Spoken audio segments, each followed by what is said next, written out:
and I would like to tell you why I am committed to the goal of going to Mars. I believe exploring Mars can help us to expand where we live and grow. This is crucial because we need to learn how to grow our own food in hostile environments like Mars. Everything we learn about growing food on Mars will help us learn how to grow food to survive in other parts of the galaxy.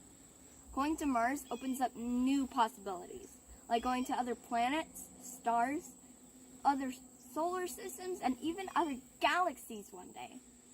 Can you imagine all of the cool collaborations that will be made when people go to Mars to build cities and communities? Or even imagine having your very own garden on Mars one day. Just imagine eating your very own Mars-grown potatoes. Well, I've thought about it, and it's going to be awesome. Hi, my name is Trudy, and I'm in 4th grade. I think that we should go. 4, 3, 2, 1. Good morning. And Good welcome. morning, everybody. Oops. What was that, Janet? I got excited. I was like, oh, it's like they're here. We're back again, and we're so excited to have you. Absolutely. Good morning. Welcome to the second day of the 2021 Humans to Mars Summit. We're excited. We have a wonderful lineup of speakers today, including an interview that Janet's doing with the NASA Administrator, Bill Nelson. So we're very excited about that. I also want to mention that we're looking forward to something that we're going to be adding to the agenda at the very end, assuming there's a launch. As we mentioned yesterday, we're very excited about the launch of Inspiration 4, which will carry our board member, Dr. Cyan Proctor. So we're planning on having a viewing party. Assuming it launches on Wednesday evening, we're planning on having a viewing party, to watch, talk about it and watch the historic launch. And so we hope you'll all come. We'll send details later as things firm up. So stay tuned for that. I also want to mention, as we mentioned yesterday, the 2022 Humans to Mars Summit will take place on May 17th through 19th, 2022, obviously, at the National Academy of Sciences building in Washington, D.C. You can actually get a special rate that's only available this week if you go to h2m2022.eventbrite.com. So be sure.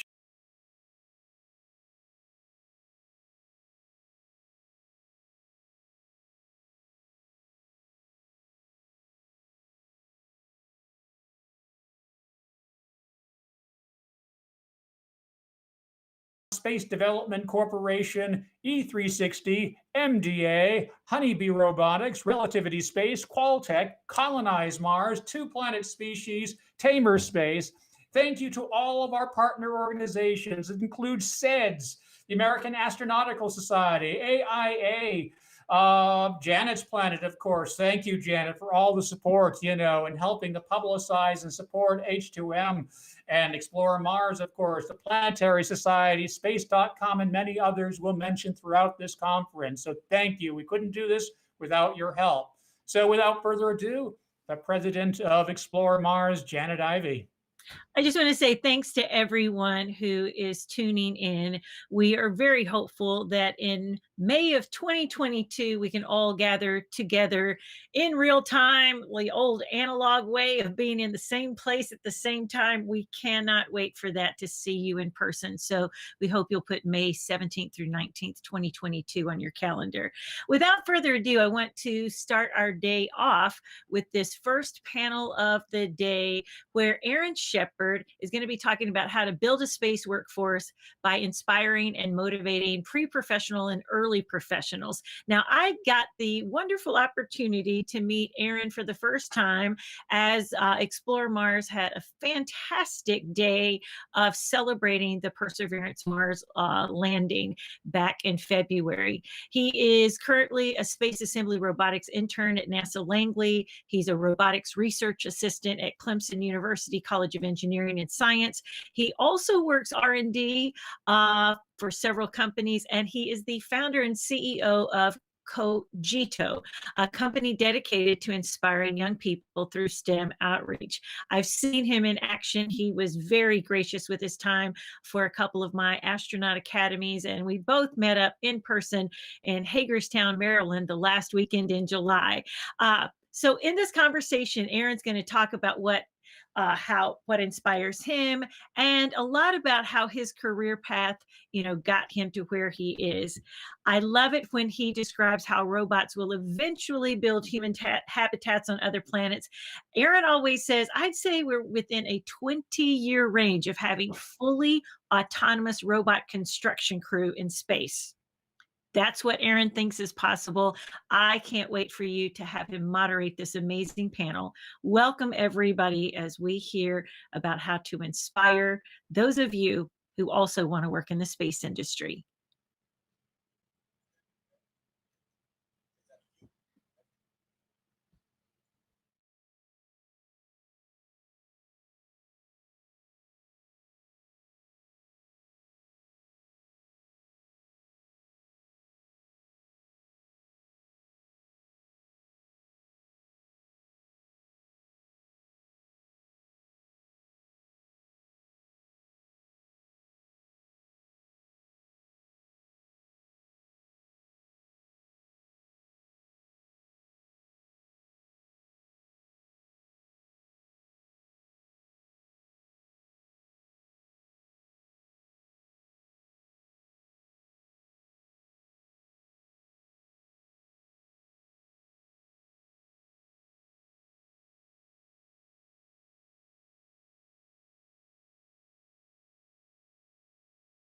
Rapidly advancing technology to carry not only 24 people to the moon, but also the collective hope, inspiration, and dreams of our entire species. Now in 2021, it looks like space is heating up again. We have a new rover on Mars collecting rock samples that will soon be returned to our planet. We have plans to go back to the moon and establish a long-term human presence. We have a new telescope that will be able to see further back in time to the earliest days of the universe itself. And we have the incredible achievements being made by members in the growing private space sector, including the upcoming Inspiration 4 launch. Ladies and gentlemen, I think it is safe to say that space is heating up again. And I would argue that if you ever wanted to become part of the space workforce, now is the perfect time to join. Today, I have the absolute pleasure of bringing you a diverse panel with members at various stages of their academic and professional careers, from high school to working space professional. Our panelists will share their insights on how to become a part of the growing space workforce. Before we begin, I would like to give each panelist the opportunity to introduce themselves. So starting with you, Anthony, go ahead and take a few minutes and let everybody know who you are, what you do, and your story. Yeah, of course. So, hi, everyone. My name is Anthony Razo. I am a 22-year-old from Los Angeles, California.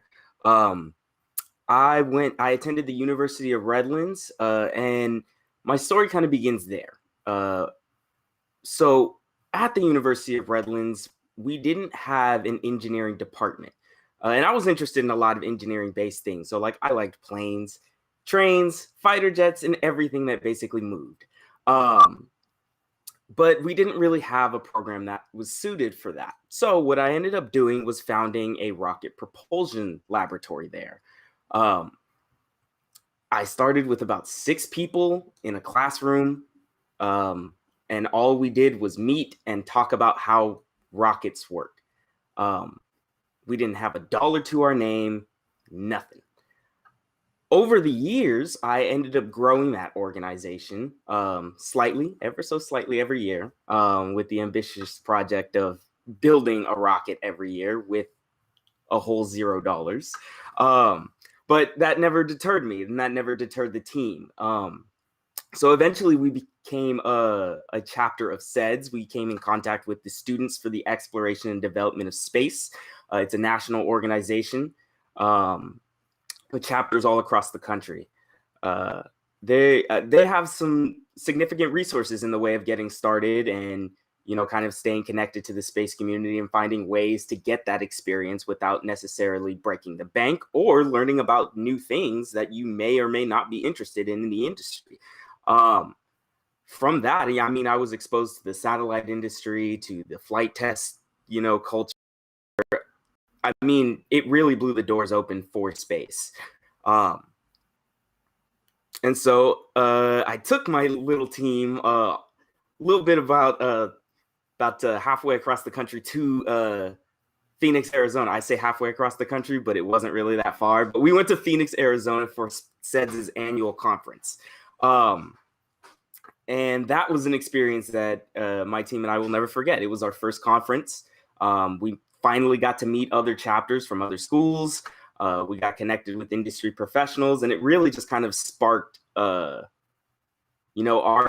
place. Who we started to begin to find who we were as a team, as an organization. And then from there, I became involved with SEDS USA, the national structure of SEDS.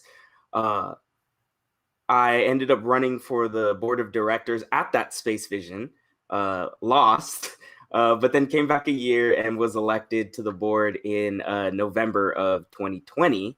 And here we are now. I've been working with and for SEDS for the last however many months. And it's been an absolute ride getting to meet people from all over the industry, all over the world, and opening access to space for everybody.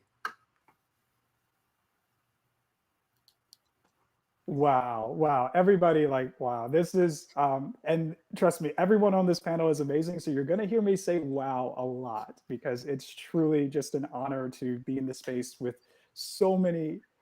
Just the future of space is bright if you can gauge it from this very small sample. So our next panelist is one of my dear NASA buddies. We actually met at Langley. She's incredible, and I'm going to let her introduce herself. So go ahead, Andrea.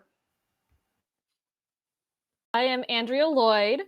I had slides, but I can do without. So, here they come. So a little about my as a total math and space geek. Like at 8 years old, visited NASA, fell in love. I wanted to be an astronaut, a marine biologist, or an English teacher. That was my goals growing up. And by the time I went to university, I went to Texas A&M University. And when I started with a math degree. I didn't know what science I wanted. I still loved the idea of being in science, maybe astronaut, maybe biology. All I knew is that the language of science is math. So I started there. Little did I know that by the end of my first semester, I would fail calculus and give up on that dream. And so then I was going through the list of majors, like which ones don't need more than calculus and don't require a foreign language. And that landed me with a telecommunication media studies major, bachelor's of science, where I learned some computer coding, I learned social media, public relations, everything in between. In the last year, so my junior year of college, we had a visitor who came and gave a presentation about NASA and what a public affairs officer was. And everything just kind of aligned in the universe in that moment. Oh, I can still do science. I can still be a part of it. I was so excited. And after that, I just ran with it. I worked with the aerospace engineering department at A&M, being a student worker, trying to get some experience there. Worked a little bit with a rocket propulsion team, trying to do their social media there.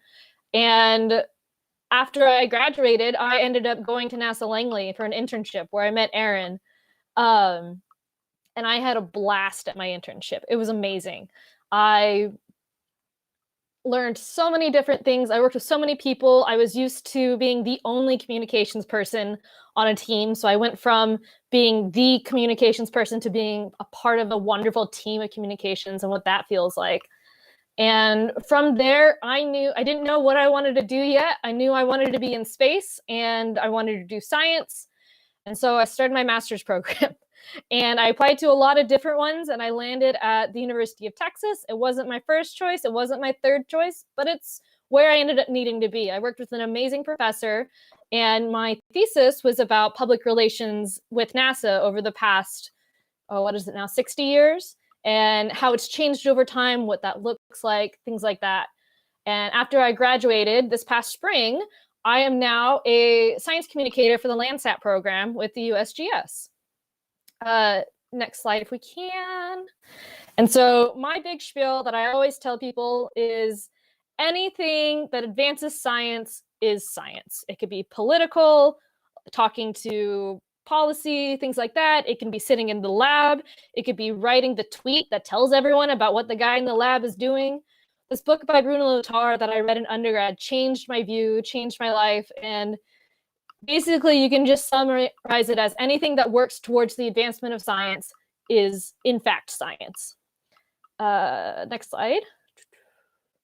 And so you have this picture of me when I was 10, and I could never dream of being able to use my English skills and my love for science in the same place. And oh no, over a decade later, that's so many years, Aaron.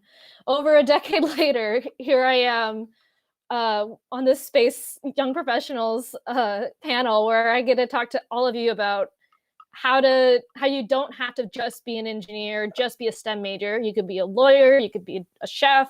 There's so many places to go with STEM, and there's so many different ways to be in the industry. So that's my speech. Yes. Oh my God. Yeah. First of all, we're getting old up there, but we're no longer the youngest people in the room, but that's okay. But I am going to transition to the youngest member of our panel, who is doing things as a teenager that I would only dream of. Most teenagers, sit around and play Halo or Zelda or whatever, but Owen has done some pretty incredible things. So go ahead, take the stage, Owen, and tell the audience who you are, what you do, and a little bit about your journey.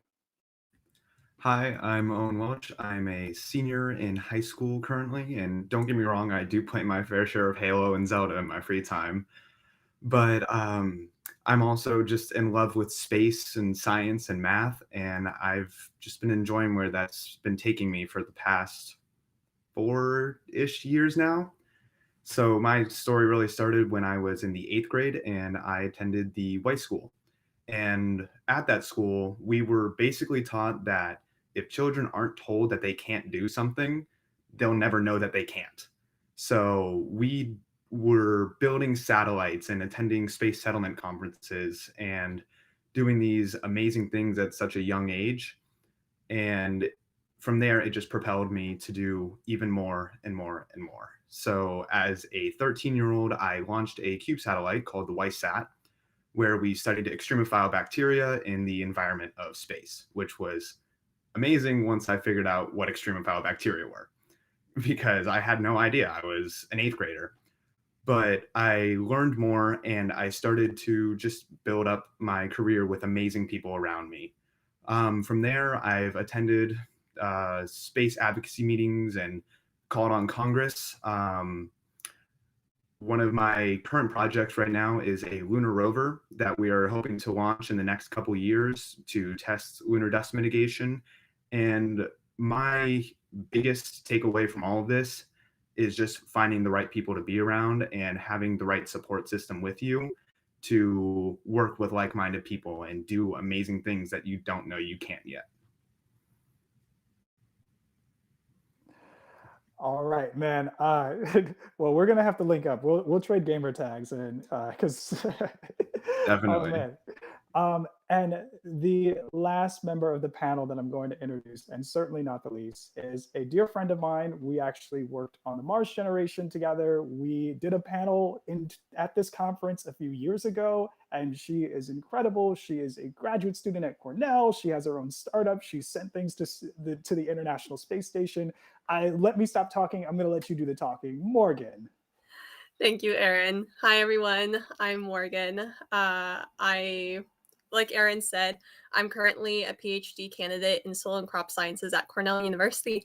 And interesting enough, I also have a NASA Langley connection. I did a mentorship there in my high school years because I'm originally from that area of Virginia. So it's great to see other NASA Langley connections as well, because I just love it there. Next slide, please. So back in 2016, I founded my company, Deep Space Ecology. Was an interesting time because I actually founded the company attending my first Humans to Mars conference in 2016. So it's kind of serendipity and full circle how I'm back at this point. And it was really at Humans to Mars where I realized there was this niche that wasn't being filled in the realm of space agriculture and talking about sustainability and resiliency when it comes to how we would develop an agricultural food secure system in space. But even before the founding of Deep, next slide, please, I was performing research in space agriculture, and pretty much this research was what helped influence the creation of Deep Space Ecology. So I did my undergraduate years at Duke University down in Durham, North Carolina. And during that time, I was trying to figure out a way to connect environmental science and space exploration together because I've always been a very outdoorsy person. I've always asked questions about how ecosystems work, very interested in why soils are different colors, why a plant can grow out of cement, et cetera, et cetera. So I very much was interested in ecosystems, and then the space exploration side being in an area that had NASA Langley. My father did his master's with space research and physics. So I had these influences growing up as well and these passions, but I didn't really know how to connect the two together.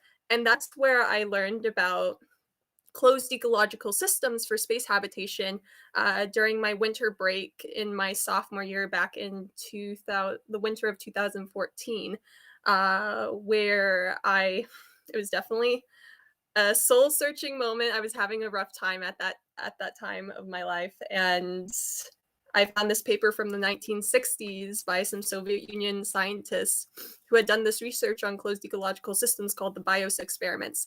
And so I decided to run with it. This was the connection that I was looking for to combine environmental science and space exploration, even medicine together.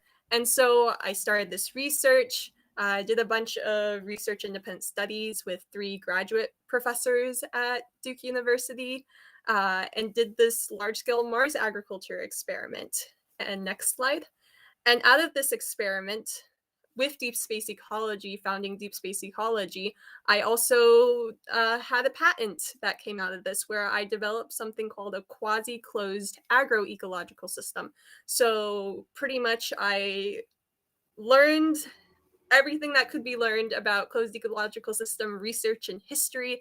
And I started bringing in ecological theories and principles and the environmental science that I was learning and the biology that I was learning, and designed this new model for how to solve some of the challenges that we had been seeing in these systems throughout the last 50, 60 years.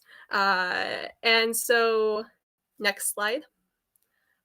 With this knowledge that I was developing, with this experiment that I performed, and with the founding of my company, Deep Space Ecology started working on solving food security issues in the deep spaces of Earth, the Moon, Mars, and beyond, doing designs like this to show what could potentially be possible if we really work on the science, if we really work on the research and development, to better understand how to develop ecological systems. Next slide. And so these are just a few cool pictures of those early years of Deep Space Ecology and what I was thinking and visualizing and what I was driving my science towards. Next slide.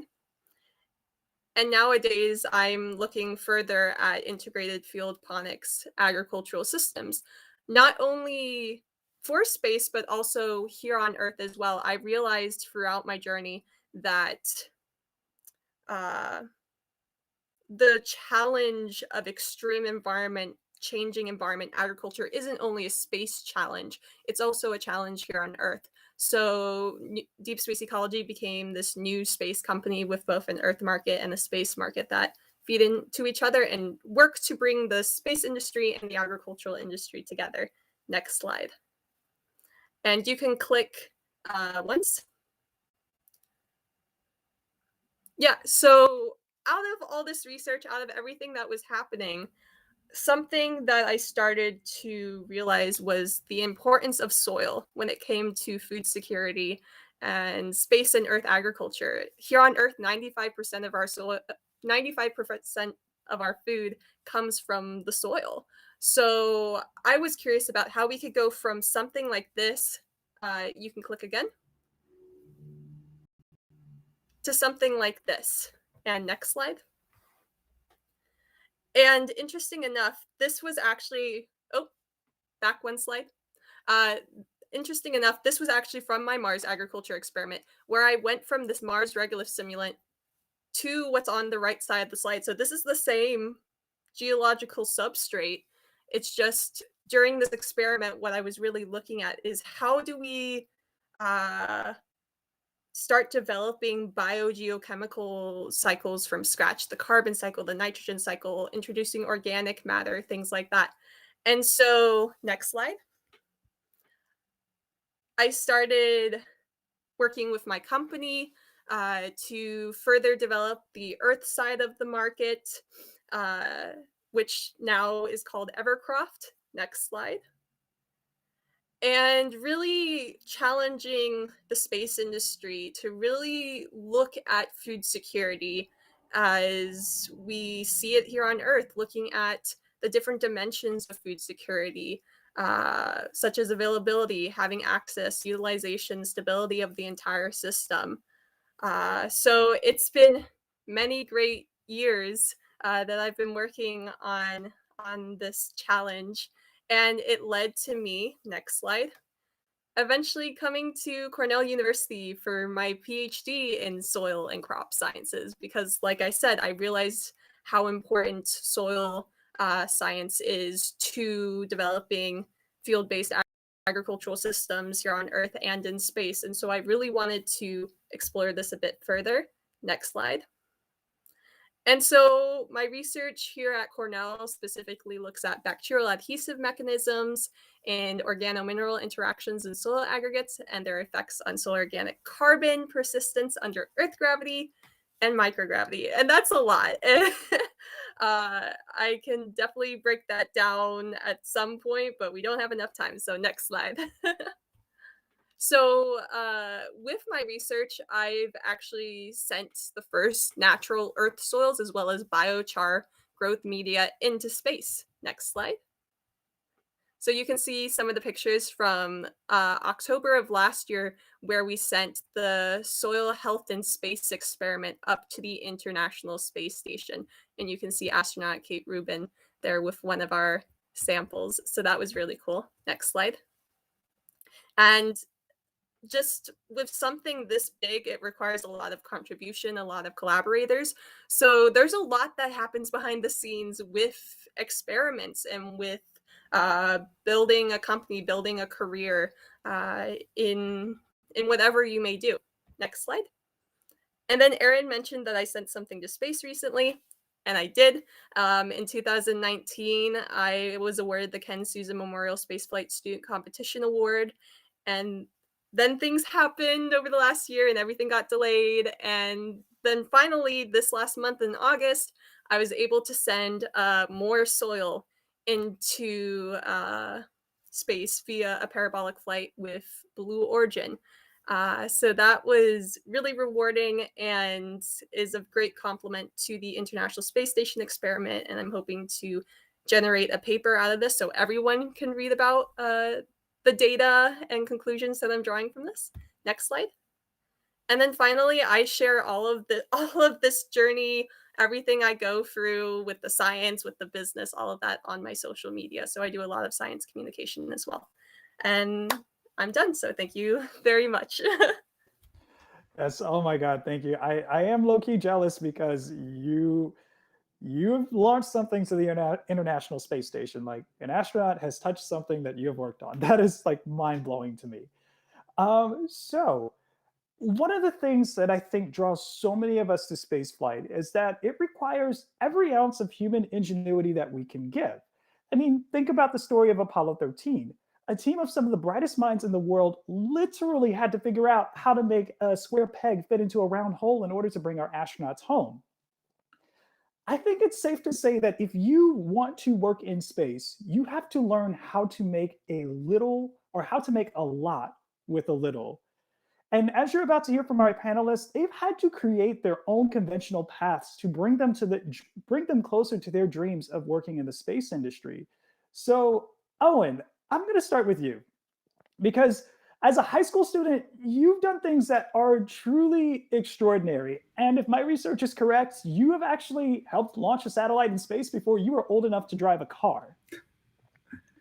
How important do you think it is, especially for our younger audience members, to learn to try new things in pursuit of their dreams? Honestly, I think that is probably the most important step that you can take because, like I said during my introduction, not knowing that you can't do something pretty much means that you can. So taking these steps to try and do all of these new things and just attacking problems that you think are interesting is massive in developing your dreams and doing great things. And just sorry, but just doing things and trying and failing and learning from those mistakes and then continuing to try over and over again until you do get it right is just honestly the only way that I know how to solve these problems and to continue to propel myself down the path that I want to take. So it's honestly like riding the bike. You're not going to know how to do it innately. It's not a human thing, the same way launching something to space isn't a human thing. We don't evolve to know how to do that. But like riding the bike, if you keep trying and falling and trying and falling, eventually you're going to stabilize yourself and you're going to know how to ride that bike. So as a young child with all the potential in the world and all of these great things in your future to attain, just continuing to try is the only the only method of attack that I know to achieve your dreams. Wow. And so in that, so one thing that I did is I went and I watched your TEDx talk. And something that stuck out to me was you discussed instant gratification and how instant gratification is not as important as working towards a big goal. And I think that that message is so important, especially in today's age of TikTok, where everything happens fast in under 30 seconds, and Twitter, where you only get 120 characters. So what advice can you give to our younger audience members who are part of that instant gratification generation to learn how to accept the process of growing and innovation and the fact that it doesn't come easy? And like you said, we don't naturally know how to do these things. We have to learn over time. So even I still struggle with the instant gratification and with all of these problems. And one of the best things that I have done for myself in the past 6 months was delete TikTok, delete Instagram, delete Snapchat, get rid of all of this social media because, like we're talking about, it is just instant gratification. You swipe, you see something you enjoy, you swipe, and you keep getting this over and over again. And it's these dopamine and pleasure receptors in your brain that keep going off and off. And it's programming you to just want to continue to swipe because it's the easiest path to getting this enjoyment. And it's nothing that's going to help you going forward in life. So my first advice would be to delete it. Get rid of it. It's not helping you do anything that you actually want to do in life. My next advice would be to understand, like you said, that it's going to take time to do these things. When I launched my satellite, I did come in on the back end of the process, and I was with a team that had been working on it for 2 years now, but it still took another 1 to 2 years to actually get the satellite up. And it's tough to accept that these goals are long term and you're not going to be gratified in a month, 2 months. It's going to take years to do these things. But understanding that when you finally get to that 1 2 year mark where you do achieve your goal, it's so much more gratifying than any 6 second, 30-second, 1 minute video that you're going to watch on your phone. And you're going to be so glad that you took the time and understood and completed the process the right way.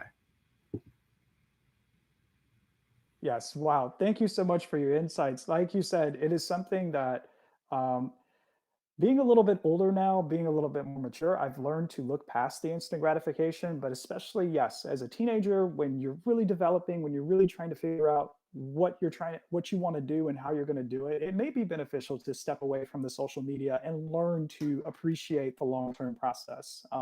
Because again, that is, with innovation and everything else, you just have to accept that it does not come easy.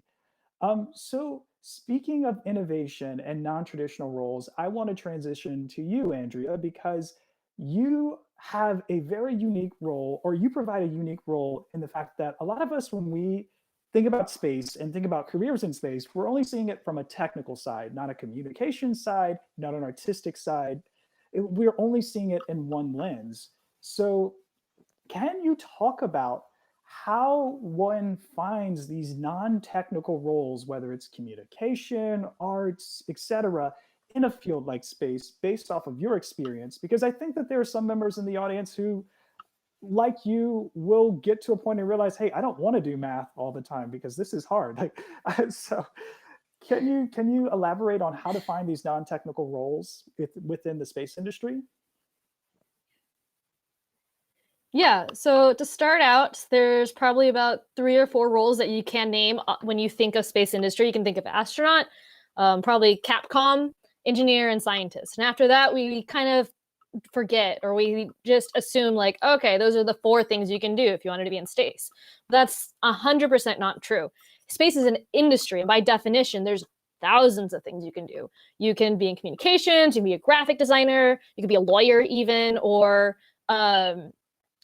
business to business or business to consumer management. If you can think of it, should be in the space industry somewhere.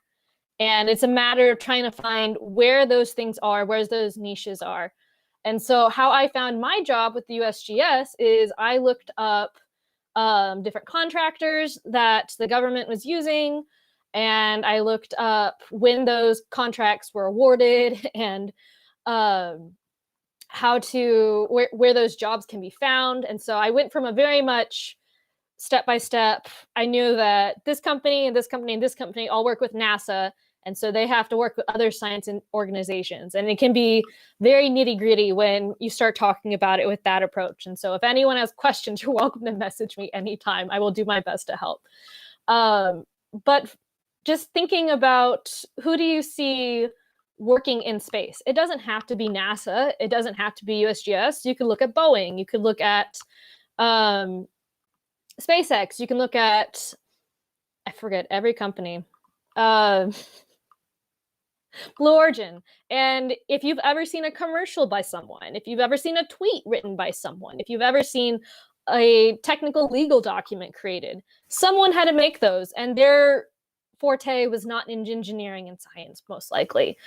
Or they were trained in that, and so now they can translate it to this other part of the industry that they use. And so whenever people try to find these jobs, it can be tricky because it's not the flashy rocket engineer that everyone thinks about. But with a little bit of digging and persistence, you can definitely find them, and they're out there, I promise. So actually, in your response, you answered the next question that I had for you, which was talking about what other places can you look besides NASA. You mentioned Boeing, you mentioned your position with the USGS, you were talking about any other big contractors, SpaceX. So now I'm going to flip the script and ask you a little something different. As a communications major, what do you think was your most valuable experience in communicating space? Like, what's the one thing that you wrote about, tweeted about, that just made you go, wow, space is awesome, and I want other people to know that too? Only one? You're limiting me to only one, Aaron? I'm afraid so. We gotta keep the schedule going. I feel like you only know this because, or you only chose this question because you know it's about you. My favorite thing I have ever written, it blew up on Twitter, was about the space robots, the soft robots. And so when I wrote the story, it was about Aaron and some other people on his team working with these non-metal soft robots. And I went to my editor and said, like, hey, am I allowed to reference the Marvel Universe? Like, can I talk about Doc Ock from Into the Spider-Verse to explain how this all works? And she's like, I don't see why not. Like, it will be fine. No one's gonna sue NASA.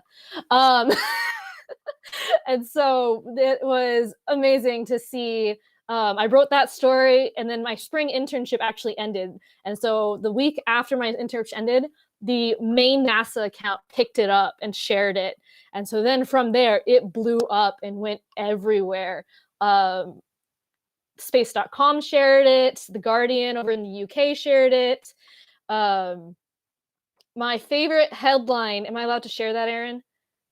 Or are we keeping a better audience here? Let's message her for the favorite headline. But yeah, we laughed about this one. It is a little, it's fun, but it's just message her privately if you want to know that. And that'll encourage people to connect with you online. So yes, go to @SciComm Andrea.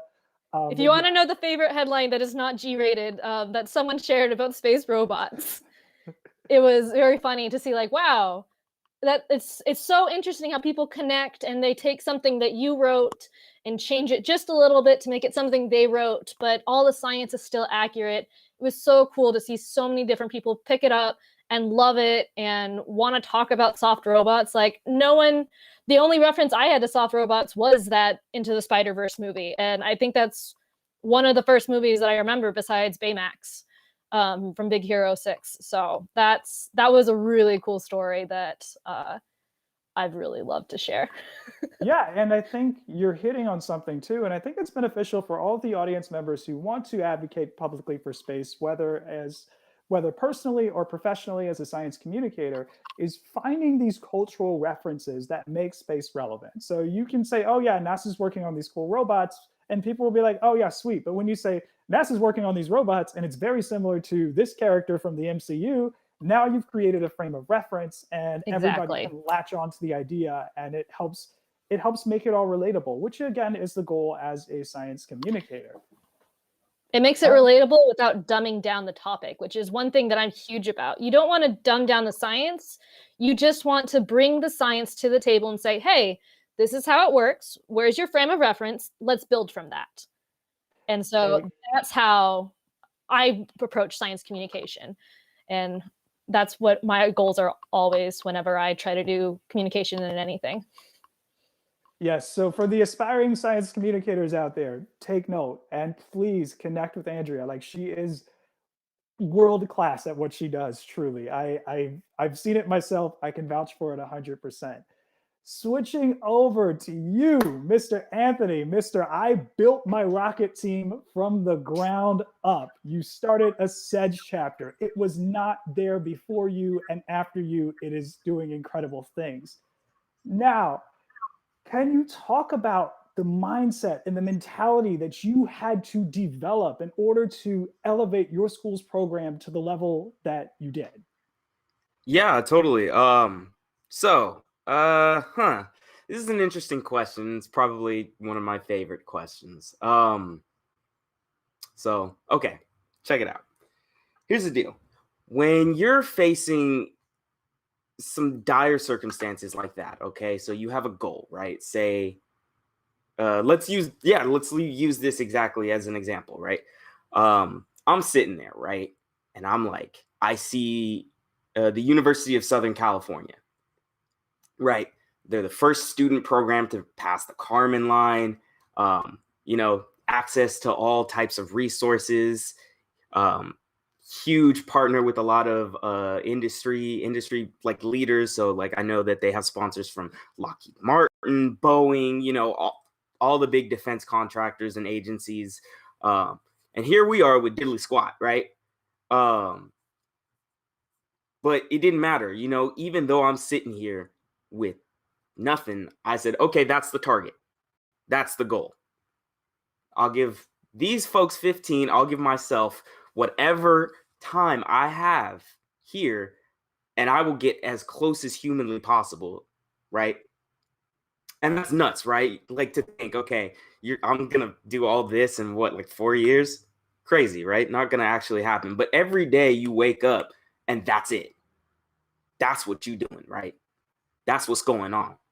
There's no compromise. There's no maybe I'll let somebody else. No, you do it. You get it done, right? And the problem with that, right, is that you can get tired, you can get fatigued, And that's okay. That's natural. That's supposed to happen, right? You know, you're going to get deterred. I mean, I can't remember how many times I went to my university, predominantly white institution, little black kid going up, hey, can I have a couple $100 for rockets? And they told me, why don't you have a bake sale? And then that radicalizes you. And then it becomes a different ball game. Now it's, okay, I'm gunning for you. Now I'm coming after you.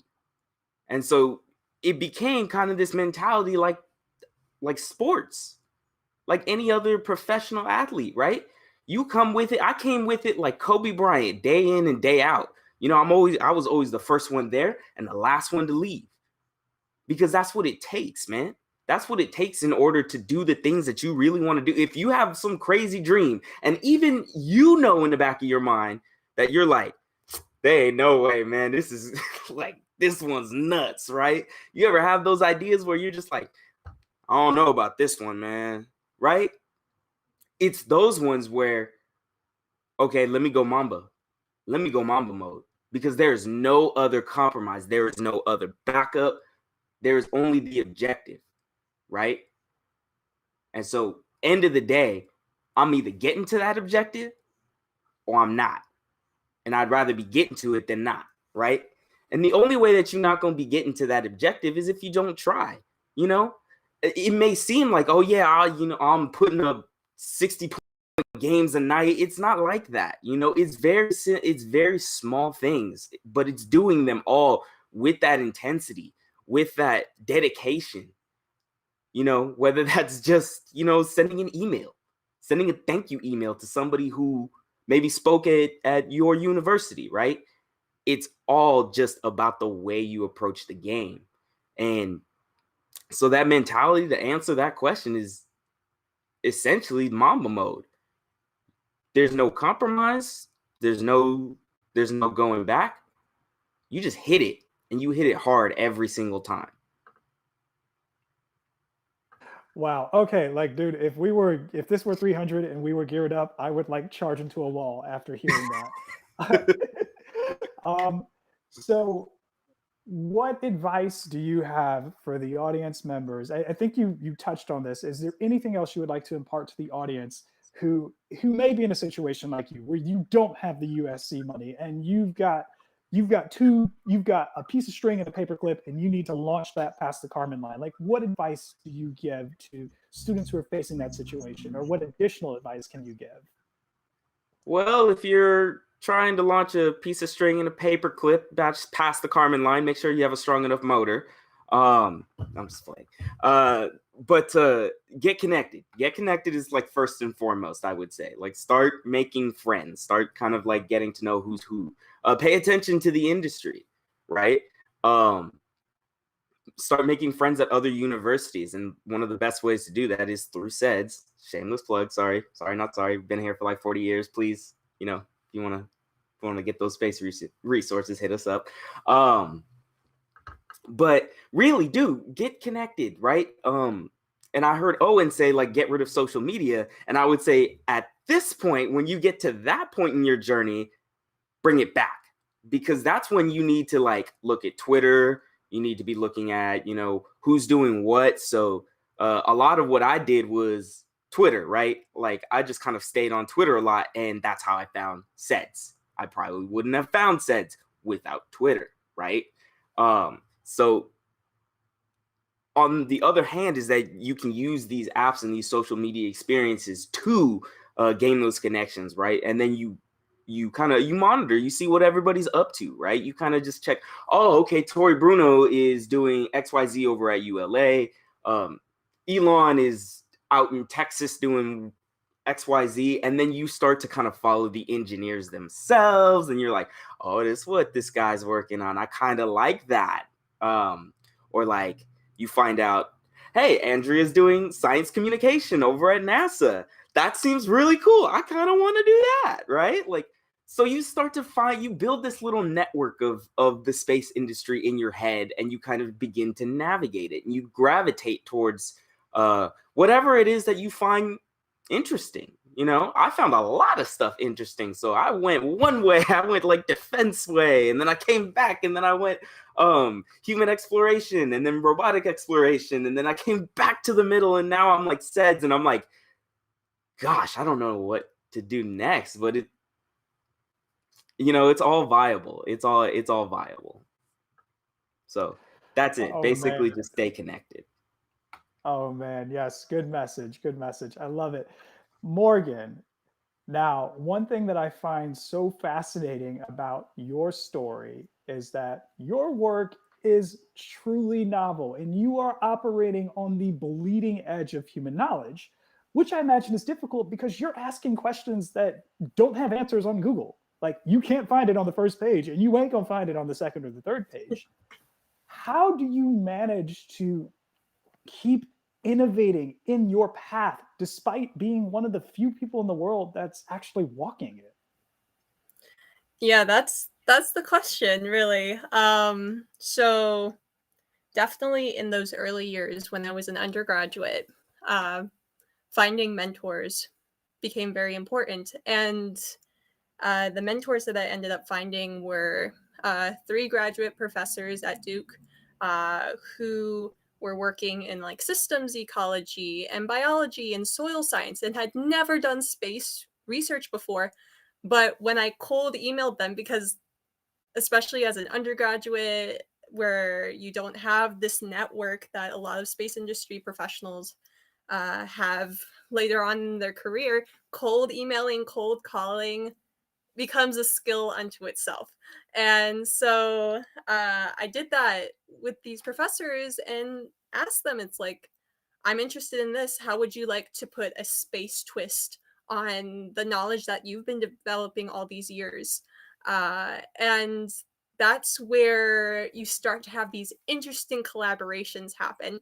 And this is where you create multidisciplinary projects where you have people from different backgrounds, different industries, different academic fields come together to answer these challenging questions that don't have the literature backing that a lot of other research projects have.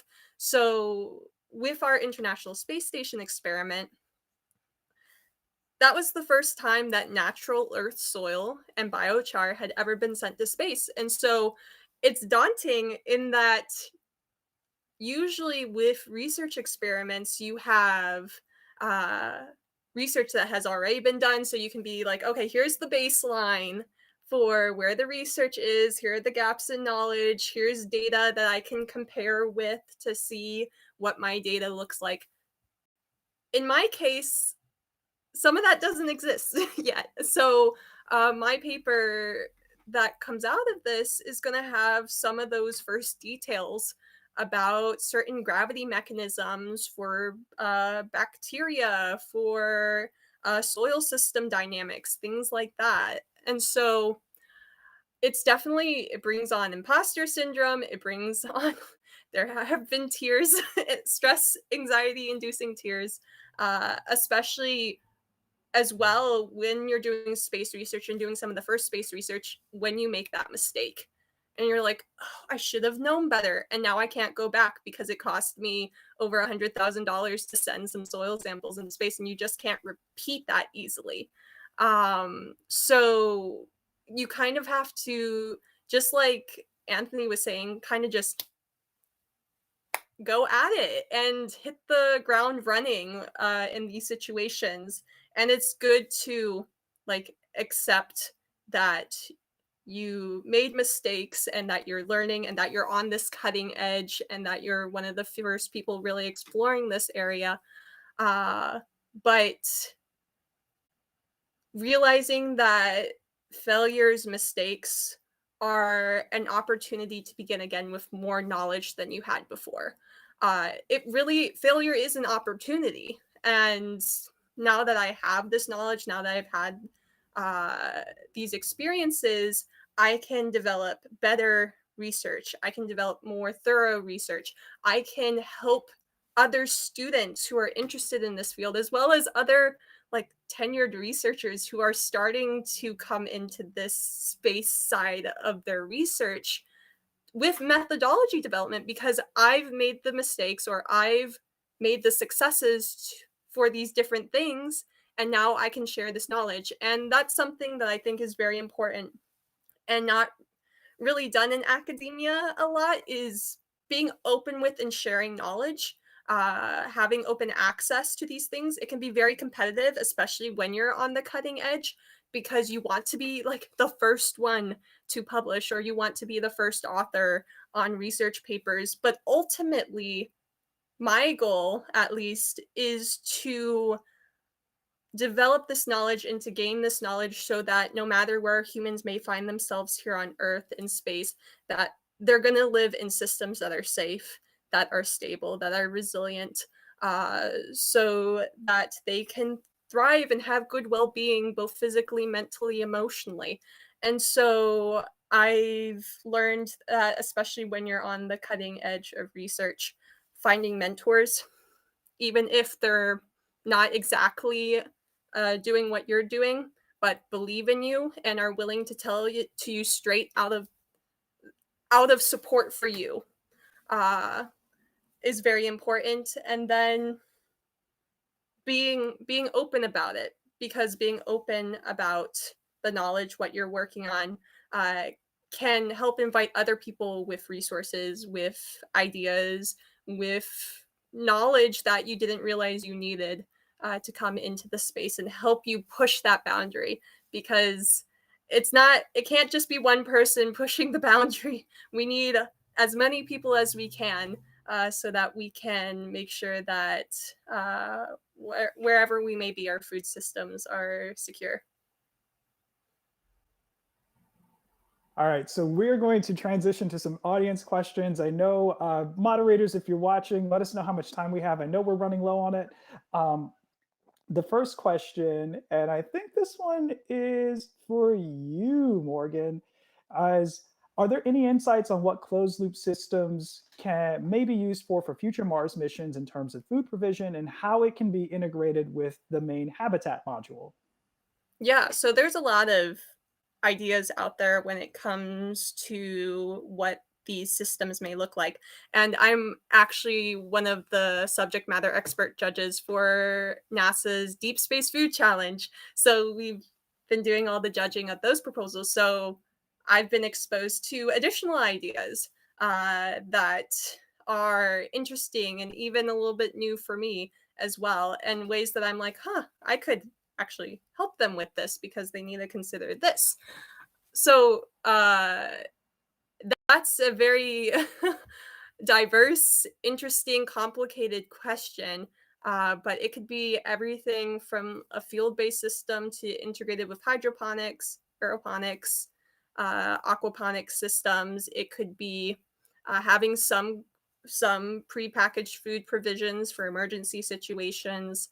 But ultimately, what you want to do is have Earth independence, have sustainability and resiliency against potentially multidimensional disturbances that come into your system, so that your crew can survive and can thrive in this kind of environment. Pretty much, you want to make a system that is very similar to what we have here on Earth, where our ecological system helps buffer us and gives us the ability to adapt to when disturbances happen. So it's a complicated question, that one.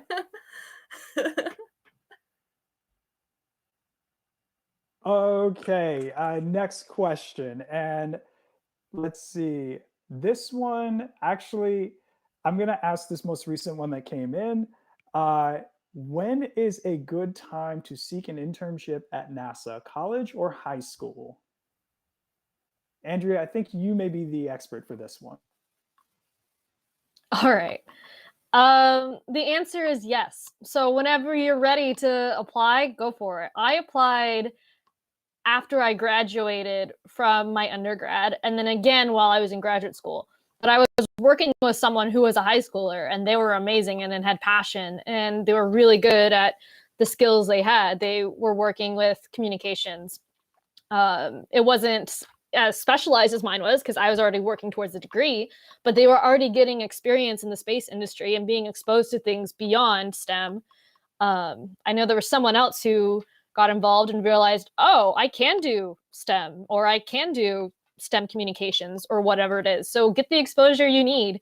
There's no early time to apply. You can, as long as you're, I want to say you have to be 18 and in high school, go for it. Start applying.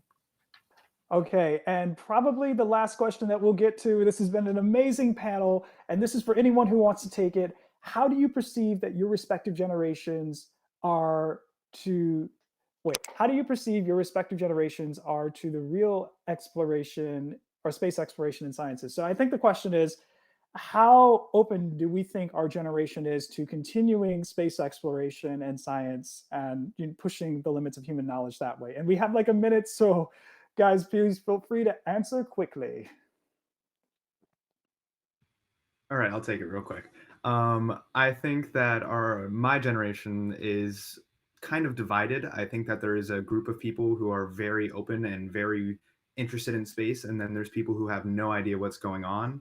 And I think that's because of divides in social media, where you have people who are in love with Elon Musk and all that he does, and then people who just don't even understand the future missions and what we're trying to do, and that we're even trying to go to Mars. So I think that there really is a divide, at least from my perspective, in space travel and knowledge with it. Okay, and I think if we've got one more, we've got like a little bit of time left, so if anyone wants to jump in, please feel free to go ahead.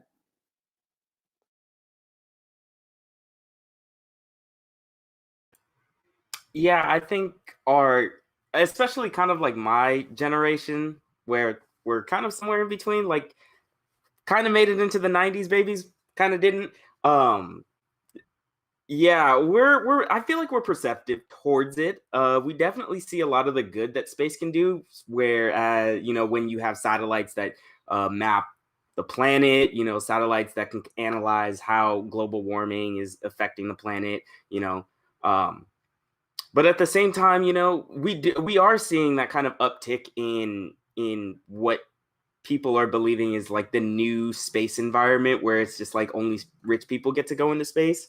And that's becoming kind of a prevalent issue, I would say. A lot of people are like, oh, space is only for the rich. When it's just going to take people like Andrea, like Morgan, like Owen, and like you, Aaron, where we just need to show the world a little bit more that space is being used every day for very, very practical and very, very important reasons. If I can run with this, is that okay, Aaron? Yes, we just got permission from the mods to go a little bit longer. So I think I have lots of thoughts on this. And part of this was like in my thesis of why we go to space and what's important about it. But I think what my perspective is right now is that we need to bring space to Earth. And that one thing that I do with my current job at the USGS is we create free and available data products so scientists can use remote sensing satellites to do whatever they need to. Ecologists, biologists, all sorts of people who aren't usually space related. Borkin probably understands Landsat. Right to your home laptop. And so you don't need to go find a giant supercomputer. You can just work with what you have right at home. One thing that I've learned recently is that you can, I as a non-scientist can go download an image of my house from space from this free government satellite. Like, how cool is that? We need to talk about how we can bring space to Earth. And Morgan's presentations about how it relates to Earth and space, they're doing a beautiful job explaining all of that. And I think as we bring space to Earth, we can also bring Earth to space.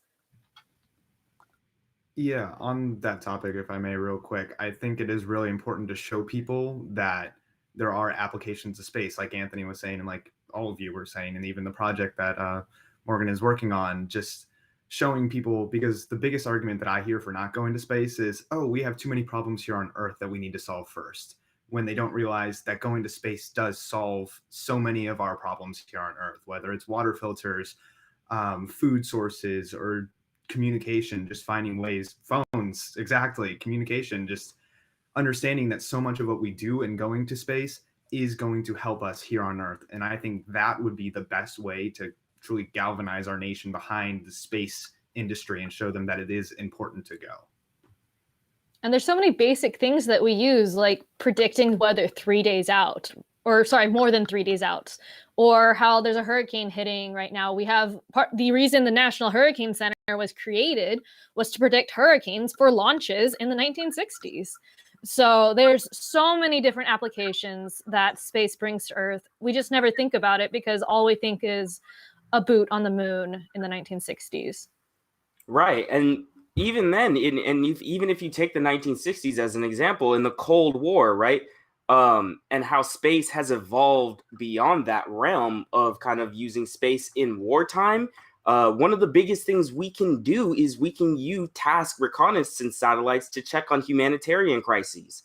That's one of the biggest things we do with satellites. So we use satellites to save lives in instances.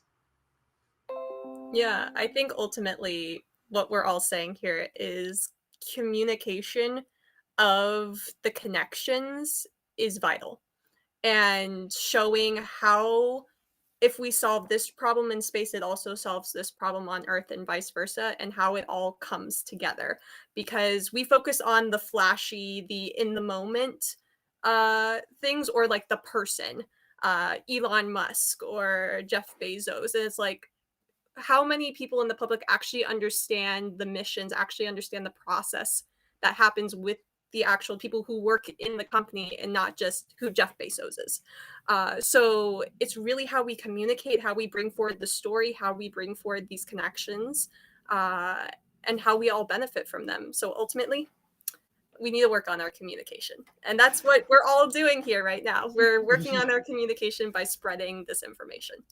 Yes. Now, thank you so much to each of our panelists for sharing your insights on not just how to not just how to become a young space professional, but how to promote space to the next generation. This conversation, we would love to keep it going, but unfortunately we have to wrap it up. And with that, everybody has their social medias except for Owen, because he doesn't believe in social media. Yeah, I'll take a shot at you. But please feel free to connect to our panelists. Please feel free to reach out to Explore Mars for our contact information, and we'll be happy to talk to you in the future. Thank you so much. Guys, go out there and inspire and do great things in space. We're on it.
Good morning, everyone. It is my privilege and pleasure to introduce you to Senator Nelson, Administrator of NASA. He was sworn in as the 14th NASA Administrator on May 3rd, 2021, and tasked with carrying out the administration's vision for NASA. He has chaired the Space Subcommittee in the U.S. House of Representatives for 6 years and later served as the ranking member on the Senate Commerce, Science, and Transportation Committee, where he was recognized as the leading space program advocate in Congress. During his time in Congress, Administrator Nelson has been a strong advocate for NASA's Earth science programs and authored numerous pieces of legislation to combat and mitigate the effects of climate change. Senator Nelson was also a vocal proponent for STEM career training and education programs to create and fill the jobs of the future. And from 4-H president to international president of the Key Club in high school, Nelson has always known the importance of investing in neighbors and communities to create a better future. Administrator Nelson continued to serve his community and country while in college at the University of Florida, Yale, and the University of Virginia Law School. Senator Nelson has served in public office for over 4 decades, and he also was part of the STS-61 crew, along with amazing crew members like astronaut Hoot Gibson, who served as chief astronaut, former Administrator Charlie Bolden, Major General Charlie Bolden, I should say. And also he served alongside astronaut Frank Chang Diaz, who's currently working on a plasma rocket who could get us to Mars in just a month. So among some very, very special people and crew, he is committed to the vision of space exploration. And we are so very delighted you're here today. Welcome, Senator Bill Nelson, Administrator of NASA. Good morning, Janet. And when you mention my crewmates, it just brings a smile to my lips because these guys were just such accomplished, wonderful human beings, each of whom had such a sense of humor that it was just an extraordinarily enjoyable time as we trained together and then flew together. Well, we're going to talk about the fact that we're going back to the moon and then we're going to Mars. And this is about bringing explorers and adventurers together here on Earth so that we can venture out into the cosmos. And it's also about strengthening partnerships across borders, across economic sectors, across racial lines. This is an inclusive overall opportunity for us to do new things in an inclusive way and to have extraordinary scientific discovery. And as a result of that discovery, innovation. But Mars is going to require all of us to work together, government, industry, international partners, the public, everybody. And despite the COVID difficulties, it's still been a very exciting year for NASA. We had, of course, everybody on the edge of their seat as Perseverance endured 7 minutes of terror, that successful landing. As the president put it, with science, hope, and vision, there's not a thing that we can't do as a country. And of course, he's right. And since then, we've created, believe it or not, we have created oxygen on Mars. We've seen that little helicopter defeat the odds well beyond its planned lifespan. And it's now not just a tech demo, it's a scout for the rover Perseverance. And most recently, NASA's Perseverance captured, sealed, and stored the first core sample ever drilled on another planet. NASA and the European Space Agency plan to return the rover's sample tubes to Earth for closer study. We expect jaw-dropping discoveries, including exploration into the question of whether life once existed on Mars. And so that core sample that has now been processed and packaged, eventually it will return to Earth, and it's going to start to unlock the secrets of Mars in ways that we haven't been able to. This is a momentous achievement. It reflects our nation's never-ending commitment to discovery and innovation and exploration. And so I'm quite excited about when we put humans, and those humans walk on this far distant planet.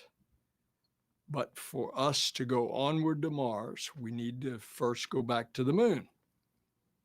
Now, Artemis 1, which is the first uncrewed mission, it will launch from Kennedy at the end of this year. That's how close we are.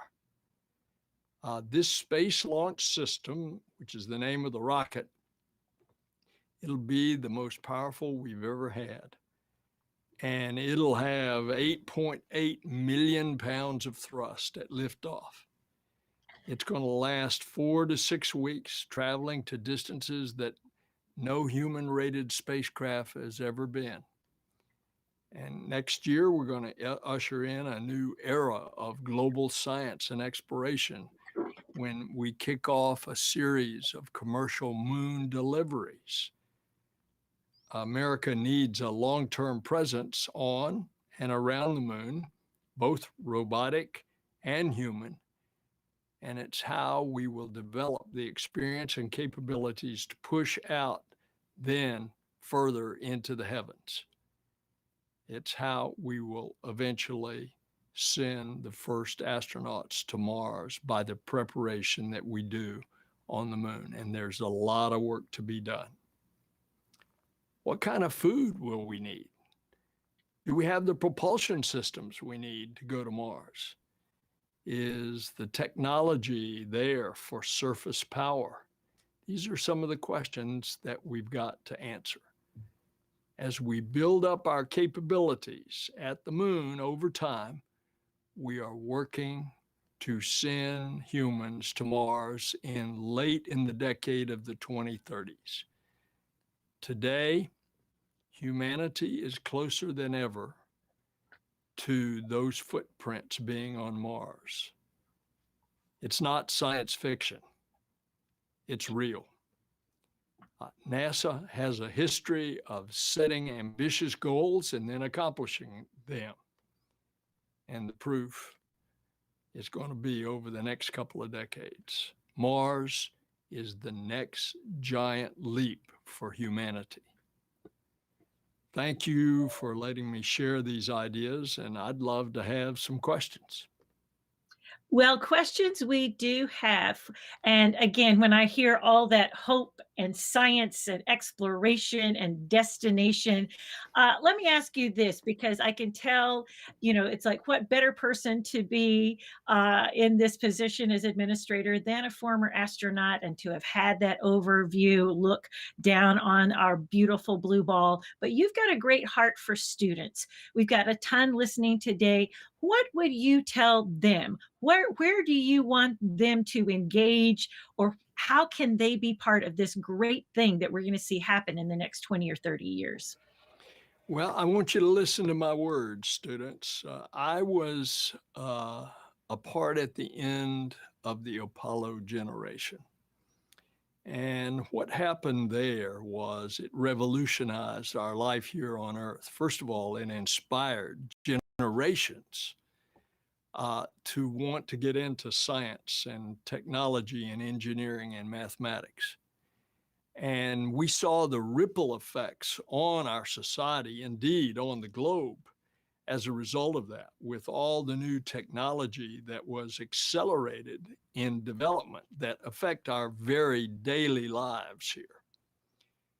Now, you students are going to be part of the Artemis generation, back to the moon and on to Mars.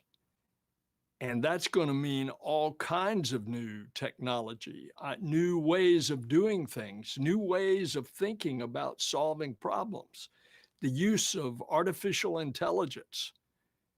What we learn on the moon will help us be able to sustain human life, to go all the way to Mars, and who knows how long to be on the surface before we can return. So you are going to be a part of the Artemis generation. And this is an exciting time. And speaking of, kind of like it is one of the most exciting times for the students of today will have, their Apollo moment, only it will be their Artemis moment. When we launch Artemis 1 in just months from now, do you have an estimated date when we're going to have that crewed mission going back to the moon, or that crewed mission orbiting the moon? What's the timeline kind of as you see it happening? It should come maybe a year and a half afterwards, because what we're doing is we're testing the systems in the spacecraft uncrewed, just like we've always done in the past. The only one that we couldn't do it with was the space shuttle, because the space shuttle had to be flown on return. But just like all the other spacecraft, we send them up uncrewed first. And then it's going to take time to develop all the life support systems, further refining for the first crew that will orbit the moon. That should be in late 23, early 24. And then the preparation to take a crew back in Artemis 3 to lunar orbit. It's an elliptical orbit that they will be in. And the lander that is being created in this competition in the commercial world will rendezvous with the Orion spacecraft, and the crew will transfer into the lander and will go down to the surface of Mars and then return. And that is Artemis 3.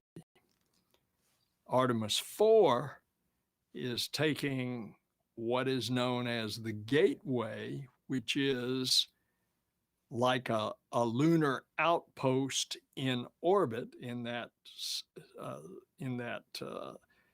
elliptical orbit that I described. And it will become a way station for us coming and going to and from the surface of the moon.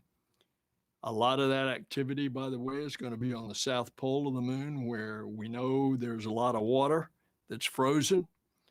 And of course, where you have water, you have a source of oxygen and hydrogen, which is obviously needed for fuel. So it's an exciting time. Oh, it's like, I will tell you that not only students, but many, many grown-ups and humans all over the planet are excited about seeing the return to the moon and onto Mars. We've got a question from Robert Howard. What is your vision for human activity on the moon after the initial Artemis missions, and then on Mars, and after those first human landings? What do you envision, or what would you like to see as NASA's role in both places at that particular point in time? All the things that we need to do and to learn in order to prepare to go millions of miles away, not 250,000 miles to the moon, but millions of miles away, and be there for long periods of time on a less than 1 gravity atmosphere. Mars is roughly 1/3 of the gravity of the Earth. And so that means exceptional building of habitats, using the regolith or the moon dust as a compound in which to build things, building habitats, doing new scientific experiments. I said earlier, we're sending all of these commercial missions. Most of them are scientific, but some of them are going to be looking for that water and how to process it on the South Pole of the moon. The answer to the question is an inclusive answer. All of the above is what we're going to do in order to go further out into the solar system. I know I'm looking forward to being a multi-planetary species, and I know many of the students listening are. With this kind of evolution of all these commercial entities, it's like, how important are they as partners? How important are the international partners in achieving both the moon and Mars? Both of them are very important and are critical components. We're building the gateway or the outpost that will be in lunar orbit with our international partners. That's already underway. Our commercial partners are essential, not just in the old way of doing things where the government was the contractor and they contracted with. Now, this is to unleash the ingenuity and creativity of commercial companies and let them compete. And so we've already seen the very successful delivery of crew to the International Space Station in low Earth orbit. Likewise, the delivery of cargo. That has been very successful for NASA because we get it on fixed price contracts. So too, we're going to try to do the same thing for a lander, and not just one, which is the first demonstration landing, but for a series of landers over the course of a decade as we prepare to go to Mars. And so it's going to be a robust amount of activity with our commercial as well as our international partners. Steve Sherman asked, with the accelerated growth of commercial space entities, is NASA going to continue to work in-house on the transportation of astronauts, or will that eventually become outsourced? When it comes to the safety of crew, NASA will be all over it, like the morning dew. NASA has to be involved with that when it involves human life. And that's just the way that we've been on the commercial crew to the International Space Station. So how excited are you for this all civilian mission that's about to happen in a couple of days, as you yourself as an astronaut? What do you think about this commercial kind of like democratization of space that's happening with these commercial entities? Well, it's another opening up of space. In this particular one, other than the fact that the spacecraft, in this case, the Dragon spacecraft, was built under the auspices of NASA because of the safety of astronauts. But other than that, this is their deal. This is SpaceX's deal. NASA is not involved in it because this is a totally commercial operation of which they are not touching, or in this case, docking with the International Space Station. But it's another example of where we'd like to go in Earth orbit eventually. We want to keep the International Space Station going until 2030. And then we want to phase that out. We want commercial operations to take over low Earth orbit. We want them to do the manufacturing. We want them to have their own space station so that NASA can continue to push outward into the solar system and beyond. And by the way, I don't want to forget mentioning at the end of this year, we are going to launch a telescope, and it's going to be 1 million miles in a neutrally buoyant place on the far side of the Earth from the sun. And it's going to look out through a keyhole in the heavens, and it's going to look back, if you can believe this, over 13 billion years and capture the light from that far ago, which is light shortly after the Big Bang and the formation of the first galaxies. I mean, no telling what we're going to discover. We hope we're going to continue with that telescope to discover other planets revolving around other suns in other galaxies, of which we have every evidence from the existing telescope, which is in low Earth orbit, that in fact there are those planets. And this is part of NASA's program of constantly looking for life out in the universe. That's one of the reasons we took that core sample from the rock on Mars to see what are the elements there, what's the evidence. This is a lake bed. Is the evidence there of water? And if there was water, is there any indication that there was any kind of life? This is our push outward to find out, which I think we're going to find out. We're not alone. I'm reminded as you speak of, there's a Gene Roddenberry quote that says, "We are on a journey to keep an appointment with whatever we are." And I think that's the brilliance of NASA and exploration and all that the agency continues to do to inspire and get us a little bit closer to understanding not only our place in this world, but also because I'm expecting, we've got one question from Ravi Deepak, who wants to know, what was maybe your favorite experience in space? Because there's always the looking out, but there's also the looking back at this blue ball. Well, you put your finger on it. I'll never forget just being overwhelmed by the beauty of this creation called planet Earth. And yet it looked so fragile. I became more of an environmentalist when I went into space, because what I saw, how fragile it looks, and with the naked eye, I could see how we were messing it up in a couple of cases.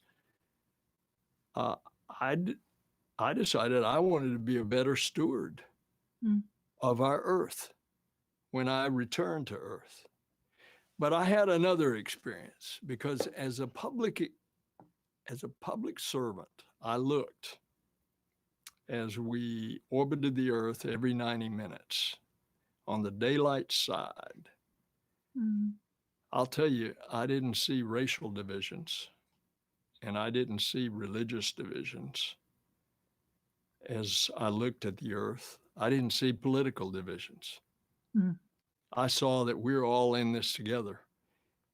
And boy, would I love for the political armies that have suddenly so divided our country right now.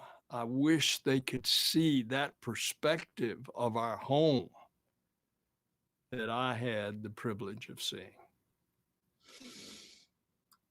I'm reminded whenever I talk with astronaut Nicole Stott, one of the things that she said several times to my students, we can't expect to be good crewmates out there if we're not good crewmates here first.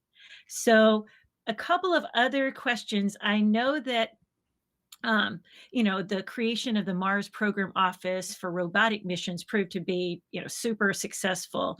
But can you imagine a time when you might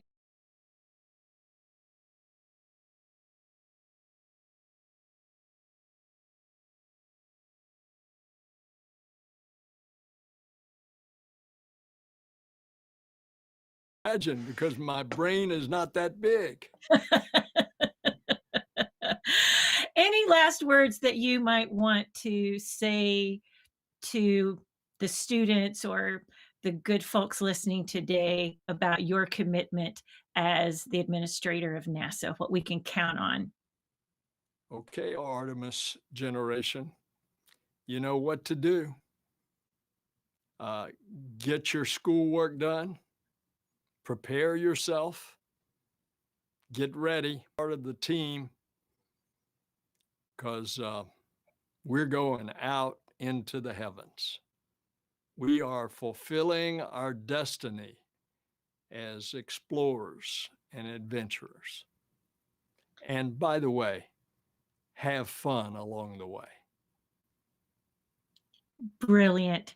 Senator Nelson, Administrator Nelson, thank you so much. This is our manifest, everyone, to go get prepared, do all of the right things as we propel ourselves back to the moon and onto Mars, and how we will celebrate when we get to see those first boots return to the moon, and then as those first ever humans take those first steps, making that kind of like honoring that leap of Apollo with an even bolder leap to Mars. Thank you so much for your time. Thank you. I cannot wait for the launch of Artemis 1 and the launch of the James Webb Telescope. And again, thank you very much for your time today, good sir. Have a great day. Thank you. Oh, and Hoot says, make sure you go for your morning run or your afternoon run. He'll be calling you to check up on you. Well, I would say to Hoot Gibson, get off the couch, Hoot. Go do your push-ups and pull-ups. That may be our next conversation. We'll bring your STS-61 crew and just listen to you guys tell stories about your mission.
At Lockheed Martin, our why is found in connecting, protecting, and exploring. It propels our purpose from the moon to distant planets and the stars beyond. We've been a part of every NASA sample return mission, every NASA Mars mission, and we are building the spacecraft that will carry humans to the moon and on to Mars. At Lockheed Martin, your mission is ours.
Well, good morning, everyone. Good morning, good afternoon, or evening, depending on where you're located. I know we are all spread out all over the world, actually.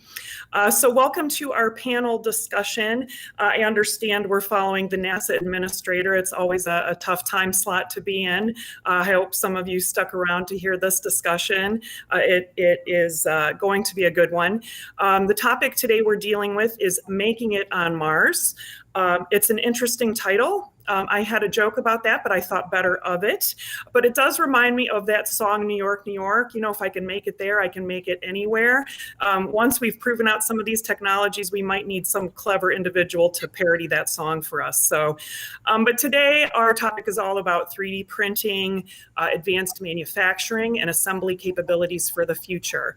My name is Trudy Kortes. I am the Director of Technology Demonstrations in NASA's Space Technology Mission Directorate.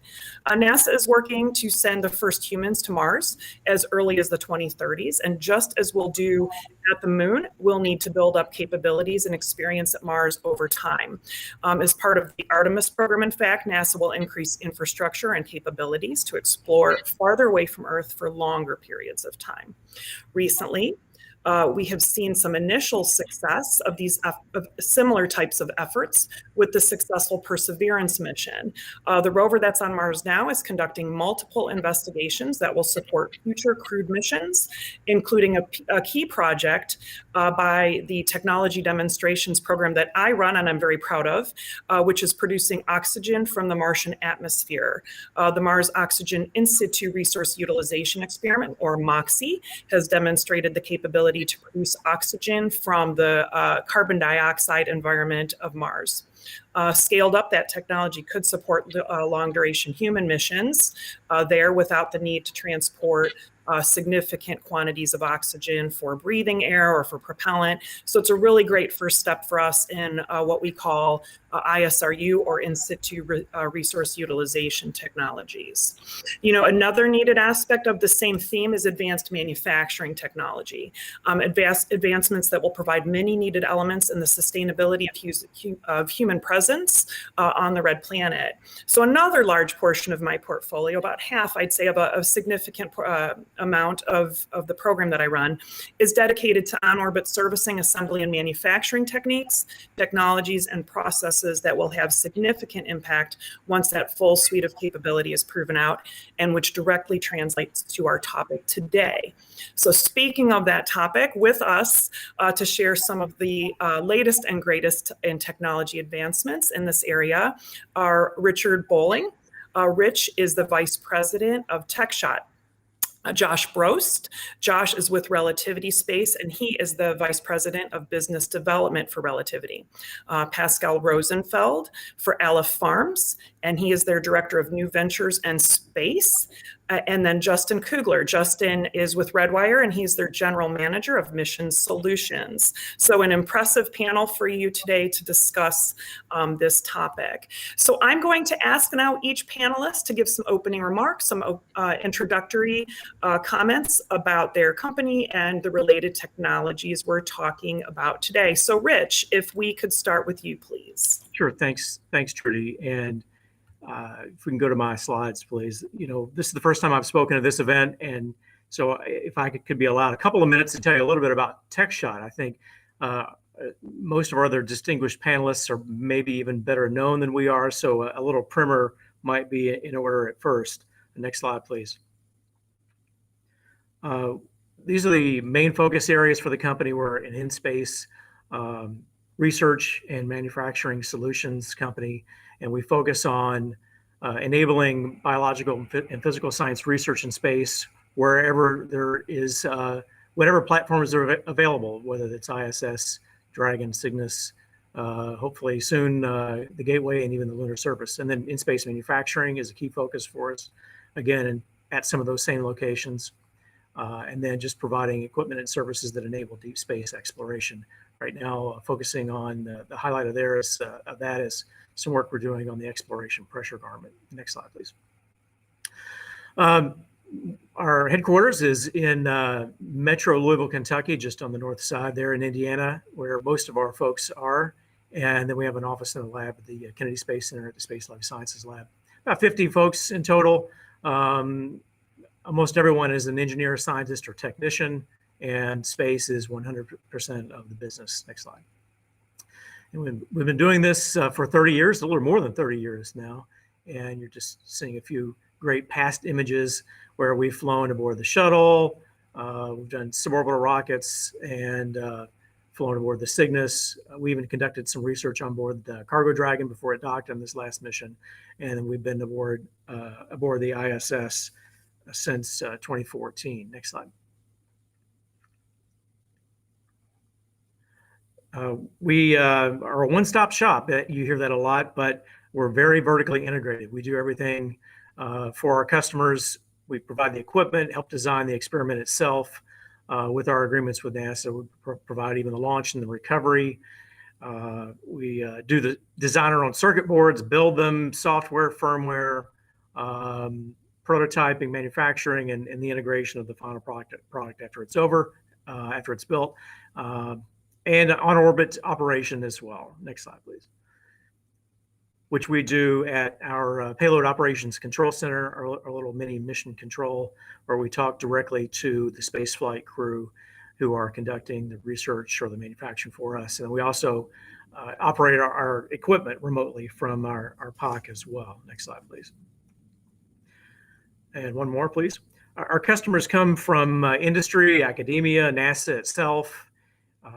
Essentially, you could consider that we're providing the picks and shovels that these researchers are using to make new discoveries in the life and physical sciences. And you can just see a few examples of different research areas that we provide these tools for. And many of them are being used now by our customers to help enable deep space exploration, help enable us to get to Mars in a healthy fashion and thrive once we get there. Next slide, please. Just a few of our payloads. We'll talk about more of these in just a sec. Again, our first payload launched to station after having been on shuttle for years on SpaceX CRS-4. And Justin, I think that was the first flight of the first made in space payload as well. So it's been great getting to know the made in space and now Redwire folks from way back in the day, and we've certainly followed their work with admiration and respect since then. Next slide, please. Couple of quick examples. So right now aboard the station, we have this X-ray machine for mice. It's a DEXA scanner. You can see some of the companies and universities that have had us do research in space for them. And again, these are conducting bone research studies, muscle wasting studies to help us thrive in a fractional gravity or a zero gravity environment. Next slide. Advanced Space Experiment Processor. It's sort of a generic box. Next slide, please. We have 5 of them. Here it is being installed aboard the station recently. Next slide. You can see just how the cassettes work. The payload, the locker is kind of generic, and then we launched these laboratories in a cassette, if you will, and the crew pops them in and out at different times, and we control them from the ground. Next slide, please. Recently, an investigator, Dr. Jamie Foster at the University of Florida, had us send up 128 squid for her and for her lab, looking at host bacteria relationships, and really with an eye toward long distance trips to Mars, and just studying what we might need to do to keep those gut bugs alive and healthy and happy in those long distance crew members. Next slide, please. The multi-use variable gravity platform. This is a way to do fractional studies aboard the ISS. So we know zero G can be harmful, but is the gravity of the moon or Mars for a long-term occupation going to be healthy for us? And so we send up a lot of different sample types for our customers and do research by spinning these carousels at fractional gravity at 0.38 Gs. Next slide. And just a few examples of the different modules we've developed. We've even solidified cement at Mars gravity aboard the station. Next slide, please. We get the most attention, I guess, for this. This is our bioprinter. It's flown aboard the station. It's back here in our lab now, getting some improvements to improve throughput and print quality, and that's heading back up aboard a Cygnus vehicle next summer. It's really built to make 3D thick tissue in space. Next slide, please. Also, I've developed some vascular grafts which go along with thick tissue. Next slide, please. We're working on plant growth chambers, which you'll need on the way to Mars and at Mars, and we partnered with Tupperware in the development of these. Next slide, please. We didn't build it, but we managed the science going on in the Advanced Plant Habitat aboard the station through the REMUS contract. Next slide. Same thing with research furnaces aboard the station that we didn't build, but we managed the science in them aboard the station through REMUS. Next slide. One more, please. So the bioprinter, absolutely, we intend to use to make organs and tissues eventually, not tomorrow. We've got a way to go, but we're at work on it now. And we've entered the deep space food challenge because we think we can bioprint your favorite In-N-Out burger or whatever your favorite chain is, or Wagyu beef or whatever on the way to Mars or on the surface of the Mars. Next slide, please. Working on something called the cell factory to make billions of cells in space to feed into that bioprinter. Next slide. Also, something called the Pharmaceutical In-Space Laboratory to make drugs that have longer shelf lives in space, something that you're going to need on a long trip to Mars. Next slide. Fab Lab is a 3D metal printer, biggest thing we've ever built. It makes aerospace grade metals, metal parts, and electronics. Next slide. One more. Keep going. So we've also built a planetary environment simulator here at TechShot that reproduces essentially every condition on Mars with the exception of the fractional gravity and the exact radiation environment. But the solar spectrum, the temperature, the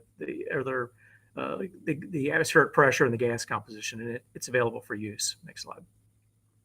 I mentioned the exploration pressure garment, and that's also something that will absolutely be used aboard the surface of the Moon and Mars. Next slide.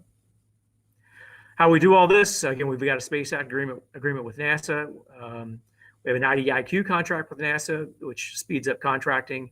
The Research, Engineering, and Mission Integration Services contract with NASA helps us manage NASA equipment that we didn't build. And then, like others on this call, we have this Master Implementation Partner contract with the ISS U.S. National Lab, which gives us this guaranteed allotment of up and down mass and crew time. Next slide. So sorry, that's kind of a whirlwind tour of TechShot, but I think it's important to kind of show our depth and breadth. And really the takeaway here is that there are companies working on these enabling technologies that it's going to take to get us on the way to Mars and then to operate successfully on the surface of Mars. Not everything is ready today, but hopefully there'll be a convergence when it needs to happen here in a few years. So thanks. I'm grateful to be asked to speak today. Okay, very good. Thank you, Rich. Really interesting. Yes, biological and physical science is very important to what we're doing in the future. And just a note to our audience that we will be taking your questions towards the end. And I do hope someone asks about squid research. So reminds me of my favorite Disney character from Despicable Me, Vector, who has a squid launcher. So Rich, if you all are working on a squid launcher, I'd like to be the first to know about it. Okay, next we have Josh Brose. Josh, over to you.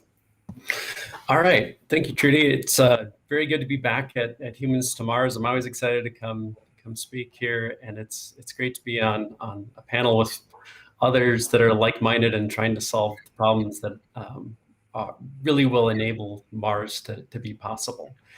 About relativity specifically, we were specifically founded to really solve a subset of those problems to make a permanent presence on Mars possible. And beyond that, to make life interplanetary.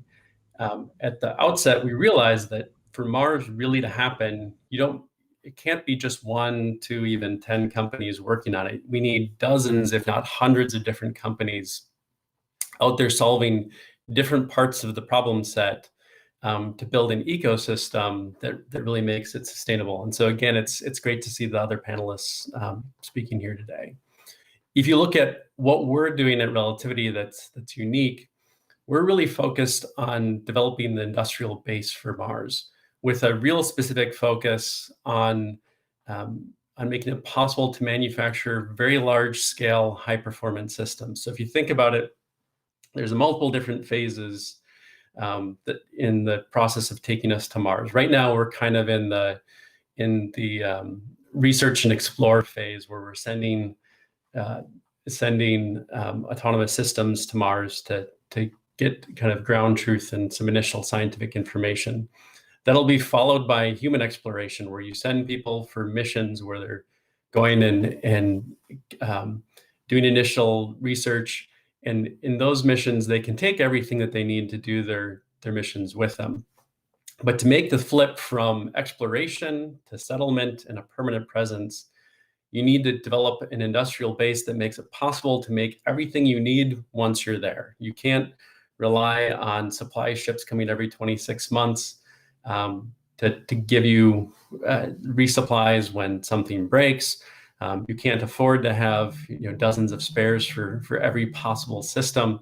And so it really becomes critical that you develop a capability to autonomously manufacture what you need when you're there. We also realized as a company that all of the technical problems you need to solve to make a Mars manufacturing system possible can also be used to make better products on Earth. So if you think about it, what do you need? What are the traits for a system needed to make manufacturing on Mars possible? First, it has to be autonomous. It can't rely on human intervention. It needs to be incredibly reliable. You can't be reliant on sending people there to fix it. It needs to be part of your critical infrastructure. And so it needs to really operate flawlessly and be able to self-correct. On top of that, you need it to be very power and materials efficient. On Mars, we're not going to have a huge excess of power anytime early on, and any feedstock that we send or that we manufacture on the surface will be very precious resources that need to be used efficiently. And then finally, it needs to be incredibly flexible. The whole goal is to be able to manufacture things on site or in situ that you didn't know you needed before you departed for your mission. If you look at each one of these things being rolled into a manufacturing platform on Earth, it also leads to building the ability to manufacture products that are less expensive, that are more reliable, and that can evolve very, very quickly, leading to a great commercial opportunity here on Earth as well. As we start moving forward with our technology, we're initially deploying it on Earth to manufacture launch vehicles. We're starting with a small launch vehicle that's intended to enter service at the beginning of next year. We're following it with a larger, fully reusable launch system that's due to enter service in 2024. And in this development process, we're already demonstrating the flexibility of our platform by manufacturing early hardware for our next generation launch vehicle that's 5 meters in diameter, using the same factory that we're using to build our initial smaller launch vehicle that's just over 2 meters in diameter. So I'm excited to be part of this panel. Look forward to the questions and look forward to seeing what the rest of the panelists have to say. And again, thanks for inviting us to be here. Okay, Josh, excellent. Thank you very much. And yeah, there's not going to be a store on every corner, so you're going to have to make what you need when you don't even know you need it yet. Okay, very good. Next up, we have Pascal Rosenfeld. And like I said earlier, he is with Aleph Farms. It is not often that you have the word farms in the title of a company that's associated with the aerospace industry. So without giving too much of that away, Pascal, over to you, please. Thank you very much. Thank you for the invitation to this panel with amazing companies. And again, it's very inspirational. So I'll start with a quick introduction. Aleph Farms is an Israeli company. We are about 50 now, mostly biologists. And what we do for a living, we cultivate high quality meat cuts directly from the cells we isolate from healthy animals, without killing any animal nor polluting the environment. So our purpose and our mission is to build resilient and sustainable food systems for tomorrow. What we like to say is that we want to deliver the tastiest and healthiest meat experience to anyone and anywhere. And this includes obviously our planet Earth and Moon and the Mars. So next slide, please. So to put this into perspective, I'd like to illustrate our key milestones to date. So the first one is that Aleph was the first company to cultivate real beefsteak from stem cells, meaning not just fiber muscles, but the full structured steak. Then Aleph was the first company to cultivate meat in space. We'll talk about this later. And lately, 6 months ago, we're the first to 3D bioprint a whole muscle ribeye steak that you can see on the right, looking delicious. So we think of space as our laboratory, or more likely like a Formula One racing team, where we're testing new technologies in extreme environments to test a new frontier. And we definitely think that space will allow us to build better systems for Earth, and that will benefit to all of us here on Earth. So to build near zero resources systems and improve nutrition for all. And next slide, please. So to tell you a little bit more about the origin of 3D bioprinting and origin of the company, it's very important to underline that our technology is stemming from medical research initially, and the expertise of Aleph co-founder Professor Shulamit Levenberg, whom you can see on the left side of the picture. She's running the Levenberg lab at the Technion Institute of Technology, which is our MIT in Israel. And she received numerous international prizes, and her work is at the convergence of stem cells, tissue engineering, and 3D bioprinting, which is of interest to us today. So the Levenberg lab is a leading test bed for human tissues and reconstruction. And what they do is that they develop tissue to regenerate or repair injured heart muscles, for instance, or spinal cords, or other types of muscles like abdominal muscles. And they also develop vessel networks, in fact, to perfuse inside tissue. So we're really talking about 3D structured tissues. So all this exceptional IP from the medical world and 3D tissues was transferred to Aleph Farms a bit more than 4 years ago to focus on meat production. And the ensuing technology allowed us to produce many different types of cells. So this translates into what you've seen on the picture, which means it's a fresh beef 3D whole cut steak that incorporates all the natural elements that you would see in a normal steak, because it's pretty much mimicking nature, and it delivers pretty much the same. So in February 2021, we announced this World 3D bioprinting of a ribeye steak, and this new collaboration allows us to make thicker, fattier steaks, and maybe in the future to build it more specifically on demand. So how does it work? This bioprinting, the process begins with the 3D bioprinting of living cow cells, and then the cells are incubated so that they can grow, differentiate, and then they interact, which is very key.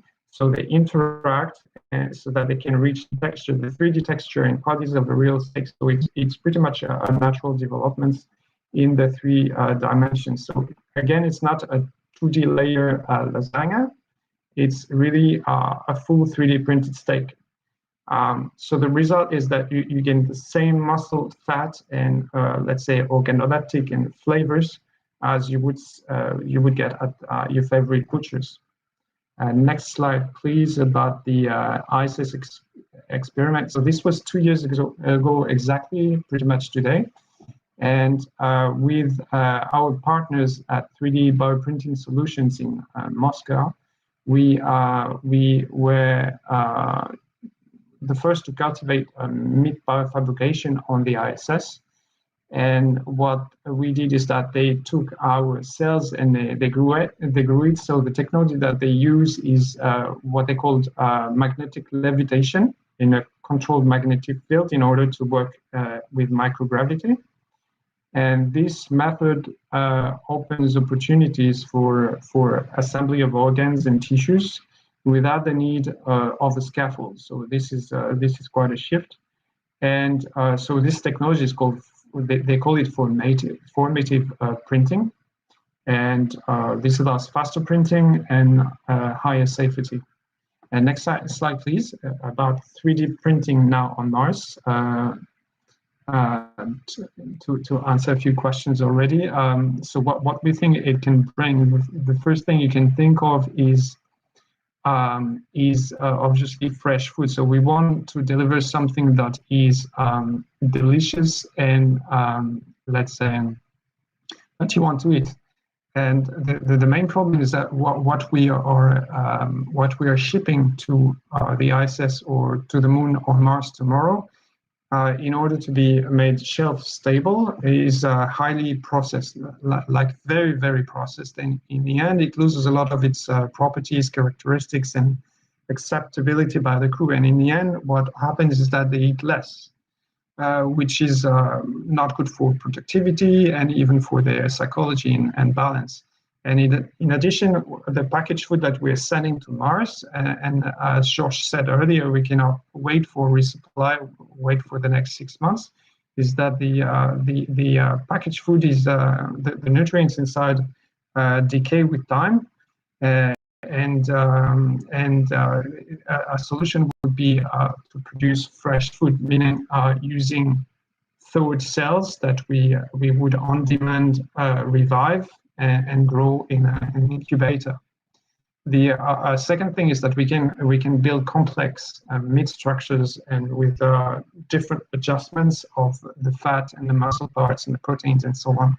The third thing that is very, very interesting is that it would liberate the creative food design, meaning that if you think in 3D, you can imagine high customizations in shapes, in texture, and this is the more likely the fun part that would be interesting for, let's say, Mars dwellers.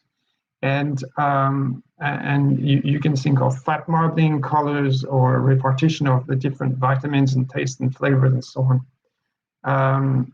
The second element I would like to discuss is safety and security, food security. So it's a core question on Earth, but it will be also on the Moon and on Mars. So our processes allow no pathogens and no contamination, which is key for space. And the 3D bioprinting processes will be vacuum sealed. So this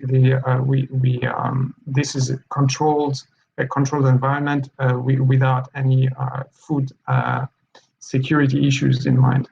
And the last thing is that it's really low footprint. So when you think about living on another planet and you have limited resources, you better use them sparingly.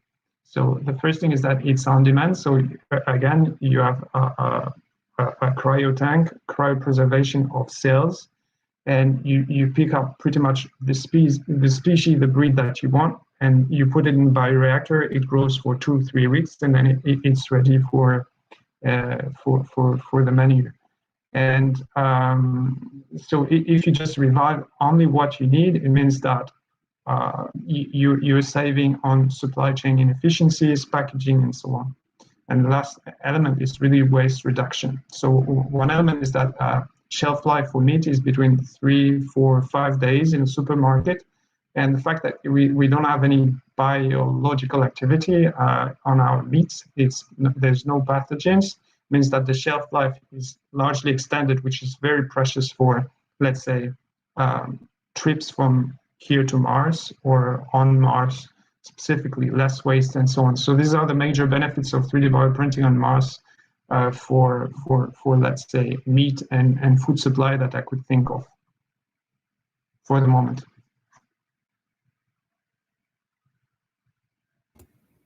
Okay, very good. Trudy? Very, very good, Pascal. Thank you.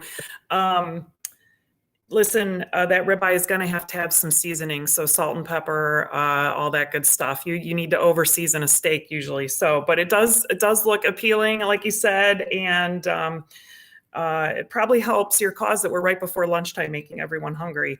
But in all seriousness, very thought-provoking. I don't deal with this aspect of exploration at all, and human sustainment. So it's fascinating stuff. Thank you. All right, and then finally, Justin Kugler. Justin, Redwire has been in the news a lot lately and recently on Wall Street. So there's a lot of exciting things going on at your company. So if you would provide us your overview and take it from here. Happy to do that, Trudy. Thank you. If we could go ahead and pull up the slides. All right. Thank you. So, we do a lot of different things at Redwire with, the 7 companies that we've acquired since we were incorporated last year. And what I'm going to talk about today is the work that we've been doing at Mission Solutions, inherited from Made in Space, to take advantage of technology developments today that will lead to Earth independence tomorrow. Next slide. So really at Redwire, our focus is on accelerating humanity's expansion into space by delivering reliable, economical, and sustainable infrastructure for future generations. In our view, that takes the form of 3 different sectors. One is the general robotic OSAM technologies that Trudy mentioned before. Our flagship effort there is called Archinaut 1, or if you're talking NASA budget line items, we call that OSAM 2. And that is the first satellite that will manufacture and assemble parts of itself after it's launched. And we think that's critical for taking advantage of the more affordable, more sustainable launch opportunities that companies like Josh's are developing, to actually turn space itself into an industrial park where we can build large-scale solar power systems, where we can build large-scale radio frequency antennas, and even space telescopes that go far beyond what's physically possible. We say that we're breaking the tyranny of the launch shroud. The second area is what we call microgravity industrialization. So it's actually putting the microgravity environment to work for terrestrial benefit. Examples of that include our first-in-class Z-Blade manufacturing facility that we flew to the space station 4 times in less than 18 months, which I think has to be some kind of record for doing manufacturing operations on board the space station, as well as ongoing work that we're doing with NASA and the LEO commercialization team on identifying new industrial processes that would benefit from scalable access to microgravity. But what we want to talk about with y'all today is what we call exploration manufacturing. So that's taking advantage of advances in situ manufacturing, whether that's 3D printing or even other methods, to make it so that we can really live off the land on planetary destinations, and so that we can solve the next generation of Apollo 13 style problems on deep space transit vehicles, but do so in a way that is more affordable and more sustainable, just because it's not physically possible to carry every possible tool, every possible repair that we could ever imagine. Instead, we want to make that a digital system so that we can generate better solutions on the fly. Next. The first example of that is our Vulcan technology. We've been developing that in partnership with the in-space manufacturing team at NASA Marshall, as well as the Lunar Surface Innovations team and NASA STMD for a couple of years now. And we're working towards a first flight demonstration. This combines both additive and subtractive manufacturing of metals and polymers, so that we can generate actual flight critical quality parts in situ with relatively simple and well characterized feedstocks. And as you can see from the pictures, this is not your standard either vapor deposition or power bed fusion methods, because those kinds of materials are extremely challenging, if not dangerous, to manage in a microgravity environment. Instead, we use metal deposition processes to create what we call the near net shape, so that we can get the density and bulk material properties that we need. And then we've developed subtractive miniaturized methods with built-in catchments so that we can generate those high quality, high surface precision surface features that you need for things like high RPM turbo machinery parts, as well as high temperature items for things like human life support systems and other high performance systems in human rated vehicles.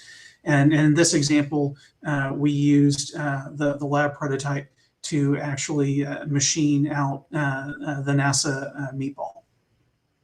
This is important because as we develop the in situ resource capabilities that Trudy mentioned earlier, we can use those feedstock streams for local materials and local manufacturing, thus reducing the total amount of material that has to be transported out of the Earth gravity well and to those future destinations. Next. The next step in our development is what we call the mobile end effector laser device. This is a welding system that's designed to be used both on the end of robotic arms as well as handheld tools to enable us to do in situ welding, assembly, and manufacturing using essentially space modified versions of terrestrial advances in laser welding technology. This particular approach we think is promising because not only can you do kind of spot welding of existing structures, you can also incorporate wire-based feedstock so that you can do a combination welding and metal additive process. You can see some examples of that in the pictures here on the right sample. You can see where we've used the additive welding process to patch a hole in a stainless steel plate. Next. One of our ongoing projects that we actually have on board the space station right now, as I'm very excited about, is using a combination of regolith as a bulk aggregate material with different kinds of binders so that you can use it for bulk additive construction. We're doing it at small scale with a specialized print head in our ISS additive manufacturing facility right now as proof of concept. But we've also done lab scale demonstrations where we've been able to make things like adapter cones for external hoses and equipment, shells to cover inflatable pressurized modules to provide debris and radiation protection, as well as structural test articles. Moving ahead, we think that this is could be a very critical capability for building permanent infrastructure on the moon and on Mars, because literally all that's required once we validate this technology is the delivery of the manufacturing unit on site.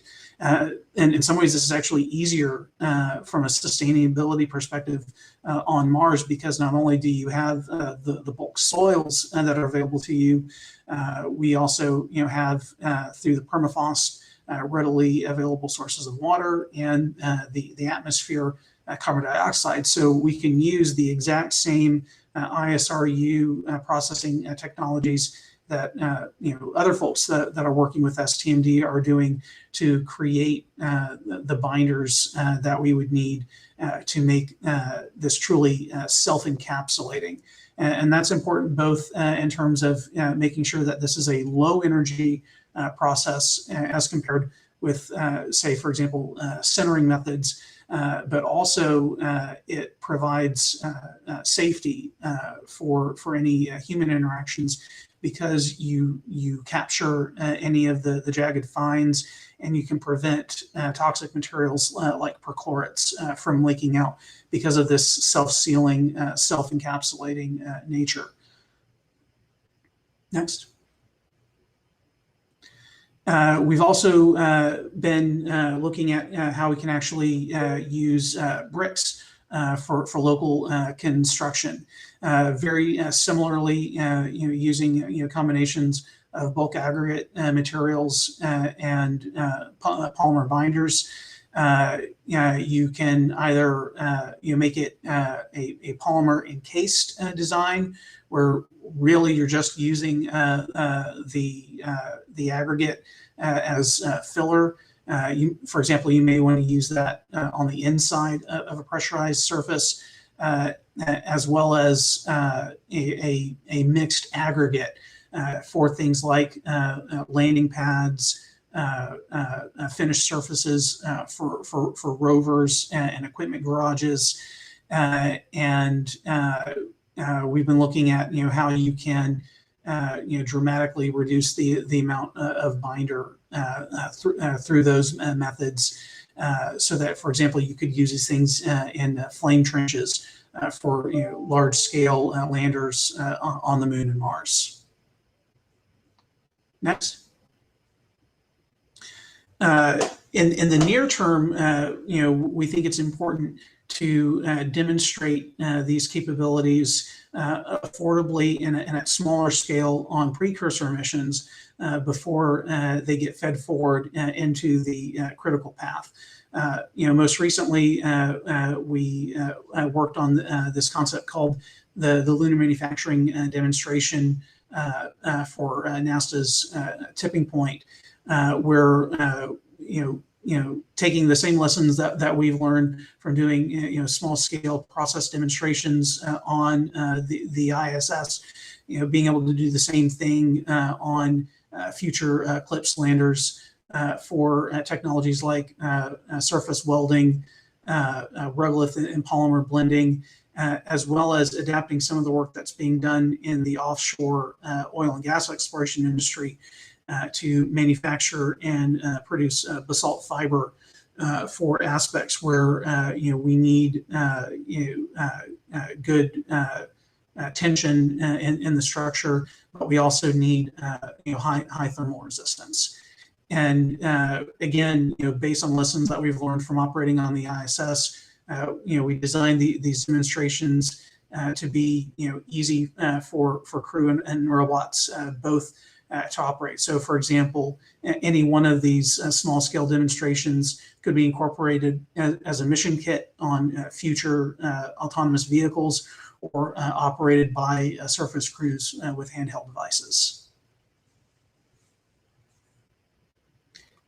So, these are the kinds of things that we're looking at Redwire to prepare for this amazing future of sustainable Artemis surface missions, and feeding forward to that Earth independence that we'll need on Mars. Okay, very good. Thank you, Justin. A lot of content there. A lot of diverse things going on for Redwire. So let's see, it looks like we might have about 12 or 15 minutes left. We might have to do somewhat of a speed round of questions. There is a lot of interest that the four of you just generated. So we are going to start. I'm going to start with Pascal first. Two questions from our audience I'd like to ask. First of all, will it be efficient to 3D print food on Mars in the early 2030s or in 2030? And if you have the answer to this, how much beef can you actually make on Mars based on, say, a single cow cell? What's the quantity? So people want to know the quantity. How does that translate? Okay, so the first answer is I don't know whether it will be on Mars at this day, but it sure is accelerating. The pace is accelerating, so maybe it will be the case. And will it be viable? This is what we're working on, so I definitely hope so. And the process, how it works, so we take a cell. All the cells developed at other farms are non-GMO, so this is very important for us. And the second thing is that they are non-immortalized. So we take the cell and then we just build a cell line, and then from that cell line, it's I won't say it's unlimited, the quantity of beef or whatever mammal or other species that you can develop. But given the right environment and the right nutrients, this is unlimited. We just revive the cell that is frozen, and then we grow it on demand.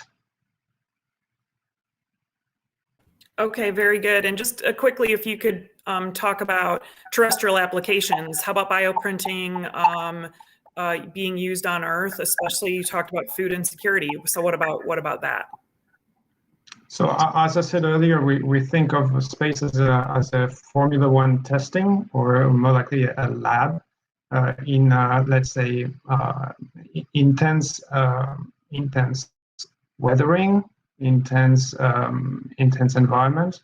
And the application are very obvious for us. We are focusing for Earth's application on automation, miniaturization, and everything linked to recyclability. So the purpose is really linked to 3D printing in general. It's to use the least possible amount of any inputs to produce the maximum possible rations of food. So it's the feed to food ratio, actually.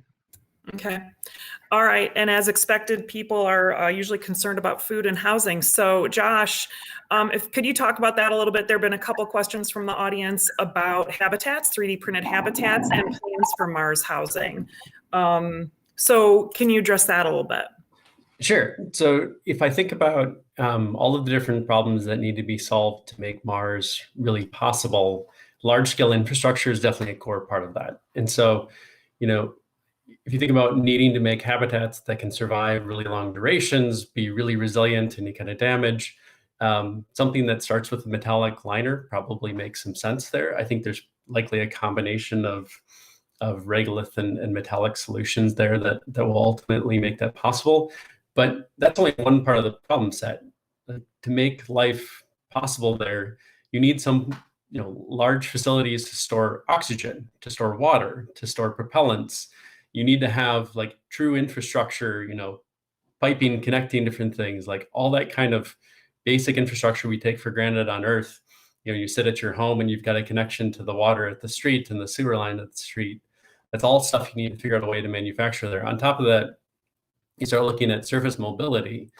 You may be able to take parts of that surface mobility system with you for initial missions, but to build large surface mobility platforms over time in situ, you also will need the ability to produce large, strong, and simple structures. And I think the metallic printing is a key part of that solution space.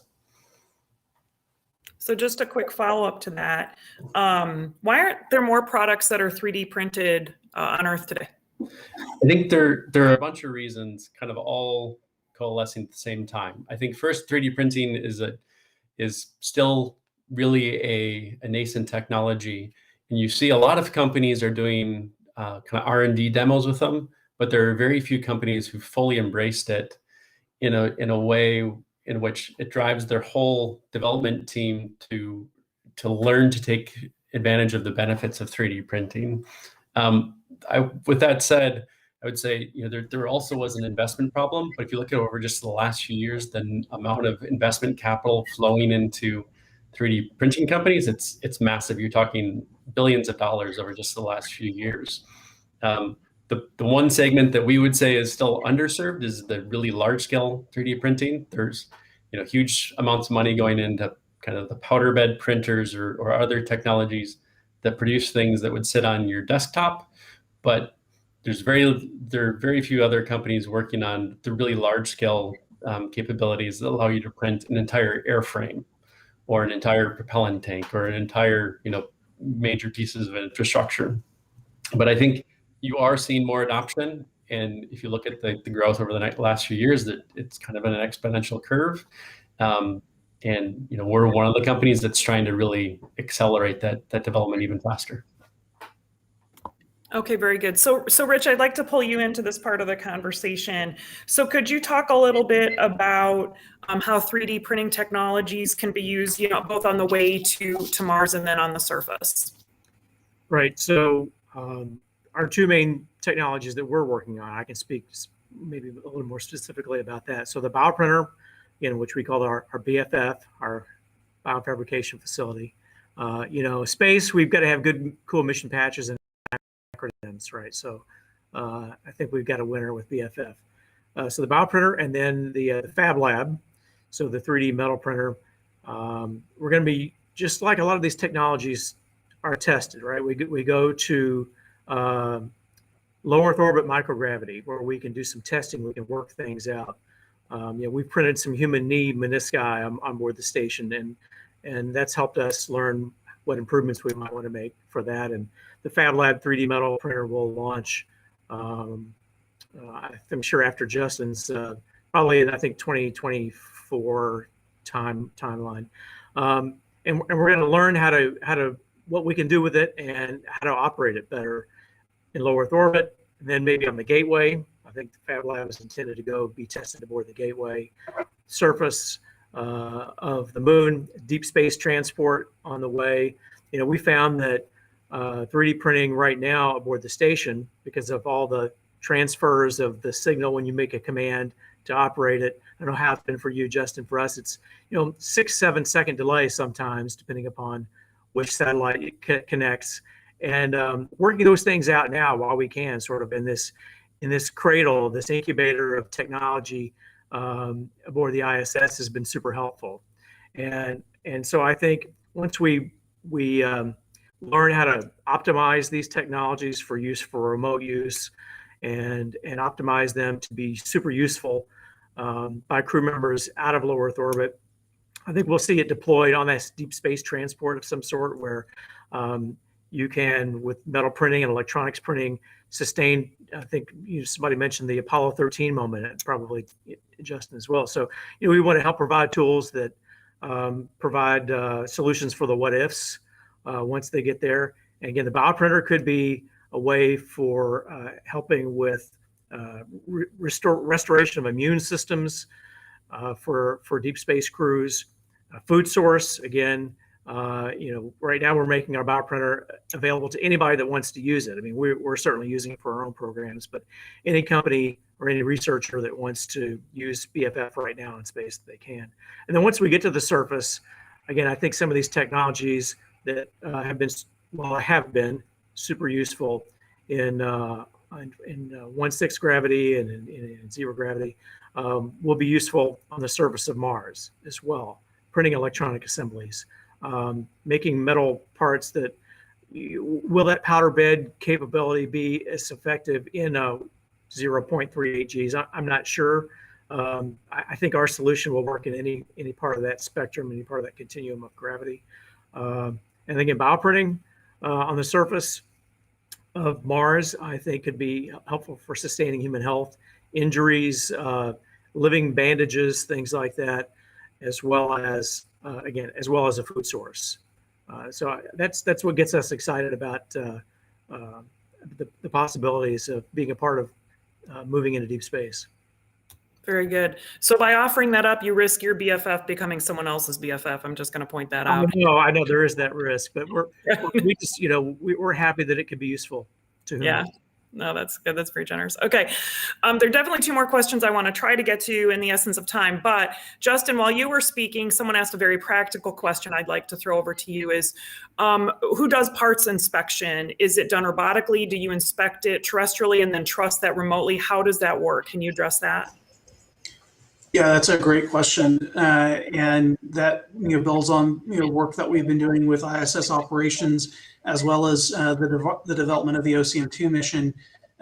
We are developing and building into the system a lot of those kind of in situ, checking and process monitoring systems, so that way we can verify that the feedstock that's coming in meets the quality standards, that the manufacturing operation is proceeding the way it's supposed to, and then that the output product is what it's supposed to be, because we are literally building things for customers that they will never see them with their own 2 eyes, which is a wholesale change from the way that things have traditionally been done in aerospace manufacturing and product development.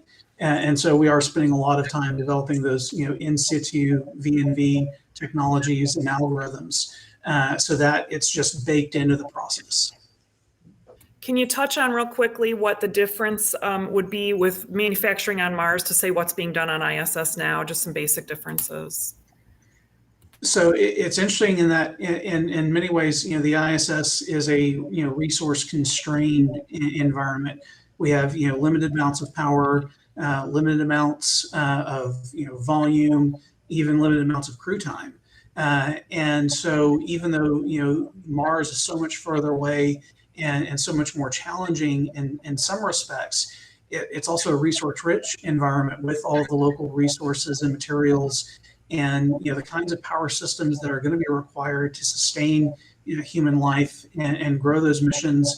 The technologies that we're working on fit well within those envelopes. And so I think it's how, like on Antarctica, the mindset changed from an expeditionary mindset to having essentially an industrial park at McMurdo that supports a permanent research station at the South Pole. We've got to have that same kind of mindset for establishing permanent infrastructure on the moon and eventually on Mars to sustain those missions, because we can't just FedEx everything that we need to those explorers and to those people living and working on those planetary bodies. They've got to have that critical infrastructure that Josh talked about, so that it does become a sustainable human presence and not just a temporary expedition.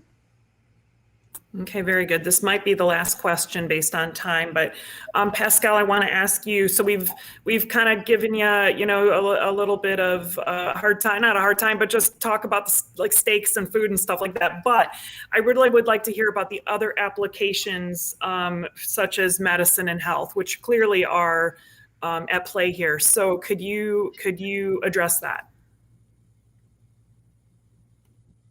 And you're still muted. That was a trick. So what we can imagine in a few words is personalized nutrition. So that health and dietary needs, they vary from one person to another and from season to season, actually. So we could customize each meal according to one's needs at a given moment. The second thing for space is definitely morale and psychology, because food is about fun, is about bonding and so on. It's very natural for mammals and humans. And let's forget about this freeze-drying food and pre-packaged food, and let's imagine that we could on Mars or on the Moon prepare our own food together. So the reality is that cooking, pretty much like gardening, are the basic hobbies of all humans.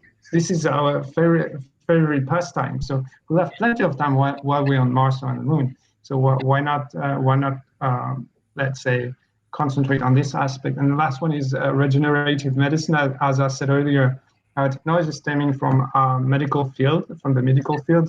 And if we can 3D print from stem cells cultivated meat, then potentially one day we can help grow organs, which can come in handy when you're like 6 months away from the next supply. Yeah, exactly. I'll just say cooking is not my favorite pastime, but anyway. So, okay. Well, listen, thank you all very much. We could spend an hour just with each of you individually. We really could. There's so much content here. Thank you to each of you for being here, to our panelists. Thank you to the audience for your thoughtful questions. I apologize we could not get to all of them. I know when we prep for panels like this, we think we're going to have all the time in the world, and the next thing you look down and time is up. So I hope you enjoyed the panel today. I hope you enjoyed the rest of the Humans to Mars 2021 Summit, and hope to see you all at the next time we get together to talk about topics like this. So that's it for us today. Thank you. Thank you very much. Thank you, Trudy. Thanks, everyone.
Thank you, Trudy, Rich, Josh, Pascal, and Justin. Fascinating panel. One of my favorite topics.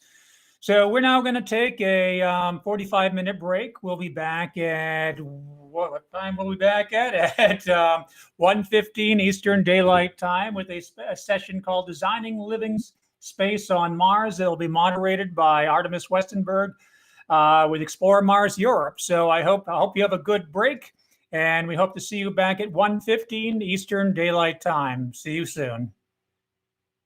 Space investor and entrepreneur Robert C. Jacobson is releasing his first book, Space is Open for Business, to provide readers with an insightful guide to the evolving space industry. Over 100 experts, including industry leaders and investors, share their insights into the economics and strategies for leading the trillion-dollar race to commercialize space. Jacobson has spent over a decade working and investing in private space flight and provides a comprehensive overview of this transformative industry. This book allows everyone to understand the integral role space plays in our lives and how it will continue to transform our world.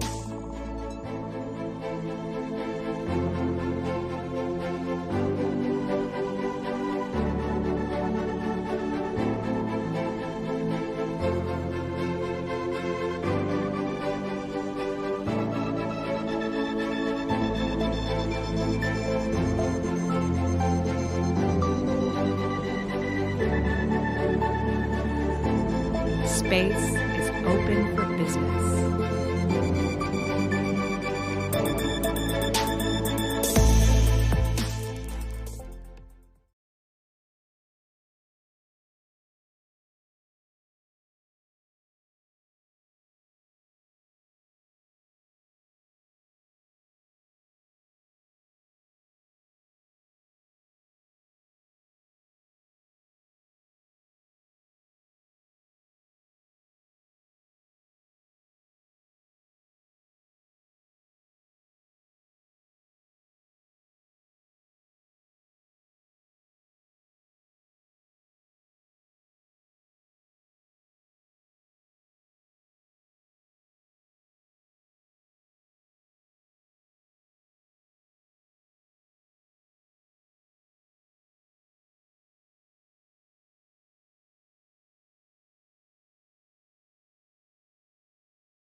Hello, my name is Lucas, and I'm an eight-year-old third grader from Toms River, New Jersey.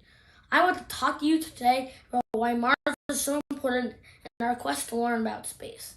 Some people ask, why Mars? Why not look at the atmosphere of Venus or some other planet or moon? Well, there's many reasons, actually. First, curiosity has proved that there are resources that we could use on Mars, like possibly water underground. Water is very important if you want to live or work on another planet, if you want to build or explore. Second, we are already preparing for this to be the next step.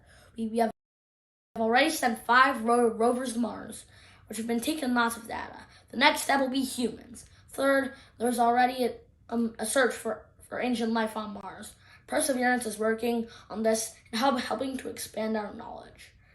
We want to continue Perseverance's mission and build on what we have learned. Fourth, other than Venus, Mars is the closest planet to Earth. We can get to Mars in months rather than years like it will take to get to most other planets or moons of planets. Unlike Venus's gas-based atmosphere, we can understand Mars's atmosphere better, can navigate it more efficiently. A final reason why Mars makes sense is the presence of natural resources, such as finding iron on Mars. Iron can be used as a basis of building materials such as steel, which can be critical on the surface. It is not reasonable to transport most building materials from Earth to another planet, especially heavy and large materials. So the iron we discovered on Mars could be used to build and create on the planet. One day, I'm determined to be one of the NASA engineers who goes to Mars. Thank you for all current astronauts, scientists, engineers, and others who are working to make our space exploration dreams a reality. I have to go take a call from NASA themselves. Why Mars? The answer is Mars is the future. Hello, my name is Brian Bartello. I hope to be an astrophysicist that works in space law.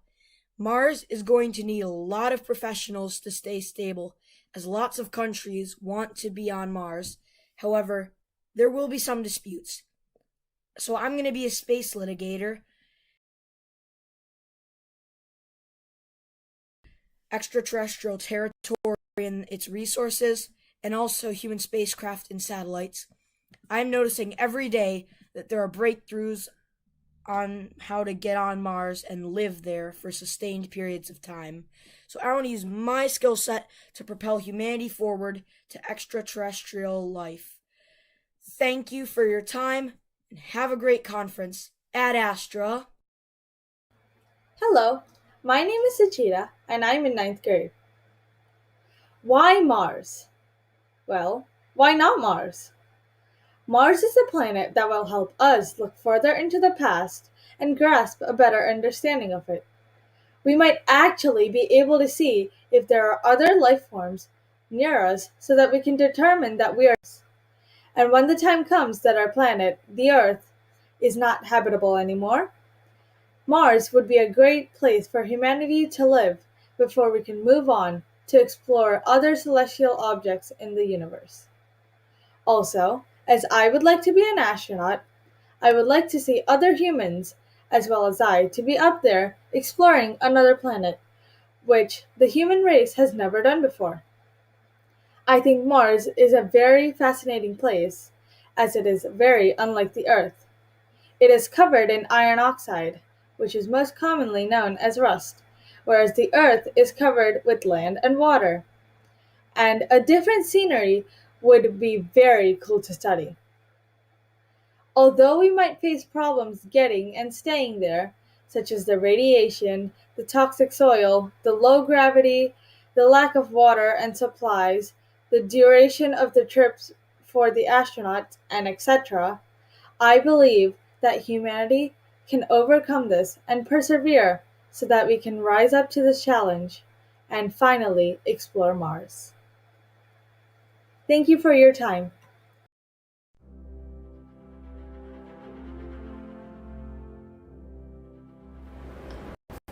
Hi, Christopher here, future astronaut. Carl Sagan once said, "The sky calls to us."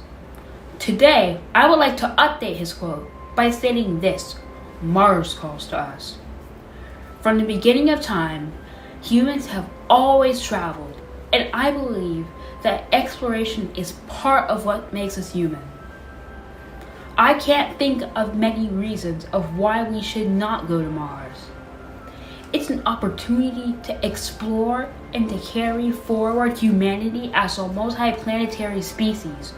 But most importantly, going to Mars can perhaps potentially yield solutions to some of Earth's biggest challenges that we face today.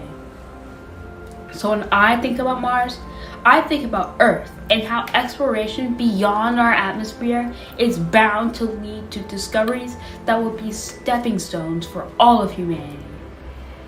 My generation is getting ready for the journey.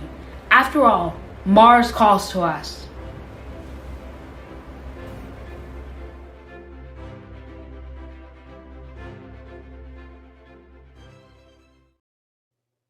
I believe that colonizing Mars is a worthy goal for humanity. The truth is, we are consuming more and more resources in space here on Earth, and it won't always be able to sustain us. We are polluting the atmosphere with carbon dioxide, cutting down trees, and destroying our planet. I think that Mars is our best chance for survival. But also, for thousands of years, humans have dreamed of going to space.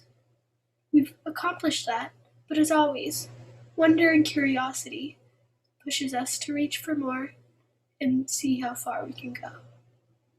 The big question that humans have always been asking is there life on other planets? Are we not alone on this little blue dot? I think that Mars can help us answer that question. I think that there may be life on Mars, and if they can survive on Mars, I think that we can too. And I think that to find out, we must explore. Thank you.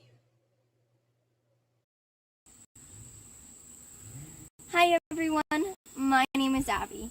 I am the CEO of the Photosynthesizing Farmer, and I would like to tell you why I am committed to the goal of going to Mars.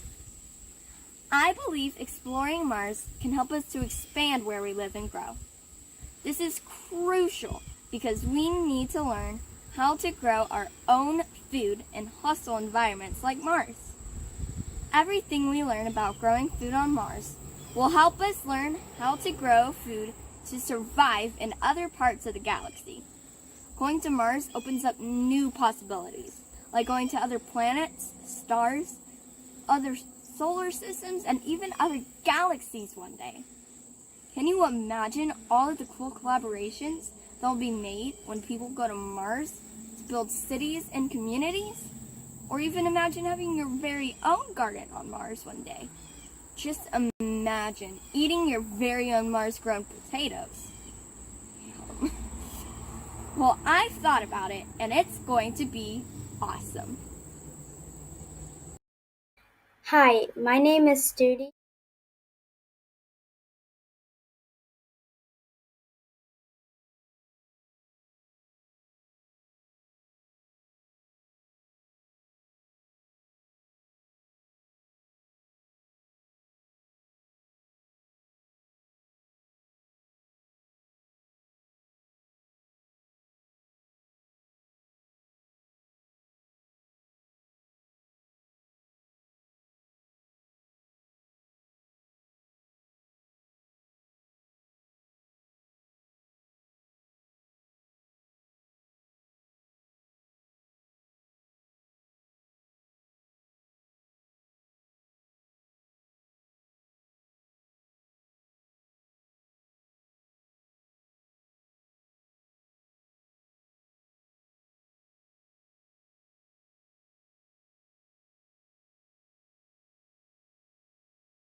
co-teaching and team teaching with me since that moment. And we feel very, very proud of that work. And there is an Artemis, help me with this word. It is a Hebrew word called hesed. Hesed. And it basically embodies this feeling of loving kindness. And that is what Artemis has done for many children and adults all along her kind of luminous career, but especially to me in this last 18 months. I consider her not only one of the smartest women I know, but I count her among my dearest friends. Artemis, we can't wait for this great panel. Thank you for being here today. I'm happy to be here too. Now, my question to you as an audience is, do you dream about your ideal house on Mars? I do.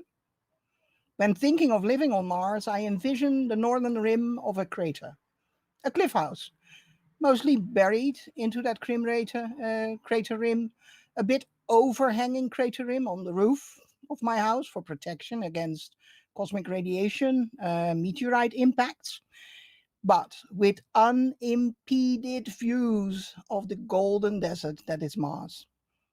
Now, I dream big, so my crater rim house is a penthouse on 3 floors, having large windows on each of its floors, and I surely hope that the engineers can, engineer that for me, because I want shielding, but also these unimpeded views. Now, as a historian, I realized that my dream is no doubt influenced by the facades of Petra in Jordan, but also actually of the Earthships that we build on Earth today. Sustainable, ecological housing with human well-being and health at its center. That is my dream.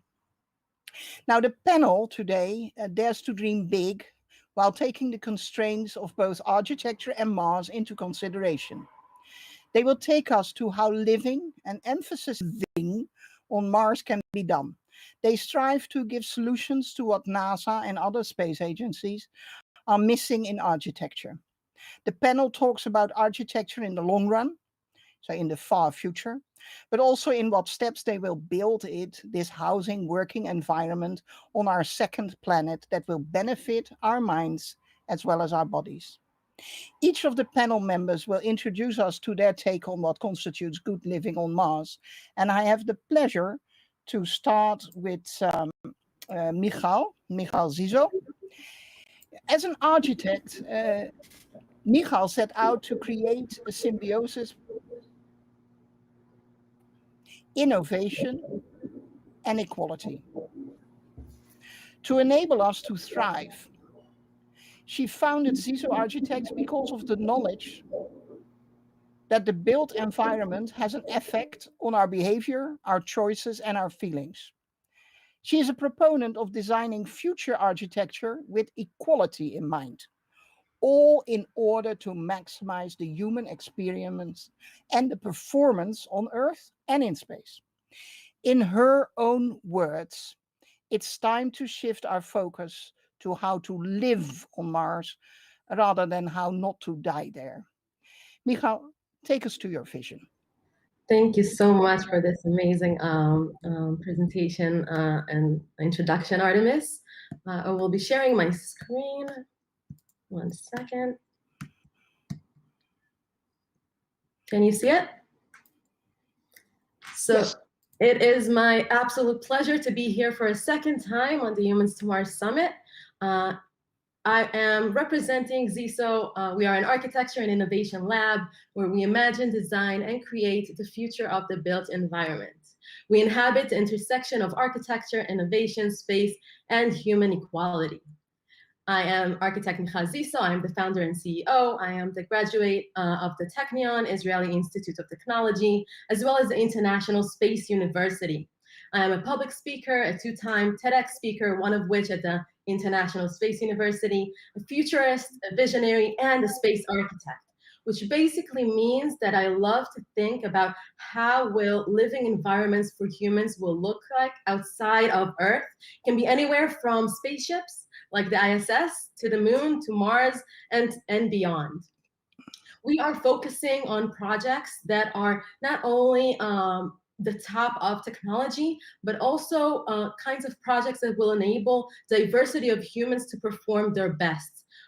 My specialty on Earth is skyscrapers and large-scale projects, and we're also focusing on a lot of research about closed-loop environments in extreme, closed-loop systems in extreme environments. So for me, if I think about why architecture has the possibility to influence the way we think, the way we feel, and even the way we behave. If the architecture we live in is good, it has the ability to enhance our performance and to make us happier and also to better our well-being. But if the architecture and the living and the built environment was not designed for us, it has a bad impact on our life. It can make us feel uncomfortable and even unsafe. So when I looked around and I started to research, I realized that our world is changing very, very quickly. If it's technology or social structure or even our own personal needs and wants. And as opposed to that, architecture on Earth moves very, very slowly. Things take time to change and to adjust to the changes of the world. And this gap is a real issue. And for me, I found that space architecture is a way to go through a process of unlearning. That means that we can forget by looking at Mars, for example, we can forget and the architecture we have on Earth because we have no choice. We have to think about how we design completely new architectural building blocks. And also it gives us a chance to connect to vernacular architecture, which means that it is organic, coming from the grounds, from the location that we are at, designed for the people that will be using the specific architecture. I'm also honored that my studio has been chosen in 2019 to be one of 10 initiatives by the SDGs, the UN Social Development Goals, as part of Action Partners campaign.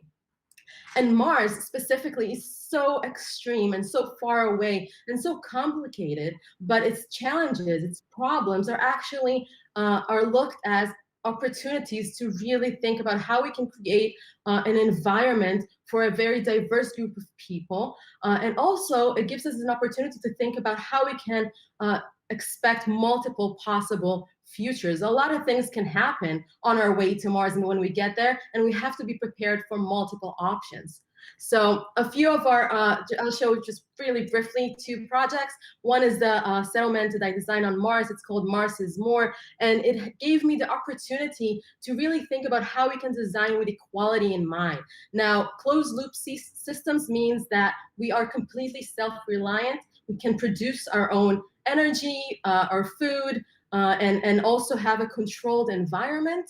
But there we have to do it in a sustainable and efficient way. We can use anything from inflatable structures to 3D printing to reusable. It has to be light and quick and controlled using local materials, and it has to be safe. Not only safe to make the people, like Artemis said, not die, but also to make them be more efficient and make their well-being be much more evident. Another project that I just want to show quickly is another closed loop system that I designed on Earth in extreme conditions, in an extreme environment in the US desert in Nevada for Burning Man. And here we chose to use many types of rings that can help us to create and to produce all the things that we need, including to produce our own food. So today we are researching a few things in the studio. We're researching space habitability via analog habitats on Earth. We're researching Earth disabilities transforming into space superpowers. We're also looking into personal space, pun intended. We're thinking that in space on Mars, people will have to live in very small quarters and with diverse people that are different than them. And it's a very different kind of perspective, how we think is a comfortable personal space for each individual. And the fourth thing is I'm continuing a research with ISU and the International Space University about intercontinental suborbital commercial liner. Our mission, like I said at the beginning, is to enhance human health and performance in space using the design and architecture of the built environment. And collaboration is key, so I'm so happy to be here and hear my colleagues right here. So thank you so much. And I will give the floor to my next space architect. Yes, well, now it is, thank you, Michal. It's now my pleasure to introduce to you Alfredo Munoz. He is founder of the Abibo studios in the USA, Spain, and India. Abibo is providing cities on Earth with what I would call architectural fluid buildings and urban planning. I would recommend that you visit the Abibo website to enjoy the amazing visions of cities all over. Now, Alfredo is also a board member of the Sustainable Off-World Network, which believes that having humans live on Mars will enhance international cooperation, it will boost research and innovation, and help us find creative solutions to Earth's problems. Alfredo has two passions, architecture and astrophysics. And designing a sustainable city seems kind of logic for someone with those passions. For 1 million people, no less, big city on the red planet, and it brings his two passions together. Alfredo, take us to our city on Mars. Thank you, Artemis. Thank you so much. So Artemis already gave a little bit of the background that I had. Originally from Spain, I educated myself as an architect, but I had the fortune to work and live in 5 different continents. And that added a lot of value when we started to consider what will be the challenges that we will need to design on Mars. Because not only Mars requires a multicultural approach, but also a multidisciplinary approach. And that's where SONET comes into play. SONET is a group of multidisciplinary experts, mainly from Europe, but also from the US, that we came together with the objective to create self-sufficient and sustainable settlements of world. Today, I'm going to be showing you just one example that we did for Mars. We call it NUWA, and it is intended to be a self-sufficient city on Mars, as Artemis mentioned, for 1 million people. But what does it consist of? Well, it's a vertical city that is located in a cliff on Mars. And the key aspect of it is that it is self-sufficient. The reason for this is that we cannot really consider building a city without using the resources on Mars. It's not only unsustainable, but also it's not scalable. Why is that? Because we only have a window of opportunity of 1 month every 2 years to bring things back and forth from Earth to Mars.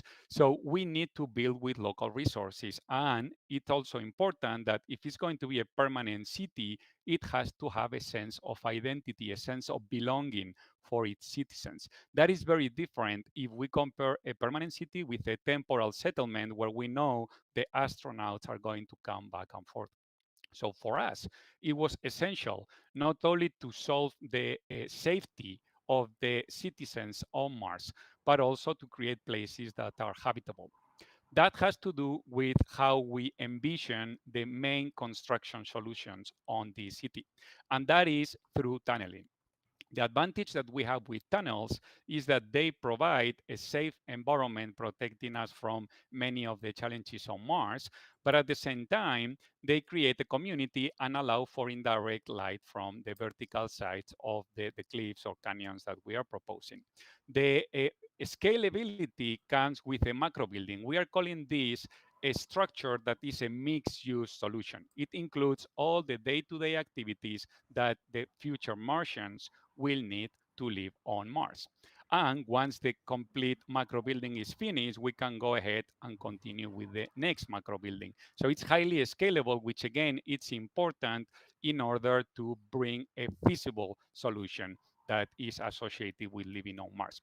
And here you can see some brief visuals of some of the spaces that are associated with the city.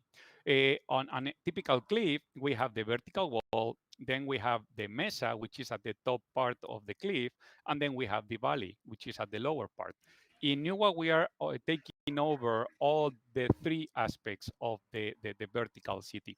Inside the cliff, in the vertical wall, we have the views that you see on the lower corner. But then on the valley, we propose the farming, which is critical for ensuring that humans will have the proper food.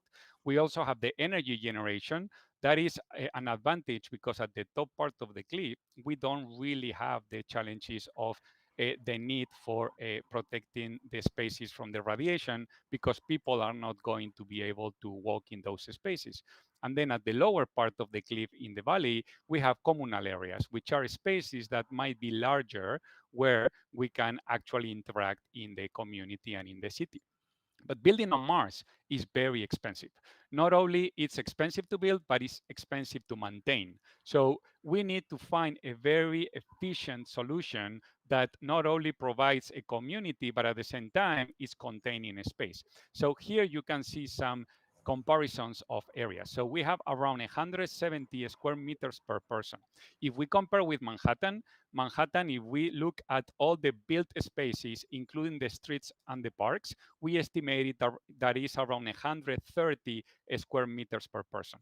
That means that the city will be a little bit less dense than Manhattan itself. But then we have other areas that are not suitable for humans, mainly for farming, which is 110 square meters per person. This is fascinating because if we compare with Earth, on Earth, we use 6,000 square meters per person. That indicates that if we bring the technology that we have nowadays, we can bring a huge amount of innovation and change for good in order to help with climate change. Here, you can see some strategies that we are doing for the resiliency of the cities. As Artemis mentioned, we are proposing an entire colony of 1 million people, but we are dividing it in 5 different cities.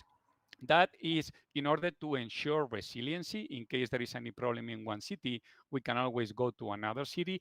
And also, as I said from the beginning, in order to be able to find the local resources that will be critical to ensure self-sufficiency. And Mars does not have all the resources that we need for entire colony in one location. So by splitting it in different locations, we are able to actually be able to leverage those resources locally. And here you can see Nuwa, which is located in Tempe Mensa, Avalos Cities, which is located in the north, to be able to mine ice. And then on the lower part, you can see some other proposals. And I'm going to show you now a video of the team behind this proposal. We cannot hear the voice.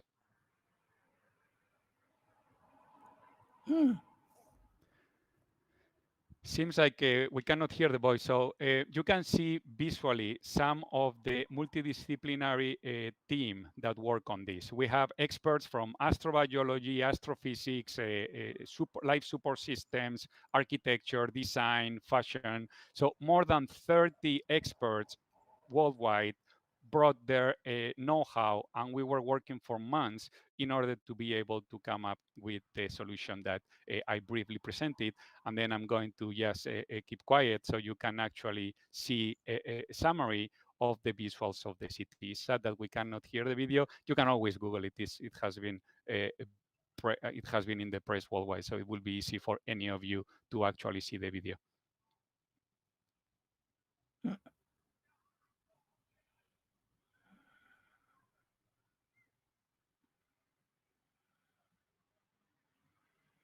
And while we finish, I would like just to summarize the sense of identity. That's where we think design and architecture brings a huge amount of value, and that we hope that it's incorporated in the next decades to come. Okay. Well, thank you, Alfredo. So then to the last, but certainly not the least of this panel. Vera Miliani is a movie maker, a writer of children's books, next to being a French-trained architect who, finding fault with Manhattan's urban design, wrote the book F the Rules. If this were the Netherlands, I could actually say the word, but you can't do that in America. Vera proposes the concept of recycling cities, which is to say, transforming damaged areas caused by industrialization into sustainable green zones to better integrate the natural environment into human living spaces. Vera is, next to all that, also the founder and CEO of Mars City Design, exploring livability and sustainability on Mars. Vera, show us what livability looks like on Mars, please. Yes, thank you. Before I start the video, I just want to thank you again for Explore Mars for hosting me and my two fellows, very incredible, talented, courageous architects, like real architects, because we do earn this. You know, it's not like we just suddenly show up from nowhere and we become an architect. It's a hard work. We don't sleep, we don't eat. Sometimes we just drink coffee and whiskey when we celebrate the success. But so I think each of us have a story, and the childhood story that is very marking to your identity, just like what Alfredo mentioned about his architecture. And mine would be about the Black River that helped me to realize that there is the big system behind everything that we are living with every day. And that big system is Mother Nature. And when it's aching, we are part of that Mother Nature that will be also struggling to survive. And I think a lot of people mention why Mars, the Earth is dying somehow. I think the answer is because Mars is the out-of-the-box solution for us to be able to handle and also find a root cause of all these disease that we are facing right now in society, but that cause Mother Nature to struggle, continuing. So today, before I start this visualization, I just want to use this time to not to show off what our design competition winners could do or could not do at Mars City Design. There are big names of architects who can do that better than us, but I'd like to offer my voice about considering our position within the space mission planning. We are a community of visionaries. We are trained to see far, to close distance of where and how human destinations could be. We have desires to advance. We see our context, and not just space in terms of environment and place, but also context of time. We observe, we understand that those places want and desire something to be connected to the human destiny. Where are we at our timeline? And we design the paths towards that vision. That is how our design process works. It works like a human body, you see. We have a brain to think, well, some of us do. We have eyes to see and our feet to walk and run. The point is that each body part is designed to fulfill our desire and perform its function. And together they realize our story, our life experiences and journey that are beyond just what each part of the body can do. So the collective young generation's desire has always been actually to go to space, to reach the galaxy and to leverage the moon to make Mars a second home for human living. What is available today in the space industry is much better for us compared to 5 years ago when I just started Mars City Design for creative visionaries. But we're still not very much included. We're pretty much here to accommodate the existing infrastructure that, in my opinion, is not sustainable yet. Because as if the brain has to adapt to the feet. So Mars City Design community, we are visionaries. We see holistic aspects of what it is for humans to occupy Mars. But each time we somehow have to deal with the limitation that is not aligned with the vision. I just want to take an example of the beautiful design that Abibo showed, for example. If we want to realize that on Mars, we will have to face the planetary protection, for example, right? Just a simple thing. So that is an example. So it's just like a marathon runner interrupted during his race because the day before he ate a bad curry, for example. And the stomach says, hey, we need to go to the loo now. So this is an analogy to Earthers who are not open to the Mars projects. But other most limiting examples would be that the fact that some space leaders would launch programs that are also based on only problem solving. We understand that that is how economy works. Our eyes are designed to see, not to walk or run, but we need both eyes and feet and the ensemble of our body to walk to a direction that is aligned with our mind. It all happened in milliseconds, but the point is that we visionaries have our function too. To not include us in the planning of your big mission is limiting the problem solving itself. You're just surviving, solving problems, treating symptoms instead of finding the root cause and go beyond overcoming. So there is a secret treasure behind every dirt or difficulties. That is nature's design. So the message I want to convey today, have a holistic vision to conduct your planning. If you are not designed to do that, please include us visionaries in the team. Don't just take their design and run with it like many do. There are contexts associated with each step and each design that we make. You can take and copy and run with it, but perhaps even make money, but you're not helpful for the initial purpose of that design mission, the big picture, which at the end makes what you do excluded from the big plan that nature has. What does nature do to that at the end? I believe eliminate it, because it becomes a foreign agent like cancer to the whole body of nature design. So do include the visionaries in your project, not to copy our work. And here are the examples of how, from fantasy, inspiration, concept and vision, story, perhaps still far from reality for today, but we can evolve these projects to be more pragmatic, practical, to solving urgent problems on Earth. I believe visionary projects can solve immediate problems, but immediate problem-solving methods usually don't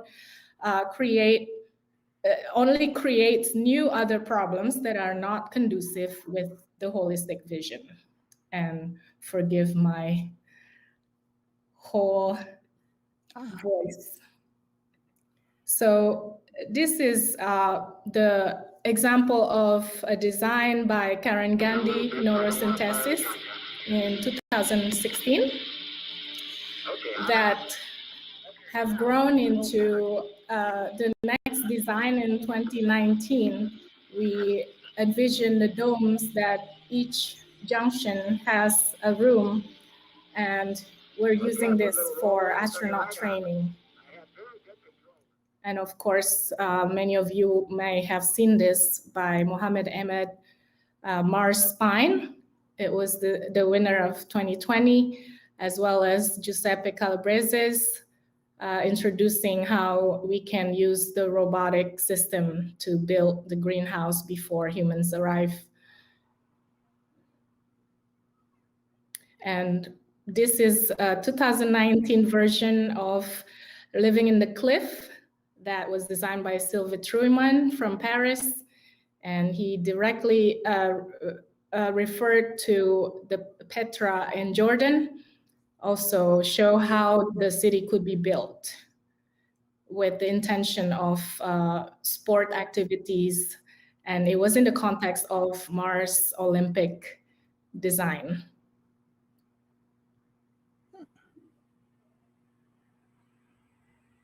None of these are new in human architecture design. This is ancient method that human use when we still respect nature when we design. And finally, our Alpha 2.0 that we submitted to the NASA 3D printing competition that promotes the plant-based material and water recycling. And this is for mental health of the astronauts training. We have this cabin as a real project that has been patented And finally, our clean fuel facility that is in the process of design.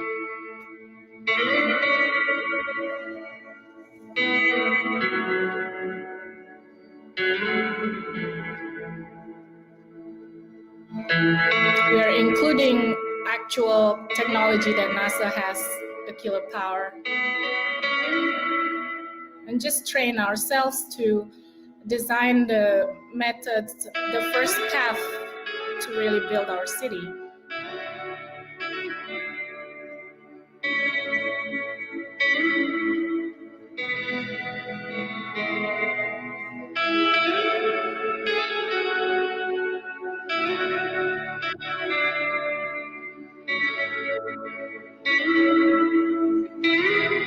These are hydrogen rovers.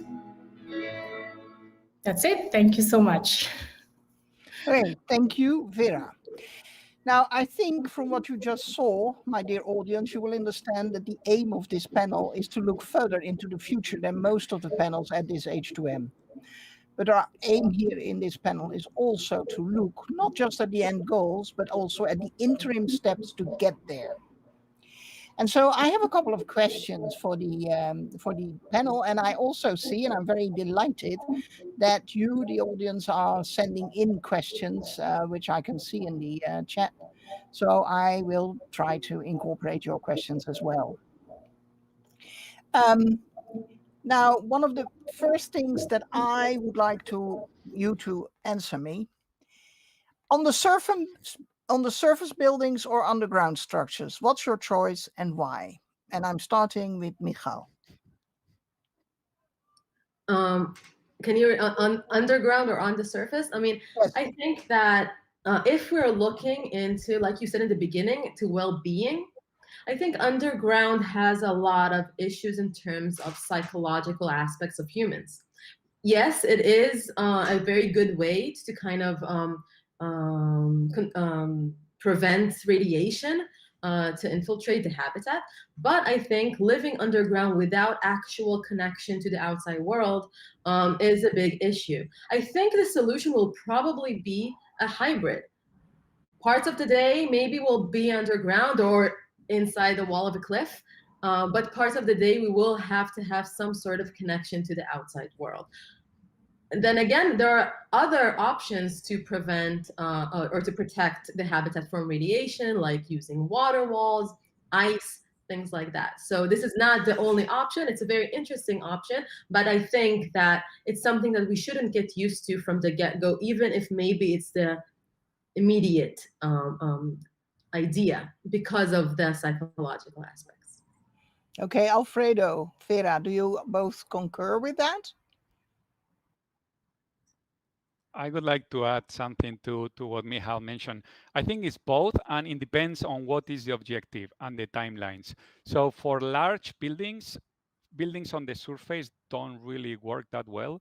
Indeed, on Mars, we are all very familiar with the challenge of radiation, but one of the other challenges that are not that common to know is indeed the pressure from inside of the buildings, because the pressure difference is so high between the inside and the outside.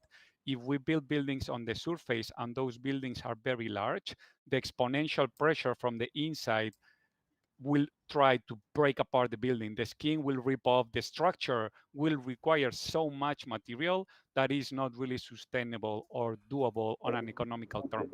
So from the economical point of view and sustainability point of view, having really large buildings on the surface of Mars does not seem to be a right approach. At the same time, the advantages that we have underground is that the thermal inertia of the rock, or if we go underground, helps a lot with the temperatures that we have on Mars, which many of you might know, depending on the area, it's even on the warmer days can be as cold as Antarctica. So in that sense, being able to have a lot of mass around the spaces that are habitable helps to, again, be able to develop a sustainable solution for Mars. But as Michal very rightly identified, there are problems with well-being. If we are fully underground, we don't have access to light, which is critical for permanent settlements. So at the same time, being on underground solutions, if we don't go with areas that are already built there, like lava tubes, can be expensive and time consuming. So probably the first settlers on Mars will be on the ground. But on the long term, from my personal opinion, and based on all the work that all the group of experts that we did with Nuwa and some other work, seems like probably it's not the best solution to go on the ground. So as Michal was saying, I agree with her that probably a combination of both can be the right to go here. Absolutely. I think it depends on the time, the context, but what's fascinating with the fact that there is less gravity, activities will be different, and furniture not going to be designed like how IKEA is.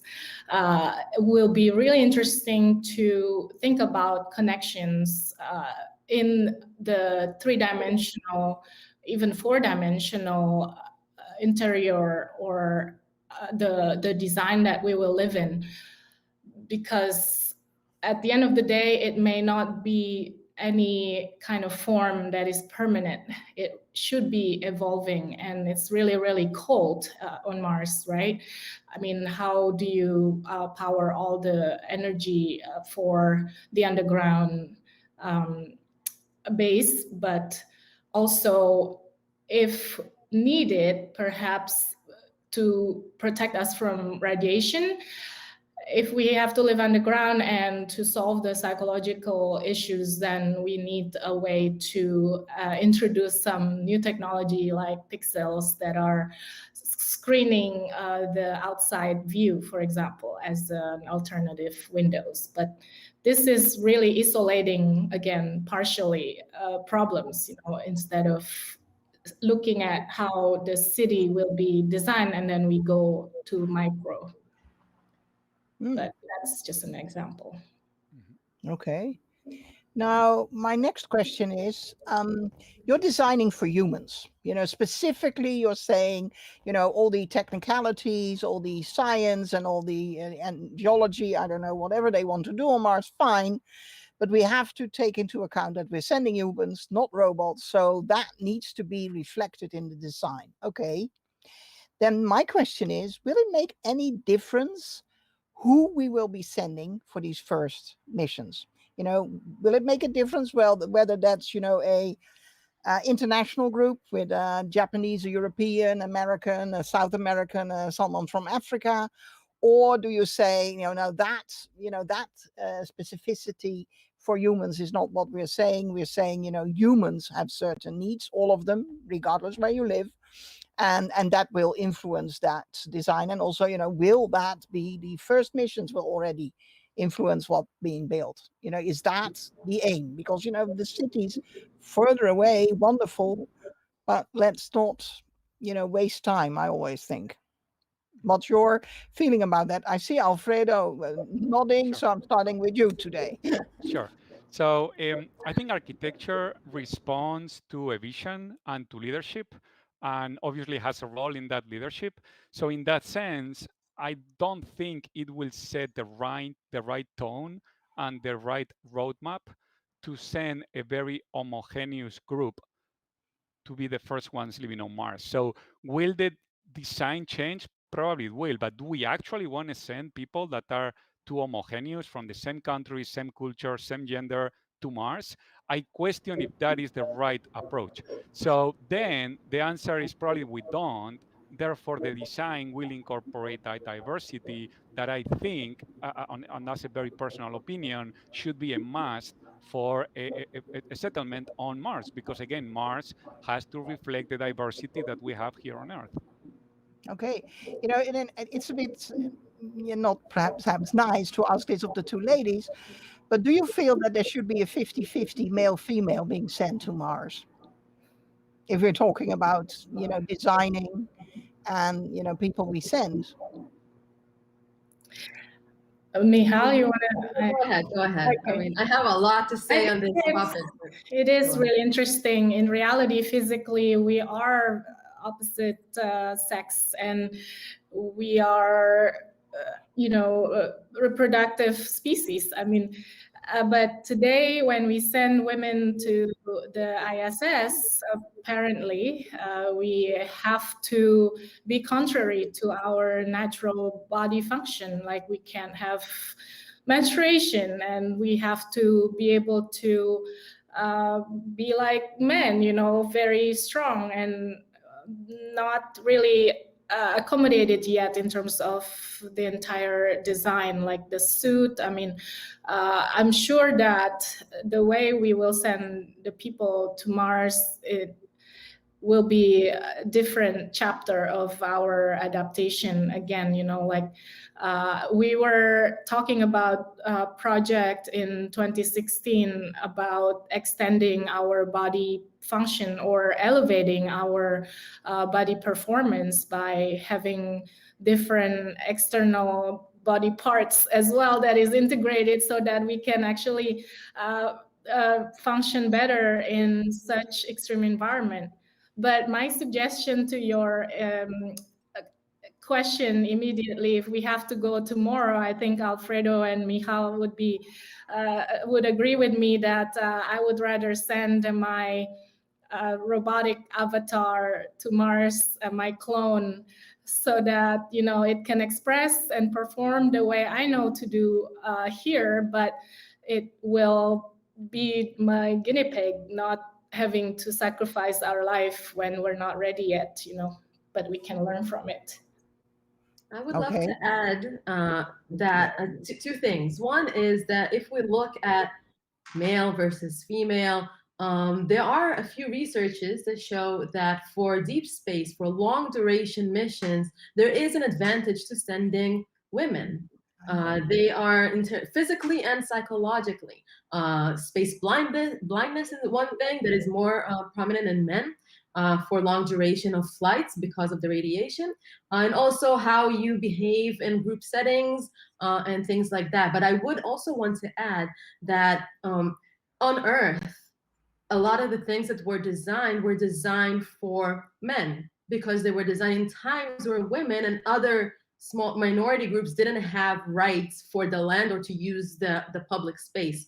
And if we think about Mars, it's not really a question of who's going there first, but in general, if we want to make it more accessible, we have to prepare for many people, because if we design it for just the first group at the beginning, it will be harder for us to change things as we go along. And also, the question is not only who will go first, but what will they go with? I think those things also will determine how, at least the beginning of Mars architecture will look. Okay. Now, of course, we go to Mars and we can't take everything with us. So we will have to use what's there, in situ resources. How do you think we will, what will be very good for us there, and what will we really need to bring? Do you have any idea already in your designs? Vera. Well, since I have been focusing on the architecture side, for example, we look at the abundant materials there. We have basalt that we have been looking at, and we're also looking at what is available as tools today to process that rocks to become filament of textile that we could use to make our clothings. Another thing that will be interesting is if we create some kind of system that we bring with our flight to accommodate plant-based construction quality of plants, or medicinal, or just like how the Aborigines at the beginning selected these plants to go from one continent to another. I think there is a lot we can learn from ancient how humans deal with nature. It wouldn't be different. The only difference is that we have the advantage of new technologies that we will be able to make and adapt the in situ resource utilization plan to our convenience. This is why it's so important to see the planning a little bit farther ahead before we decide what we want to make. Michal, what's your thought on that? Is there any specific material on Mars? I don't know, to make Roman concrete, I always think. We can create a lot of materials from the elements that we have on Mars through different processes. I think Bjarke Ingels Group Big have an amazing kind of presentation about how we can recreate everything that we have here on Earth, basically, if we start from a certain point. I think that in the beginning, we will also be using the materials of the spacecrafts that we are coming with, or the humans will be coming with, to reuse them. Question if they are planning to go back to Earth, if they still need the spacecraft or not. But I think those are also parts of the materials. And also another thing, there can be many different considerations of materials. And if we think about, I told you that before a few days ago, if we think about all kinds of processes and technologies that we'll be sending there to produce oxygen and other things, we can have some sort of byproducts, or all of a sudden an abundance of some type of material that we didn't really think about that we'll be able to use, or we'll have to use if we want to be sustainable, and it can influence the way we build on Mars. So really, I think that there is no one right way to do architecture on Mars. And like Vera said, vernacular or organic architecture that is connected to nature happened all around the world in different ways. But today it will be very interesting to look how can those things happen with the technology and all the knowledge that we have. Okay, Alfredo, your take on this. More than materials, I would be more inclined to bring technology.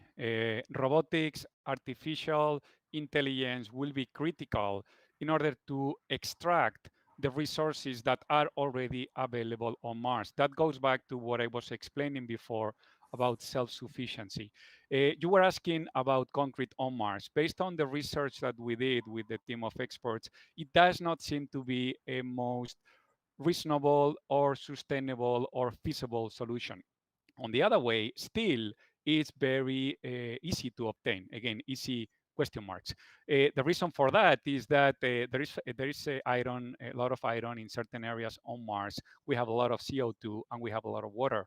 With the CO2 and the water, we can create chemical compositions, and then all of the above creates iron. So we do envision iron being the main material for structural and civil work, along with potential tunneling, as I explained before. But again, that we cannot really think that we are going to scale, and that's the word, scale, a settlement without being able to find the technology to actually leverage the many resources that Mars have. And obviously, we will need to bring seeds and farming because it's critical for the community to survive, and that will need to be brought from Earth. I can spend a lot of time talking about the specific materials, but I think that could give a fair summary of the solutions that we have. Now, I would like to take some questions from the audience, and they keep coming in. And I think I hope that my panel will be, nice about it and be able to answer in chat or whatever follow-up questions after this session, which is nearly done. 2 questions about artificial lighting came in. Of course, this has to do with someone who worried about the vitamin D deficiency that we might get on Mars, but also someone who will it be, very harsh light? Will it be very, soft light? Because Mars has a different, it's a bit further from the sun. It has a different atmosphere. So the what it looks like, the light there is different. What will we do with that? Will we make it more Earth, more Mars? Artificial lighting. I'm starting with you again, Alfredo. Sorry about that. That's perfect. So artificial lighting will be necessary on Mars. That is connected to the fact that anyone exposed to the sky on Mars will develop cancer. the radiation from the sun or from even the cosmic radiation is lethal. So we need to find indirect ways to bring the light, either with a reflection or with optic fibers or with a technology that we have currently available on Earth and that we can develop over the next decades in order to ensure that the spaces that we have as habitable are comfortable for the well-being of humans, but at the same time, they are safe. That connects, as the question was asking, about complements. We are architects. We don't have expertise in medicine. In the team that we got on Sonnet, there were people that have a biotechnology background, and they were also indicating that the medicines or the core of the medicines could be developed also on Mars, thanks to the possibility to obtain carbon. Again, that goes back to the local resources. With carbon, we can start to generate the proper amount of materials that are not only for civil work, but also organics that we will be needing to survive and have a successful life on Mars. Okay.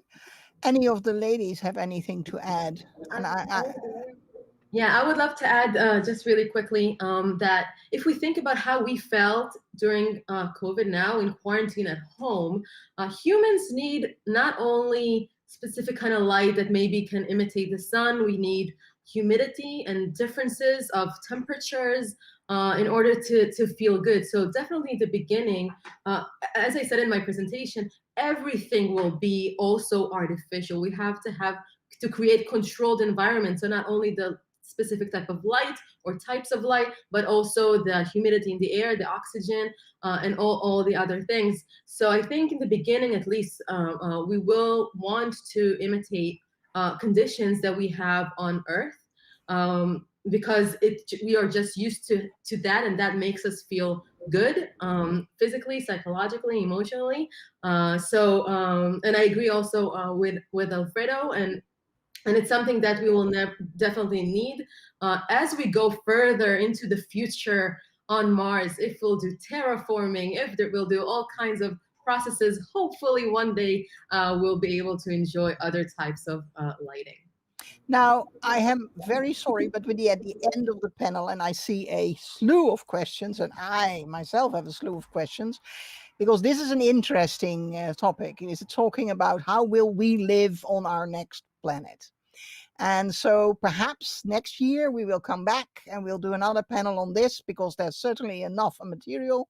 I would like to thank my very learned panel on this subject for all their answers.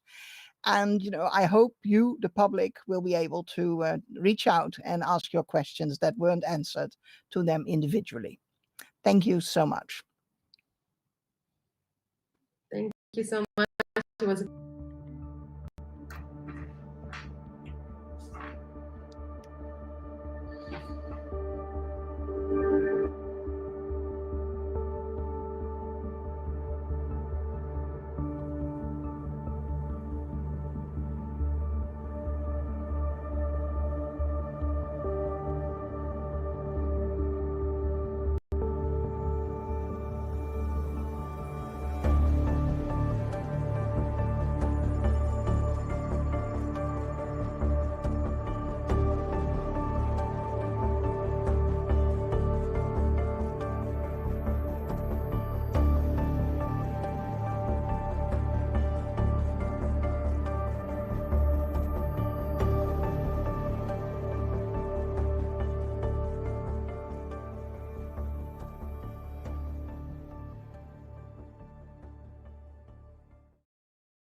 Good afternoon.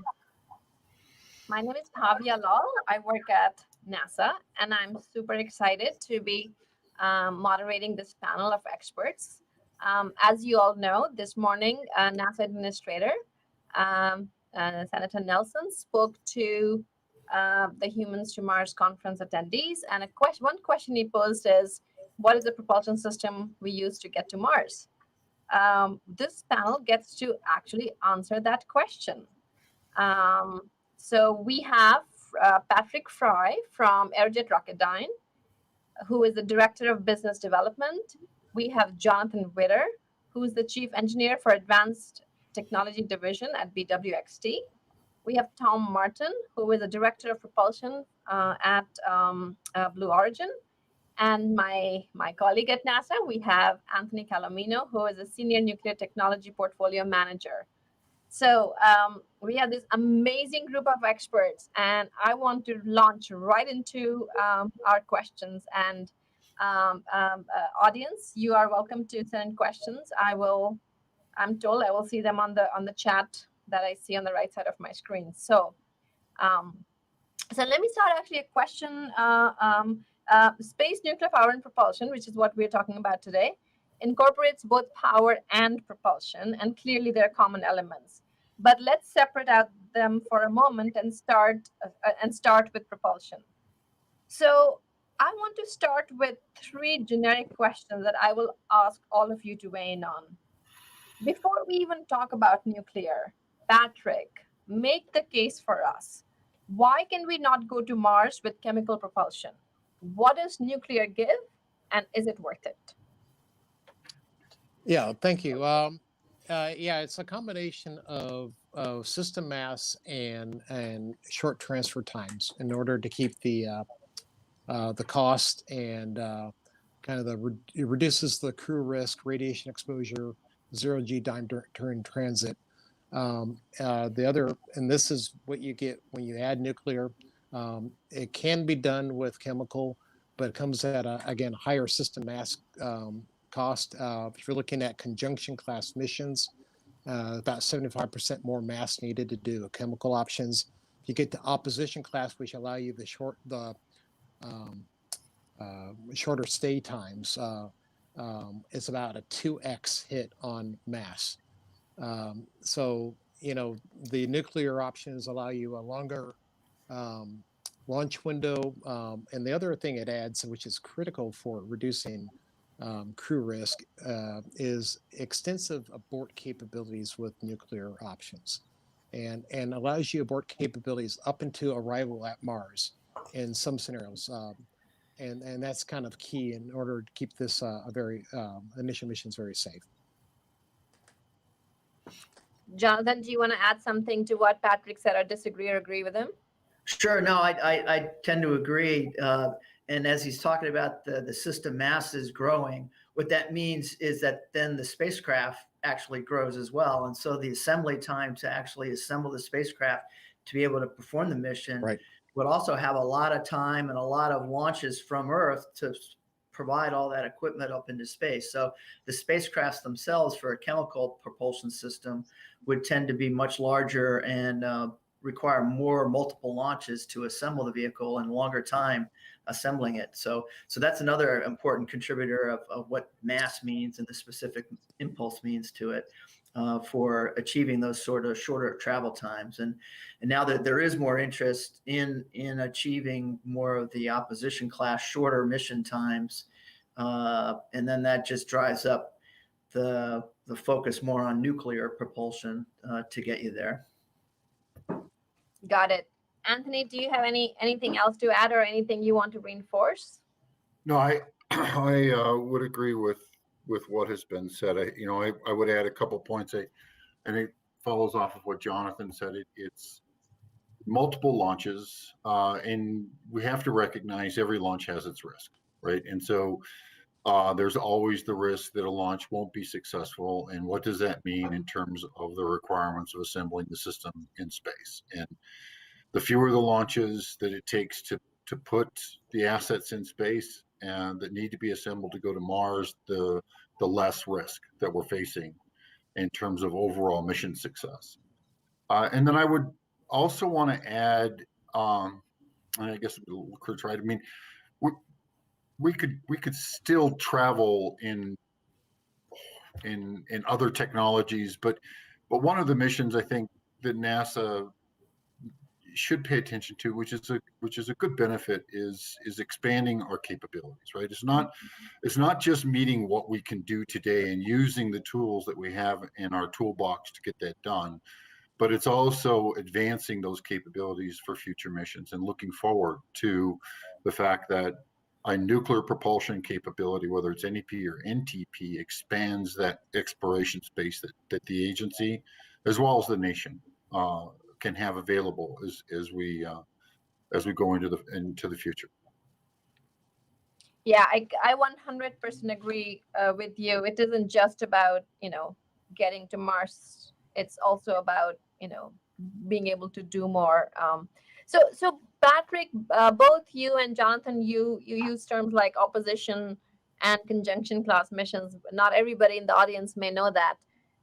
So if, Anthony, if I could turn to you and ask you, how and if do architectures, and maybe you could just start by describing what these opposition and conjunction class architectures mean, how do they change the answer that we just got, that nuclear is superior with respect to chemical and getting to Mars with respect to the criteria we just talked about?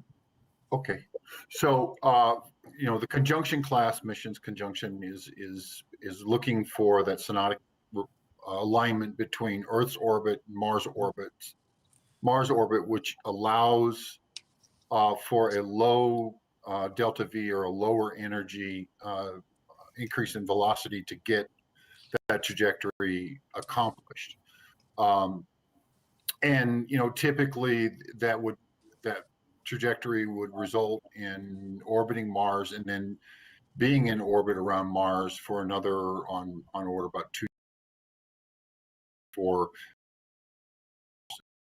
If it's a conjunction class, yes, it can be accomplished with lower energy requirements, lower mass launched from Earth.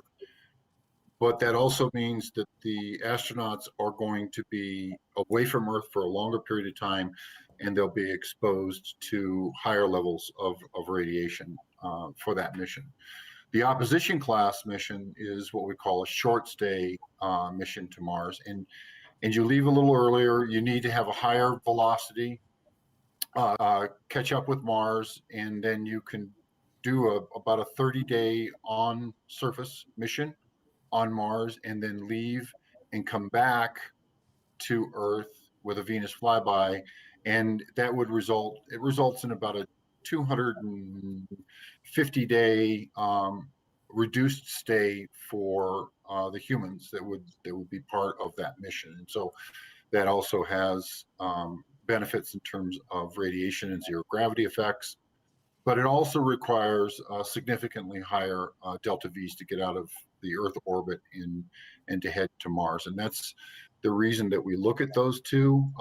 It really comes down to what we would need for the humans and for their health and risk.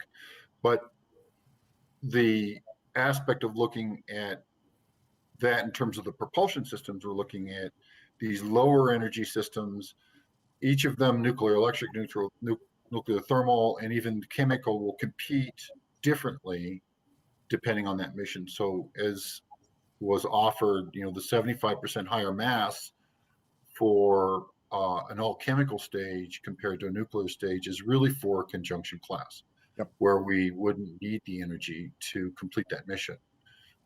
If we're going to go to these faster mission types for an opposition class, that mass differential between an all chemical and a nuclear stage grows to 2 times or even higher, depending on what that architecture is.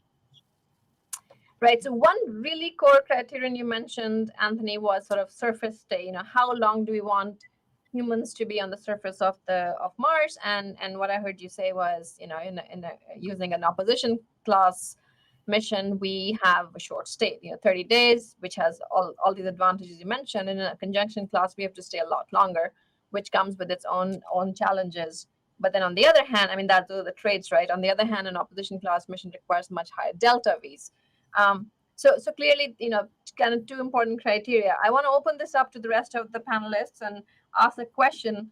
Other than the ones I just mentioned, what do you see as a criteria for deciding which propulsion system, whether it's nuclear electric propulsion or nuclear thermal propulsion or chemical, we will use to go to Mars? Because really, it's how we need to make this decision. We cannot kind of be bottom up here. We can't say, NTP is harder and easier in these ways, and NEP is harder and easier in these ways, and therefore we pick these. We kind of really need to be somewhat top down. And again, I mean, it's top down and bottom up at the same time. But we do need to talk about what are the criteria. What are we trying to do? Are we trying to maximize the amount of time we spend on the surface of Mars? Are we trying to reduce the costs? So can you weigh in? And again, this is a question for all of you. What do you see as the criteria we should be using to make decisions like which propulsion system to use to get to Mars? Kind of repeating Administrator Nelson's question this morning. Hey, Bobby, if you don't mind, I'll start.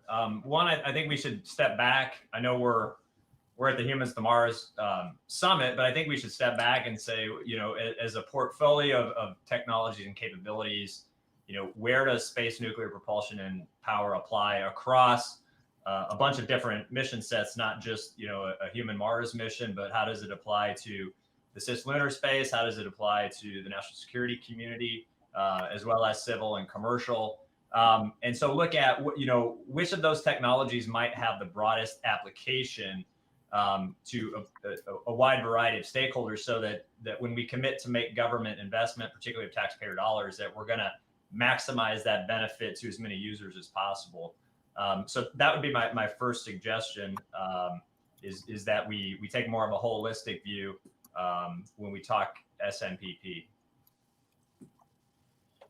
Agreed, 100%. Jonathan and Patrick, any other criteria you'd like to add? I'll jump in. In terms of specifically back to the humans, the human mission to Mars, and I kind of broke it down into 4 basic criteria. First and foremost is crew risk and safety.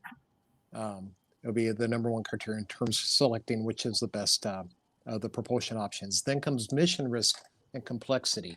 Depends on it gets down to how much time and how much aggregation you have to do to get a stage ready to go, and just overall mission complexity. Then comes mission cost, which should be upfront but not ahead of the risk. And then development cost is part of the overall mission cost, and that's the mission cost picks up all the launch cost to again aggregate all the elements for the stages.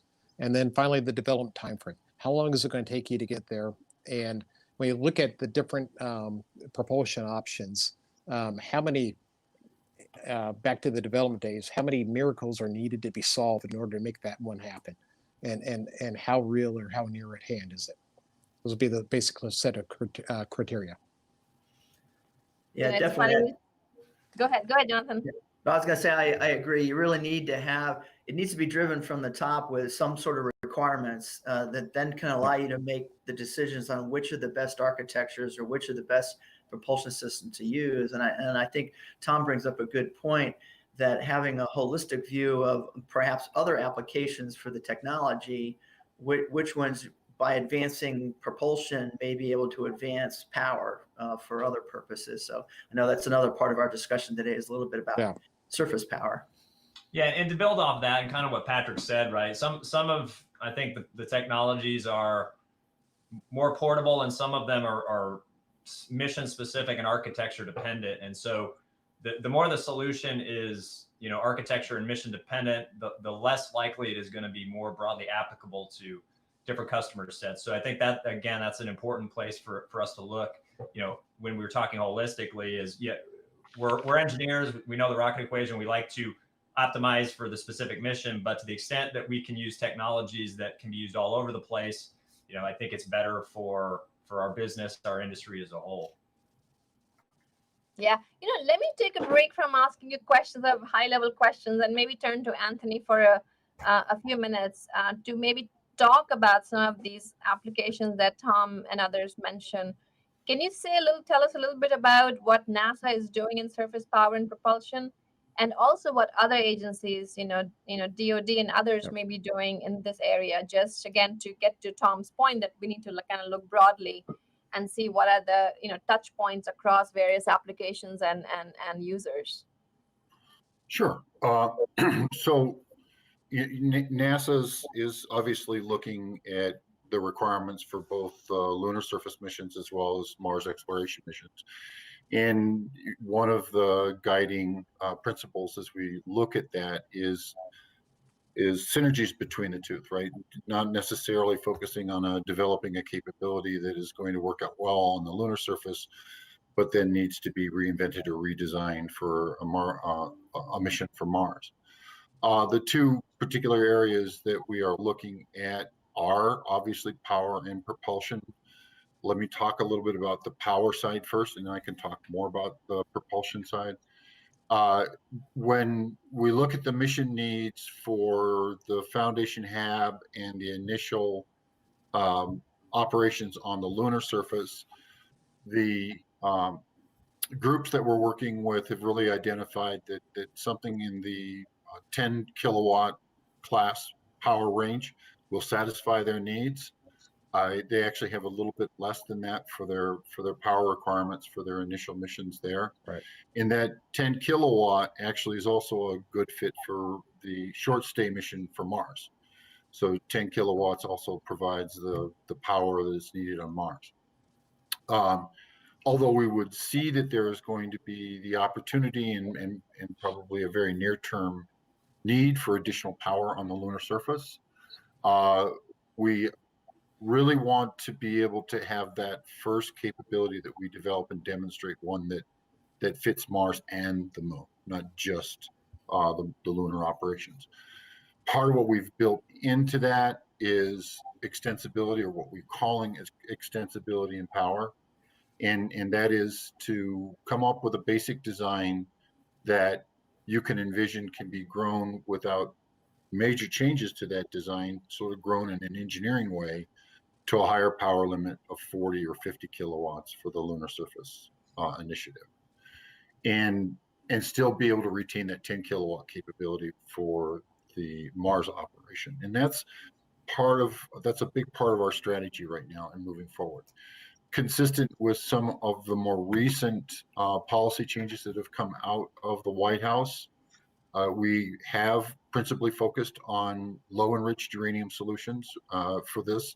Yes, higher enriched uranium can provide us with a lower mass solution, and mass is an important thing to be concerned about. Well, we found that through some studies that high assay, low enriched uranium solutions will work. There's not much of a mass penalty. We do take a little bit of a hit in terms of the technology maturity, so we'll have to get over that gap to get that mass savings back. But we think we can do that on the power side.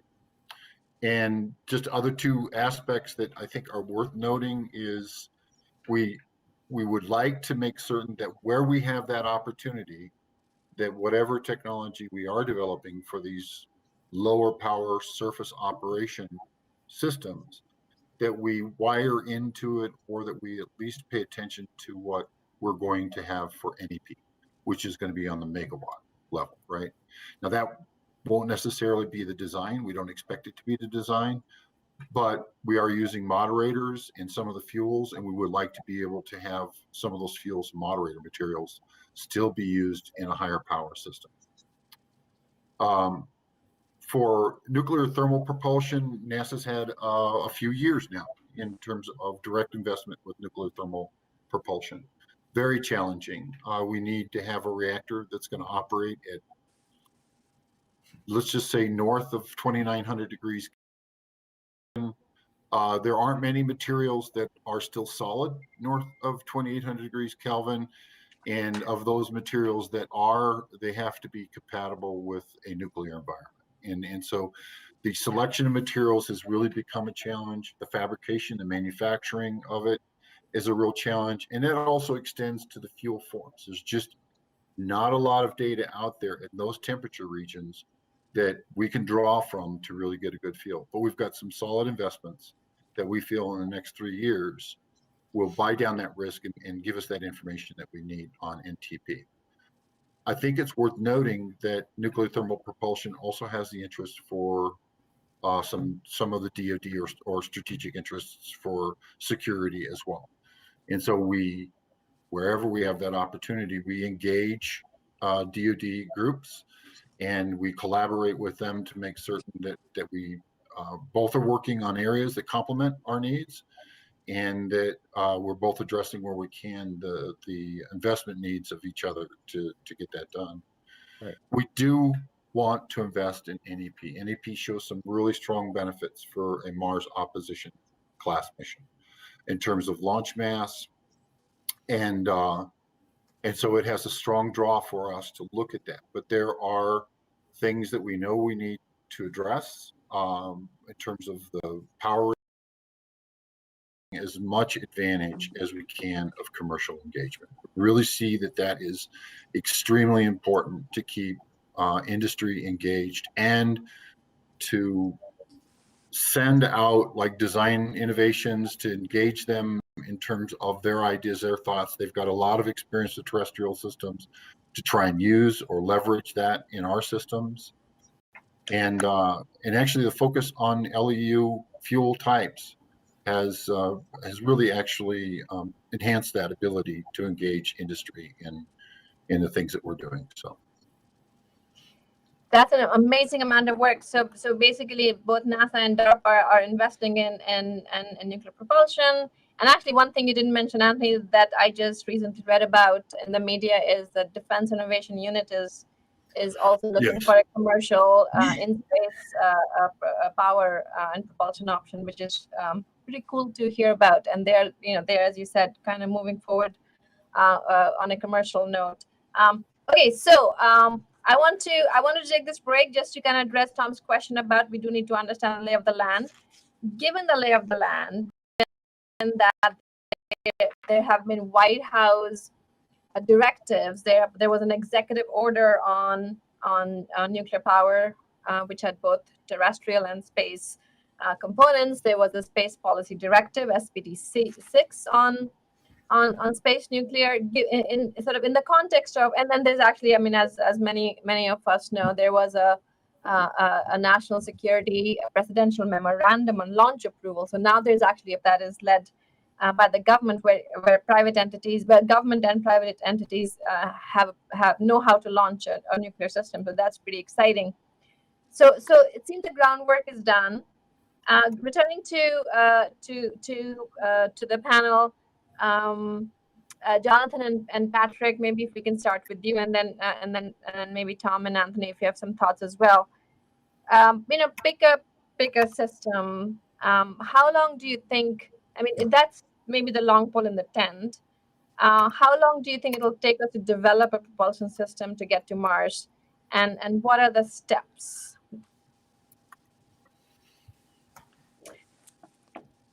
Go ahead, John. Go ahead. Sorry, go ahead. Go ahead, Patrick.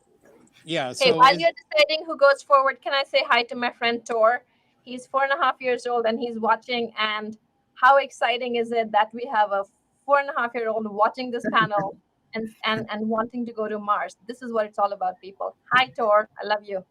We'll be the astronaut. That's right. Yeah. Okay. Let me go through the steps first and kind of give you some of my thoughts on the timeline. So it's a systems engineering based process, and you're looking at mission sets, operating time, life. You design the propulsion system, you refine the fuel, you test the fuel, and then the reactor prototype, and then look at the engineering of the non-nuclear engine components beyond the reactor prototype. You test those components, then you integrate this together as a power and propulsion system. You build a certain qual test unit, you operate that, and then you integrate with the vehicle system.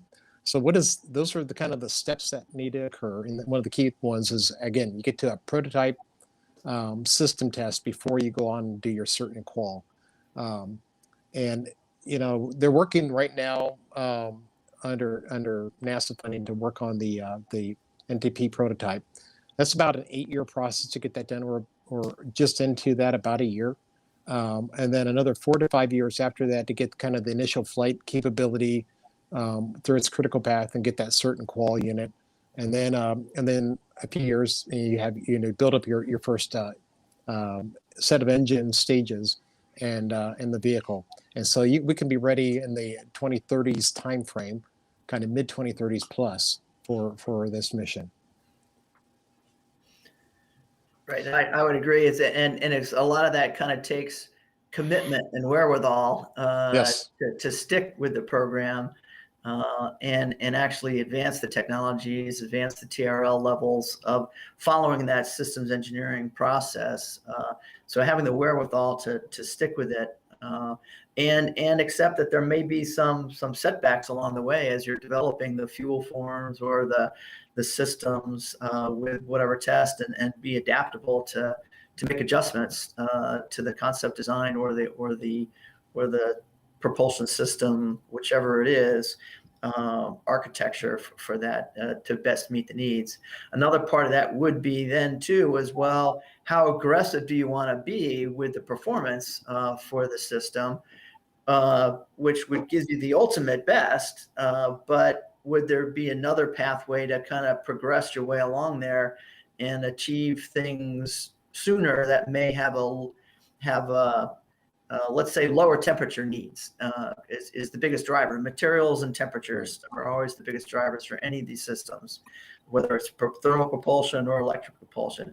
It always comes down to the mass of the system, the temperature of the system, and how well you can manage those temperatures and power densities.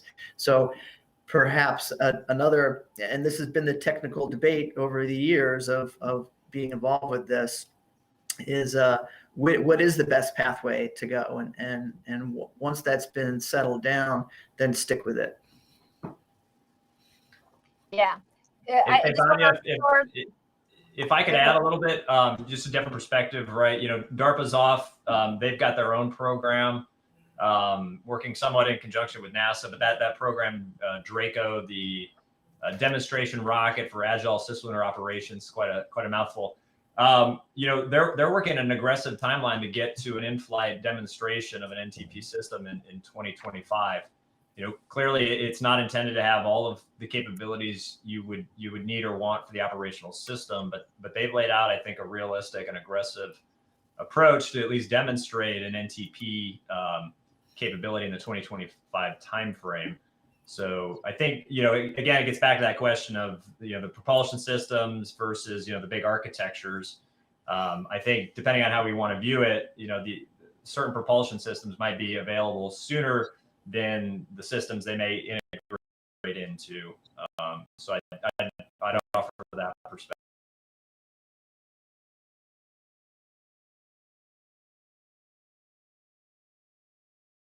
The launch approval process, working through that process getting through those wickets as well, because that's an important part of it. You can design the best system, but if you can't get it up into space in the first place with all the ground logistics that are needed, so exercising those logistics is another good thing to do. Yeah, one point that you all made is sort of the need for aggressive investment. I was on a National Academy's committee earlier this year, and the report assessed that, and they overcome, the challenges Anthony mentioned, the challenges you all mentioned, to achieve a baseline human mission to Mars. And interestingly, the report noted that because of low and intermittent funding over several decades, an NEP chem system may not be ready. It's unclear if it will be ready for a 2039 mission, even if an aggressive investment is executed. And of course, the other point the committee made was that there isn't enough information today to make a down select between NEP and NTP. So lots to do on the propulsion end. It's about, we're 30 minutes in. I want to switch to power for a little bit, but I just want to make sure, Anthony, if you want to bring up the rear and say make any final points on, how long it might take to develop a propulsion system to get to Mars. I agree with right now NASA's notional schedule is 15 years to get to a human rated capability, and that's with a sustained and aggressive investment. posture. And if that isn't there, then it's going to be longer. I want to kind of emphasize, I think, what Jonathan had pointed to, and I agree with him. That is, I call it scope creep, right? Sticking with what you are able to get to the point where you've developed it, and then all of a sudden somebody says, well, 850 second ISP is no longer good enough. You now need 900 seconds ISP to complete the mission. And for materials and structures guys, it literally is throw your hands up and you go back. So that always creates a setback for us. Finally, I think the last thing, my background is technology development and research. It's really what I've spent my career doing at NASA, and it's my passion. And I think whether it's NTP or NEP, they both have their technology challenges, and they'll both have fun areas for researchers and technologists to work in advanced. And so it's just getting the right system that fits our needs is the important part right now. Well, that's well said, Anthony. Okay, so let's switch talk a little bit about power now. And Anthony, you've spoken a bit about what NASA is doing already. You know, we obviously need power both on the surface of the moon. We need power on Mars. We also need in-space power for at least from NASA's perspective for deep space science missions. Anthony, you've mentioned already the power levels that NASA is looking at, about under 10 kilowatts. Both for Mars and the moon. I just want to open the question up to Tom, Jonathan, and Patrick. What power levels do you think we should start with at the very least to make sure we have the power levels we may eventually want to have? Well, I'll jump in first and just say a little bit. Some of that comes down to really what the plans for the is it a short-term mission base, or is it to build out an infrastructure for what other people may want to be doing things there? So that's where maybe some of the commercial interests may get involved with what sorts of power levels do they think they need for in situ mining or other resource developments, or even for making the habitat itself for a longer base kind of setup. And that would be, well, then how do you develop, almost like in the United States or other countries, when you're developing a electric grid system, how do you build that out to meet the expansion needs of whatever your electricity loads are, and in a sensible way?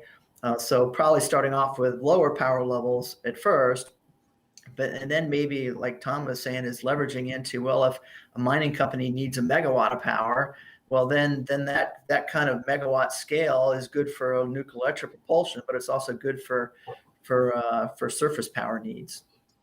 Yeah, Jonathan, I can follow up on that. We're very interested in Blue Origin in terms of sustained operation on the lunar surface, and you look at the requirements to do meaningful things on the surface, like you said, in situ propellant production, mining, even just sustaining crews of tens to hundreds of people. You start to quickly move from the 100 kilowatt class into much higher power levels. Mm-hmm. So I don't think anybody's going to argue that the more power we can get, the better. It will be dependent on the overall evolution of the capabilities. But our main point is, our hope is that we focus on technologies that are extensible, that are able to grow to those higher power levels that we think will hopefully sooner than later be required, not pursue technologies that are kind of point solutions to where we can't evolve them, because we see hundreds of kilowatts growing to hopefully megawatts on the surface as we're doing more and more stuff on the surface. Yeah, it's a good point, Tom. And I was just going to add, but you want to start 10 to 20, and it's a good place to start 10 to 20 kilowatts and make it doable. Get your first systems fielded, but keep an eye on the future and where it can extend to. So you want to look at extended surface operations, and probably initially in the few hundred kilowatt class as you extend it out, and then you want to grow larger. So you want to make the right technology choices that minimize the amount of reinvestment that has to be made over and over again to kind of extend those capabilities. Right. Yeah. So I completely agree that we need this extensibility from lower to higher power levels. But I think Moon has some additional issues. And again, I talk to I have friends who are who think about Artemis based on the Artemis Space Camp ABC, and who think about ISRU. But they also are talking about use of solar power and batteries, right? Since Moon is actually closer to the sun compared with Mars. Mars, the case for nuclear power is pretty clear. So the question is, given its proximity to the sun and the relative ease with which we can get tens of kilowatts from solar power or batteries, how do we make the case for nuclear power on the Moon? I can start with that and let the others chime in or disagree. First off, it provides you continuous power, nuclear. It's less location dependent, especially given latitude on the Moon, as well as shadowed regions that you might want to go to for surface habitation. It's very extensible to Mars. Again, where you have similar issues with latitude, distance in this case, as well as dust. And then it's less susceptible to localized disturbances, surface activity, dust that gets kicked up. So there's a lot of good attributes for why to do nuclear power for the lunar surface. Yeah, I'd actually absolutely agree with Patrick. I mean, all you have to do is look terrestrially at the challenges that solar and wind, because they're dependent on wind and whether it's light out, they produce constraints on the system versus having a solution that provides a level load. And particularly as we're looking at the operating through the lunar night, working in permanently shadowed craters, the ability to generate power independent of that solar resource, I think is going to be very important, especially longer term. Yeah, it's like the old bumper stickers from the 70s or maybe now. Solar's all right, but nukes do it all night. That's right. Hey, that was a bumper sticker on my undergraduate room back at MIT. It was green. I still remember it on my door. Yes. So if I just wanted to add to that, although I agree with everything, I think strong cases were made across the board by all the other panelists as to why nuclear is the right fit for the lunar operation. And even in our mass studies, I mean, the 10 kilowatt class fission surface power system is still the mass competitive power for the surface of the Moon.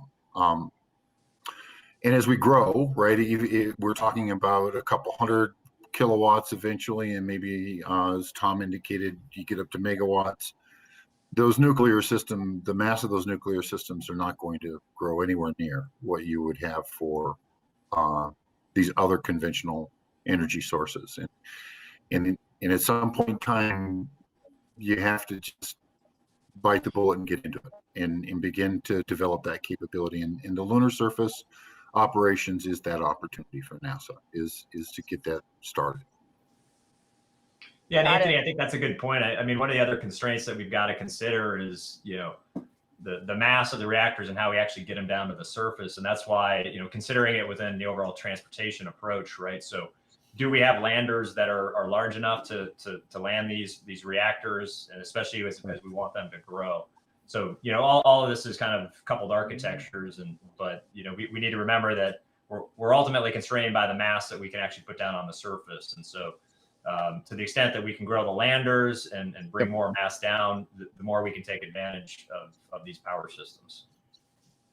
And I want to just take this time to point out, it's like, we still need a 10 kilowatt class system for Mars, right? So even though we know we're going to have power, or we expect, or we see that there's going to be a higher power demand for the Moon, from NASA perspective, we want to make sure that our initial investments is one that would fit both mission types.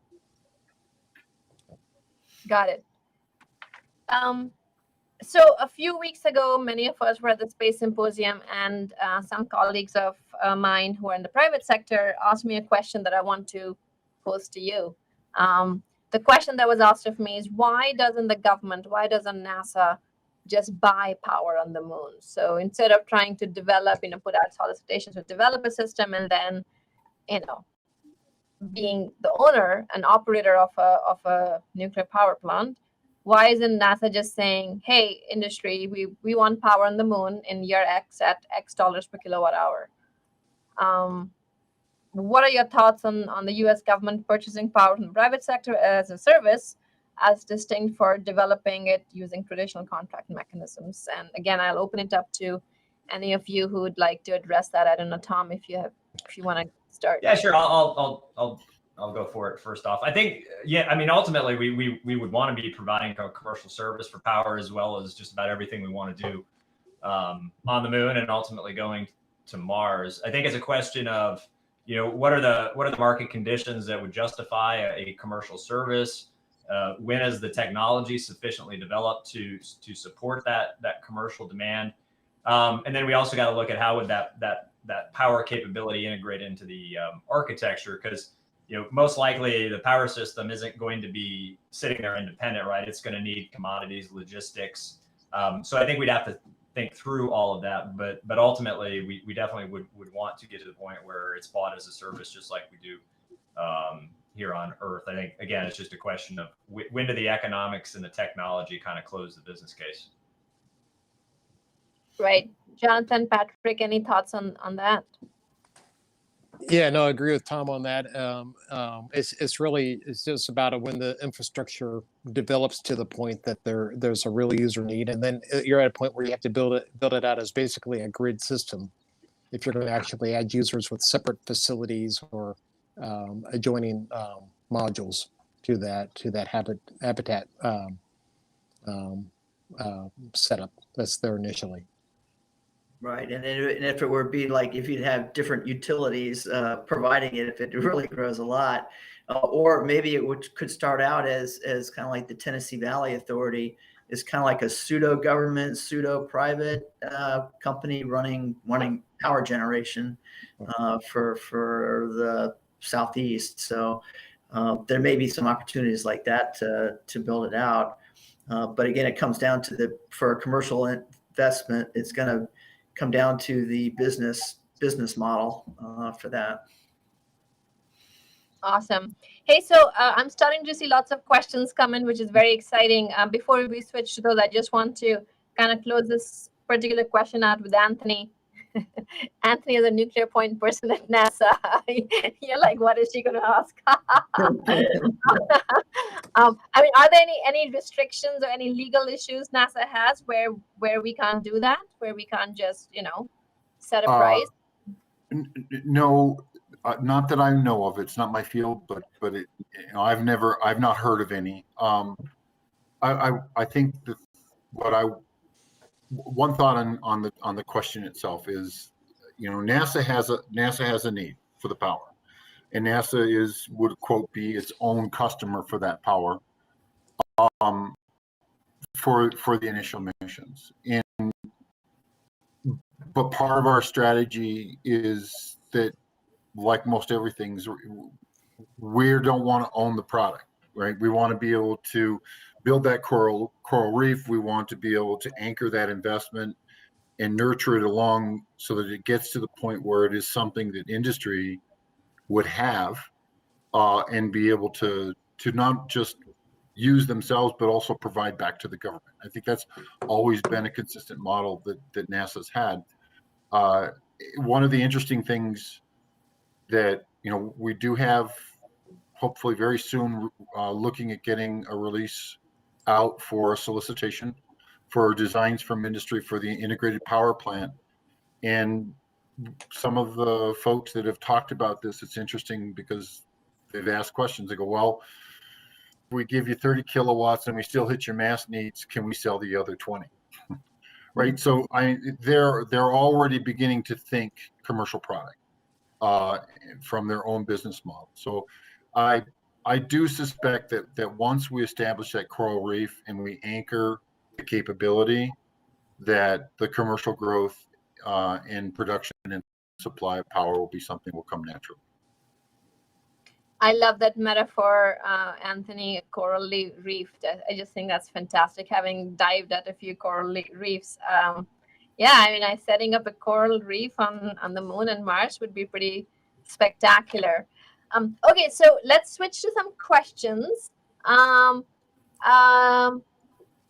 question for Patrick, and again, others can chime in as well, is how heavy is a 10 kilowatt reactor? That's the reactor is one question. I'll put it on a percentage basis. Okay, so if we're and this is a one way to contrast NTP from fission surface power as we look at that. The reactor winds up being just the reactor relative to the rest of the system about roughly about 10% of the whole power system mass. But when you get to and you get up to NEP class, it gets a little larger percentage because as that grows, but the rest of the radiator and everything else grows faster. And then for nuclear thermal propulsion, the engine system, the reactor is about 3/4 of the total mass. So that's really reactor dominant on the mass. But on the power system side, it's a critical element, but it's about 10% of the overall system mass, not including the shielding, of course. Yeah, and Patrick, maybe one way to answer that very specifically, I think the draft RFP for fission surface power that NASA put out about a year ago, I think had a requirement for the landed mass to be 3,500 kilograms. So that's so about 350 kilograms, right? Yeah. Right. Exactly. As a reactor designer, I agree with those kind of numbers. and just to, and I was going to touch on this earlier, that when you take a look at NEP and the kind of the technology needs there, and it's not insignificant to really make that NEP crewed Mars mission work. You need to have and go back in terms, and talk in terms of alpha, which is kilograms per kilowatt for the power system. The alpha needed to make that system effective is 10 kilograms per kilowatt. When you look at the again in the draft RFP, those requirements initially, the alpha in that case is a few hundred kilograms per kilowatt. So you have to get a lot lighter to make that NAP system work. A lot of that comes with economy of scale as you scale up, but a lot of it comes along with technology advancements that have to occur with the larger power system to make it lighter weight as well. Got it. So the next question, I think may be directed to Anthony, but others should jump in. Is the plan to eventually deploy single large system or build a large capacity out of small, about 10 kilowatt units? Seems the latter would have resiliency and graceful degradation built in. So right now we're looking at both options. It is built into the solicitation that the design of the surface power system can have interconnectivity with other units, individual units, to provide higher power output. So if we're talking 50 kilowatts, and maybe we're talking 5, 10 kilowatt level, or 2 or 3 slightly higher power level, that has, as you said, that has a benefit in redundancy. It has a benefit in reliability in terms of the power needs that you can supply. Part of what we're also asking for in the design of those systems is for a fault tolerance in the design. That is that if we have a major component failure, that we're still able to produce something like 50% of the rated power of the power plant itself. To look at power growth beyond 50 kilowatts, certainly by the time you get to a 100 kilowatt system, it's a complexity of integration, and probably even you can run some reliability studies that would say it's more efficient to go to larger systems, and to increase that power on the system itself. So that's one of the reasons why we've built into that solicitation is what would be the extensibility of that design from 10 kilowatts to say something like a 40 kilowatt system. That's kind of the growth extensibility that we would have in that power system. And we'll wait and see what industry has to offer. We've posed I think a very challenging problem to industry. They seem very excited about it, and we're very anxious to see what they come back with as far as solutions. Yeah, no, that is very exciting. I'm myself pretty excited about the ideas coming in. Anything to add, Patrick, Jonathan, and Tom, on that question around single versus modular systems? Single large versus modular small? Well, I think Patrick kind of touched on it, that I think the single systems ultimately are going to scale from a power to weight ratio a lot better as you start to move into those higher power regimes. So I think ultimately the solution is we'll get to more high power, fewer systems. I think it's just a question of, as Anthony kind of said, where's that crossover between mass, complexity, et cetera. Right, and as you work with the lower power levels, getting some endurance runtime on those lower power systems will also validate kind of like the materials endurance and the if they're rotating or dynamic energy conversion systems, the lifetimes of those energy conversion systems, that builds into the reliability that you need to build into the higher power systems. Yeah, that's a key point, because as this was with the draft RFP that had been released, the initial mission requirement duration was pretty modest, but had a goal to get to much longer timeframes. You really only prove that out till you actually build and start operating a lot of systems. We have a good extensive database on thermoelectrics for RTGs, which we're used to, and we can build on that. But this is new territory that you're looking at for the power conversion options and the rest of the system for FSP. So. Understood. Another question is, if I understand it correctly, so you may have lost Patrick. Yeah, he said his cell phone might drop him. He'll come back. So a question is, there was an S-Star 100 megawatt portable reactor designed by Lawrence Livermore National Labs. And the question is, could a 10 megawatt version be designed for transport to Mars? Well, that's a good question. I'm not familiar with that system to be able to answer that very well. But I suppose someone could look at that and whether or not that 100 megawatt system was meant to be a terrestrial based application rather than how you could scale it down, and then whatever the mass of that would be. And I guess that alpha that Patrick mentioned. Now he's welcome back. Sorry, yeah, my phone decided to kick me out, but I'm back in. Well, I'm sorry. Can you repeat the question, Bhavya? It's about this 100 megawatt portable electric reactor designed by Lawrence Livermore, and then they're asking, could a 10 megawatt version be designed for Mars transport with less than 100 metric ton mass? And Anthony and I said, well, we don't know anything about that system, but maybe you might know something. No, I don't know about that particular system. Yeah, and there might be some traceability there, but yeah, we'd have to look. I haven't looked at that particular system to see how traceable it is to this. Jonathan, what I'd offer, right, again, looking more holistically in terms of common technologies, there appears to be a lot of effort going into terrestrial-based, micro reactors using, the low enriched uranium fuels that are looking to operate in that 10 plus megawatt.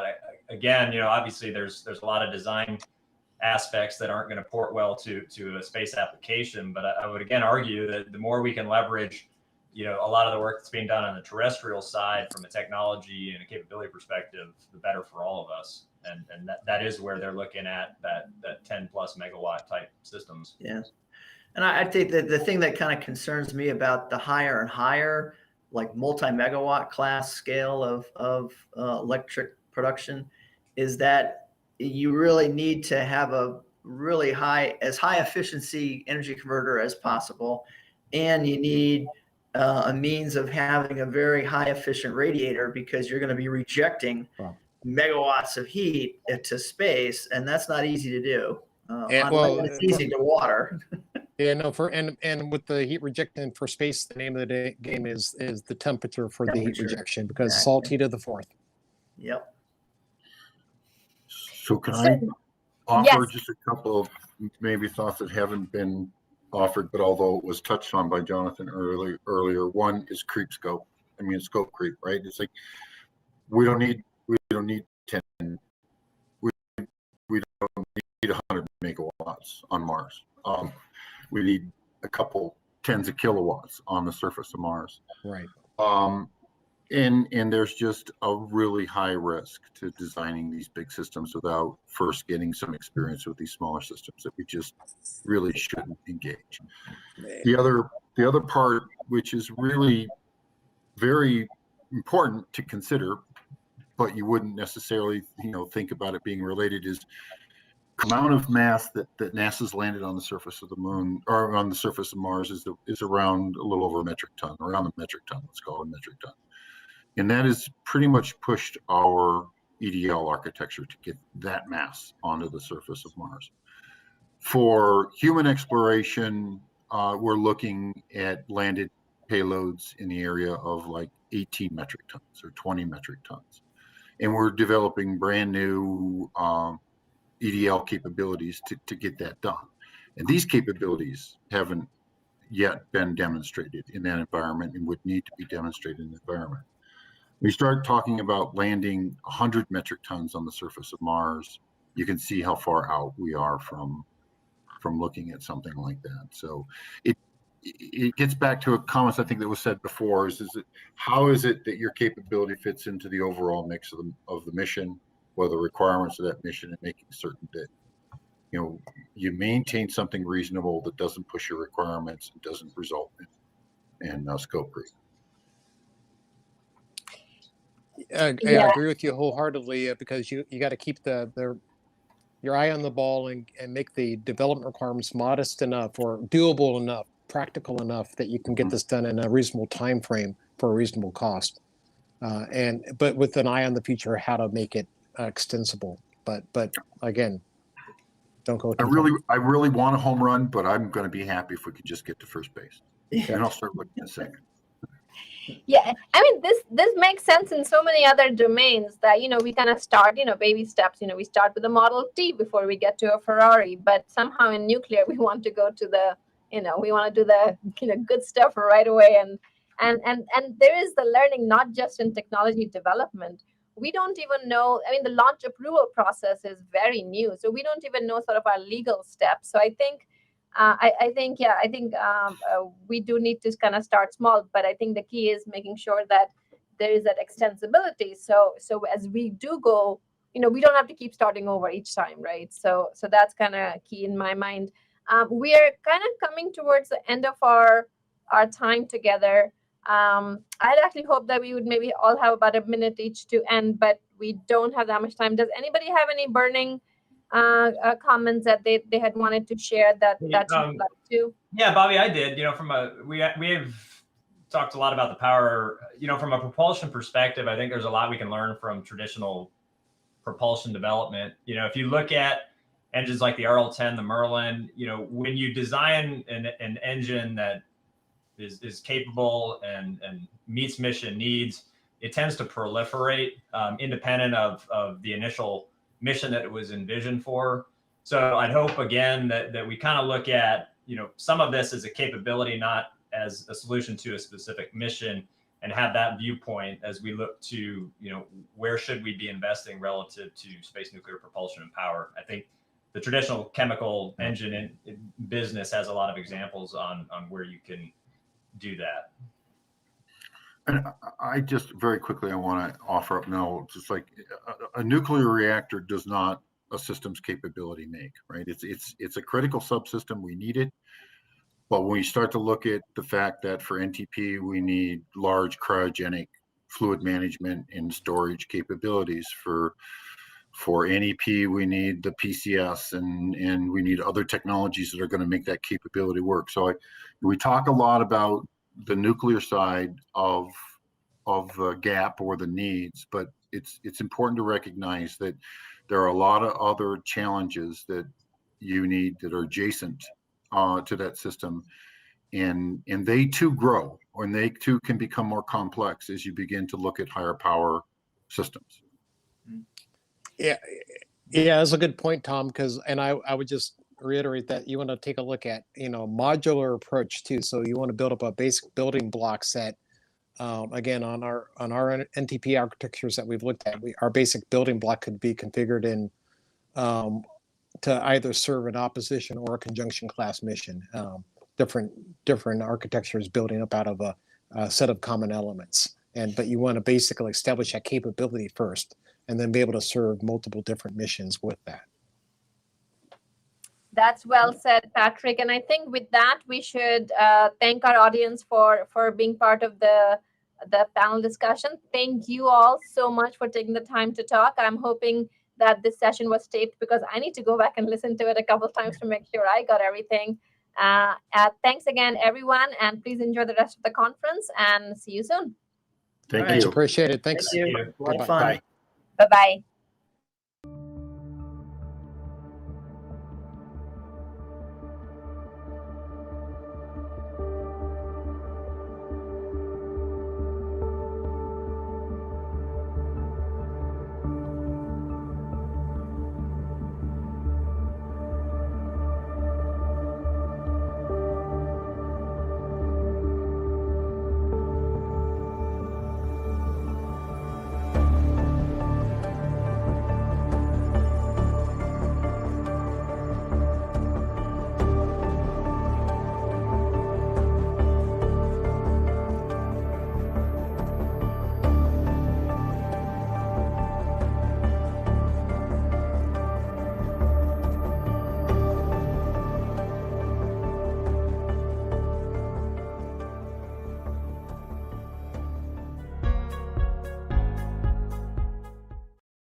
Welcome, everyone, to our panel on the advantages and challenges of long and short-stay missions to Mars.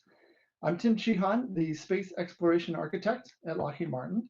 Today, we'll be discussing the two classes of Mars missions, short-stay or opposition class, and long-stay or conjunction class. We've got a great panel here for you today. Hoppy Price is the Mars Program Chief Engineer at the Jet Propulsion Laboratory. Brett Drake is Associate Director in the Space Architecture Department at the Aerospace Corporation. And Dr. Sharmi Watkins is the Assistant Director for Exploration in NASA's Human Health and Performance Directorate. So the mission class is one of those key aspects of designing a mission for humans to go to Mars. And there's implications across the whole architecture on which class that you choose. So that includes propulsion requirements, how long the missions are, abort capabilities, and even the possibility of doing a Venus flyby on the way home. So at Lockheed Martin, we are continuing to work on our Mars base camp concepts. In papers this fall, we're going to discuss a new vehicle configuration that includes nuclear thermal propulsion to improve performance, safety, affordability, and also to provide that ability to do short or long stay missions and reduce the launch requirements for propellants. So today, our panelists are going to explain what the two classes of mission are, continuing the discussion from the last panel, how those mission classes differ, pros and cons, the different risks involved with each from their own perspective. They'll present for about 5 minutes or so. I'll ask them a few questions, and then we're going to take questions from the audience. So please put your questions in the chat. So Hoppy, let's start with you. Okay, thank you, Tim. So in the Mars Program Office, we're currently managing 3 orbiters and 2 robotic rovers and 1 helicopter on Mars, and they're doing great things. And we would like to have humans join us there, join the robots. And so the question is, what's the best way to get there? What's the best path? And so we'll talk about the short versus the long stay mission. So go to the next slide, please. And a trip to Mars and back, it's a double rendezvous problem. You have to go out and rendezvous with Mars on the way there. And when you're done and you come back, you have to rendezvous with Earth on the way back. So the planets have to be aligned just right in order to do that. And so there's 2 major trajectory classes that people consider. On the left is the short stay opposition class. And you can see the blue arc is the trip out from Earth to Mars. And then you get to Mars and you go into orbit. And that small orange arc is your stay time at Mars, which for the short stay is around a month, about around 30 days. And then when you come back to the Earth, there's that long red spiral coming back in, and you actually go inside the orbit of Earth and typically do a Venus flyby gravity assist to help with your delta V, getting enough change in velocity to get back to Earth, and then you arrive back at Earth. On the right side is the long stay mission. You can see that there's a short blue arc going out there and a long orange arc because you're going to stay at Mars over a year, typically about 550 days. And then you have to wait till the right time to come back to Earth, and that's the red arc coming back. So go to the next slide. And the opposition missions are typically 650 days, although some years are actually longer, even as long as 800 days, but on average around 650. The conjunction class missions are around 950 days. And the opposition class missions, although they're shorter, they require typically much greater delta V, like 2 to 5 kilometers per second. So that's a lot. The opposition missions vary greatly, and many of the opportunities are not so good, and Brett will talk about that later on in his presentation. The conjunction missions are pretty consistent, and they're available every 2 years, so that's kind of handy. The robotic missions that we have sent out are typically on the conjunction class. That's lower delta V. And then, as I mentioned, the long duration missions spend about 550 days. The short duration are about a month.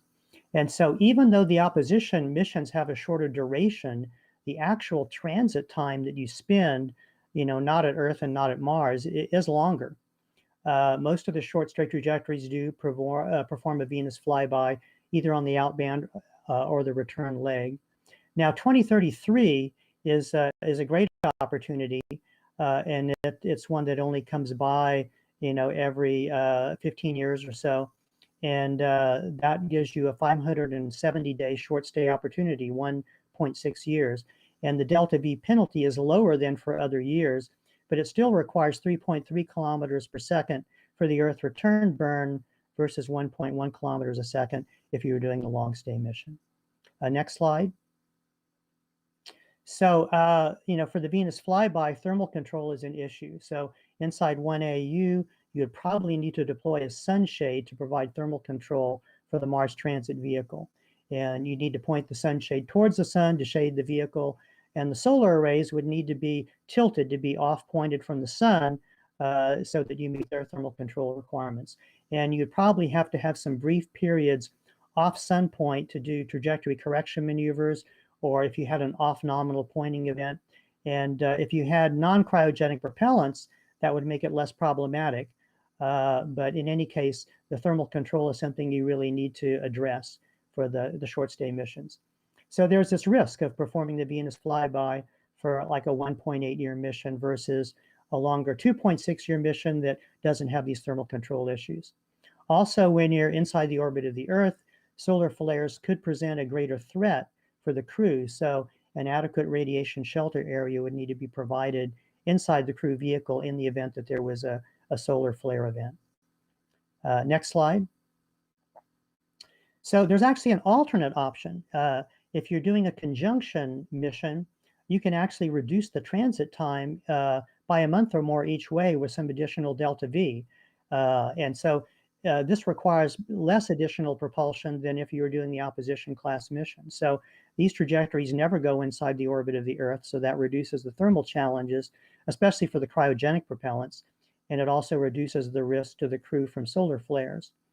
And so if you use this approach with the fast transit conjunction class mission, the total time you spend in microgravity and in deep space radiation environments is lowest for that option if you're able to spend your time at Mars on the surface. And the surface times on Mars can be equivalent or even longer than the regular conjunction missions for this type of a trajectory. So next slide.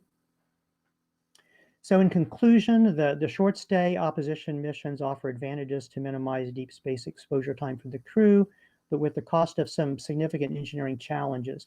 And some years have huge propulsion requirements for the opposition class, and some years are not even that much shorter than the conjunction missions. But if advanced propulsion capabilities are available, like nuclear thermal propulsion, or if more propellant mass is allocated for current propulsion technologies, the the fast transit conjunction missions could be an attractive option for reducing the crew exposure to the deep space environment. So that's it from my presentation. All right, thanks, Hoppy. One follow-up question. You talked about 2 to 5 kilometers per second more for opposition class and huge propulsion and propellant. And how much propellant are we talking about in that difference between opposition and conjunction class? I know it kind of depends on what propulsion you're talking about. Oh, as far as propulsion mass? Yeah. So for some architectures that I've been looking at, if you do an opposition class mission, the size of the propulsion stage you'd need to put at Mars to bring you back to the Earth is something like around 50 tons or so. And if you're doing this the 570-day mission in 2033, you need something like 2 100-ton stages to bring you back.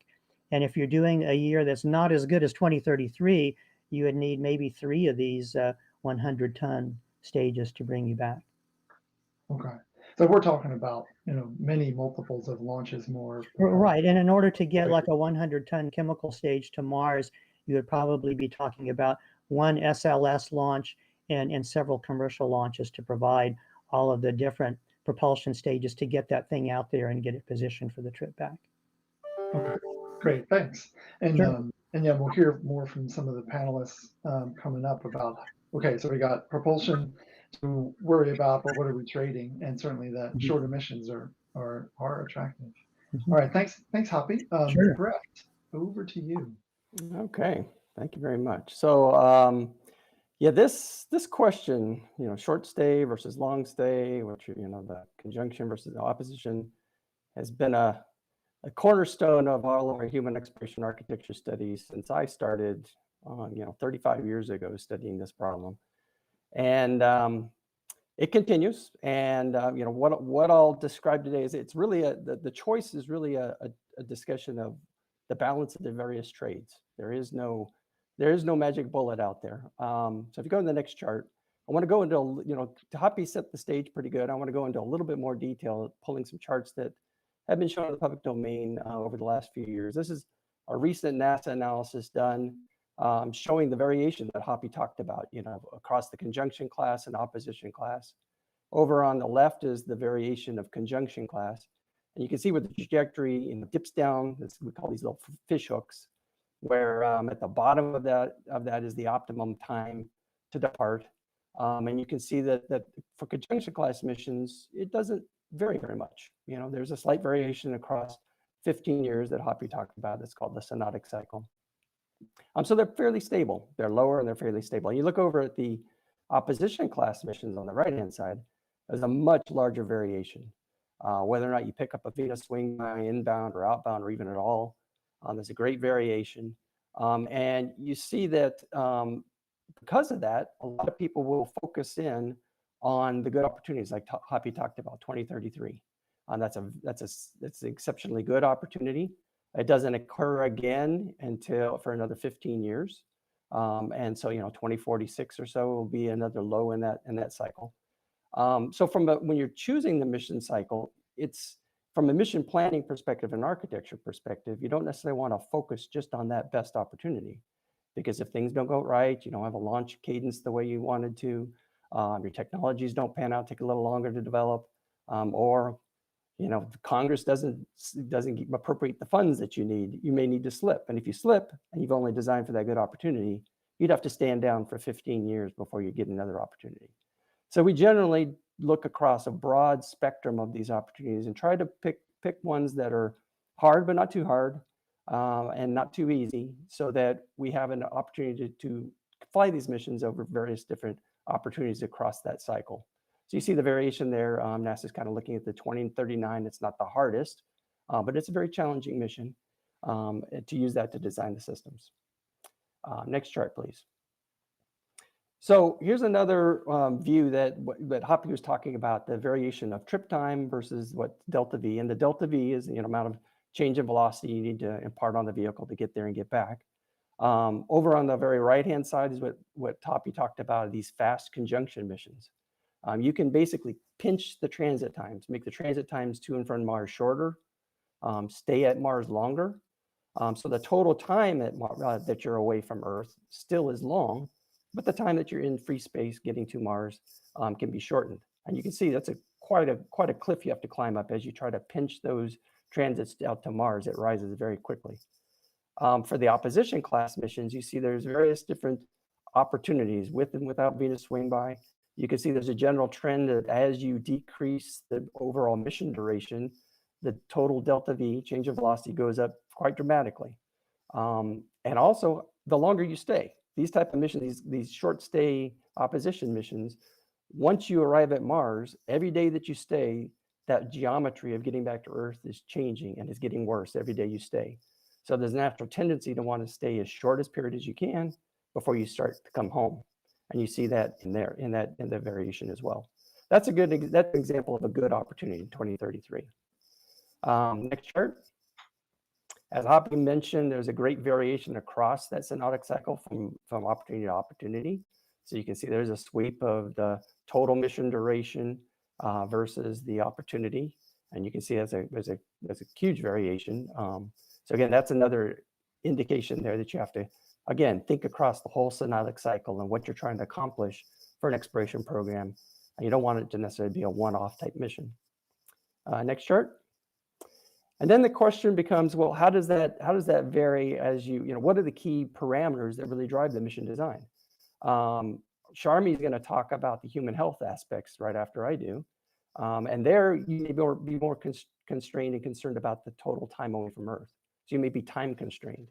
So if you want to fly every opportunity to Mars with a fixed duration, say 600 days, you can see there's a huge variation in mission mass. Basically almost tripling the size of the vehicle from the best opportunities to the worst opportunities. So that's an important consideration of how the human health impacts the overall mission. But on the other hand, if you wanted to, say, have a constant vehicle design with the same number of launches required to meet the mission, your mission variation would have to vary quite a lot. Maybe, from like Hoppy talked about in the mid-low 500s all the way up to 800 or so days. So quite a range in variation of the mission duration. And you see this is a statistical analysis that was done that as you decrease the time and increase the delta V, there's more uncertainty in the vehicle design. The vehicle gets much more sensitive to that change in velocity, which makes other challenges for the human vehicle design as well. Next chart. And Tim, you kind of asked this question about how do all of these considerations of trip time, mission duration, stay at Mars, how do they vary for different propulsion choices? So this gives you an example of taking those delta Vs, mapping them into the vehicle designs. And you can see things like the solar electric propulsion hits a cliff fairly quickly that it's really not suitable for opposition class missions. Chemical, you could do it, both opposition and conjunction, but you see there's a general trend of higher mission mass, which means more launches. And then both NTP, nuclear thermal propulsion, and nuclear electric propulsion have that ability to sweep through both the opposition and conjunction class missions. So it's a big understanding, trying to understand what technology you want to push and then how it drives the overall mission choice, which drives into the number of launches and things like that. Next chart. Here's another example. Hit one more time. Yeah, this is an example from a recent NASA analysis of nuclear electric propulsion, solar electric propulsion, hybrid concepts, where you're combining both a high thrust system to get the vehicle started for leaving Earth and stopping at Mars using a high thrust system, and then using that electric system, sort of like your fifth gear, your electric vehicle. And you see the same sort of trends that conjunction class missions are represented off on the right, are fairly stable, long missions, low mass. But as you try to decrease that total mission time, you hit those walls fairly quick of increasing mission mass pretty quick, kind of very dramatic knees in the curve. Next chart. So the other things that you need to consider when you're choosing the mission is it's not just pure trajectory. I mean, you really need to think about what you're trying to accomplish at Mars. What can you accomplish in the short time, for instance, an opposition class mission? What you need to accomplish there. And there are, as I mentioned earlier, the trajectory considerations. How frequently do you want to go? But what orbits you go into and what you want to accomplish. Many of these missions, you pre-deploy systems ahead of the crew. For instance, the landers that the crew is going to use to actually land on Mars. You don't want to push those landers through these high delta V maneuvers.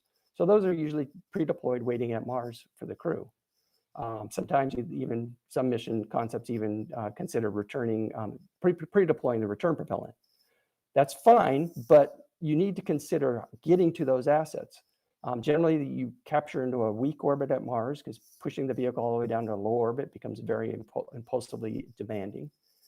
So you have to really consider the plane changes that are required for the rendezvous. That takes time, or that takes more delta V. And that eats into your time at Mars. So when people talk about 30 days at Mars, that's the total time from arrival to departure.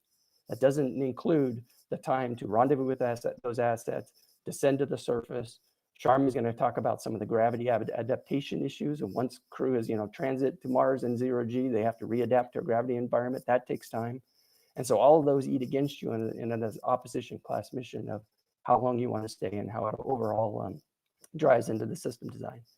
So choosing a mission duration, choosing a transit trajectory is a highly coupled, interrelated design space that you really have to look at all aspects of the mission design.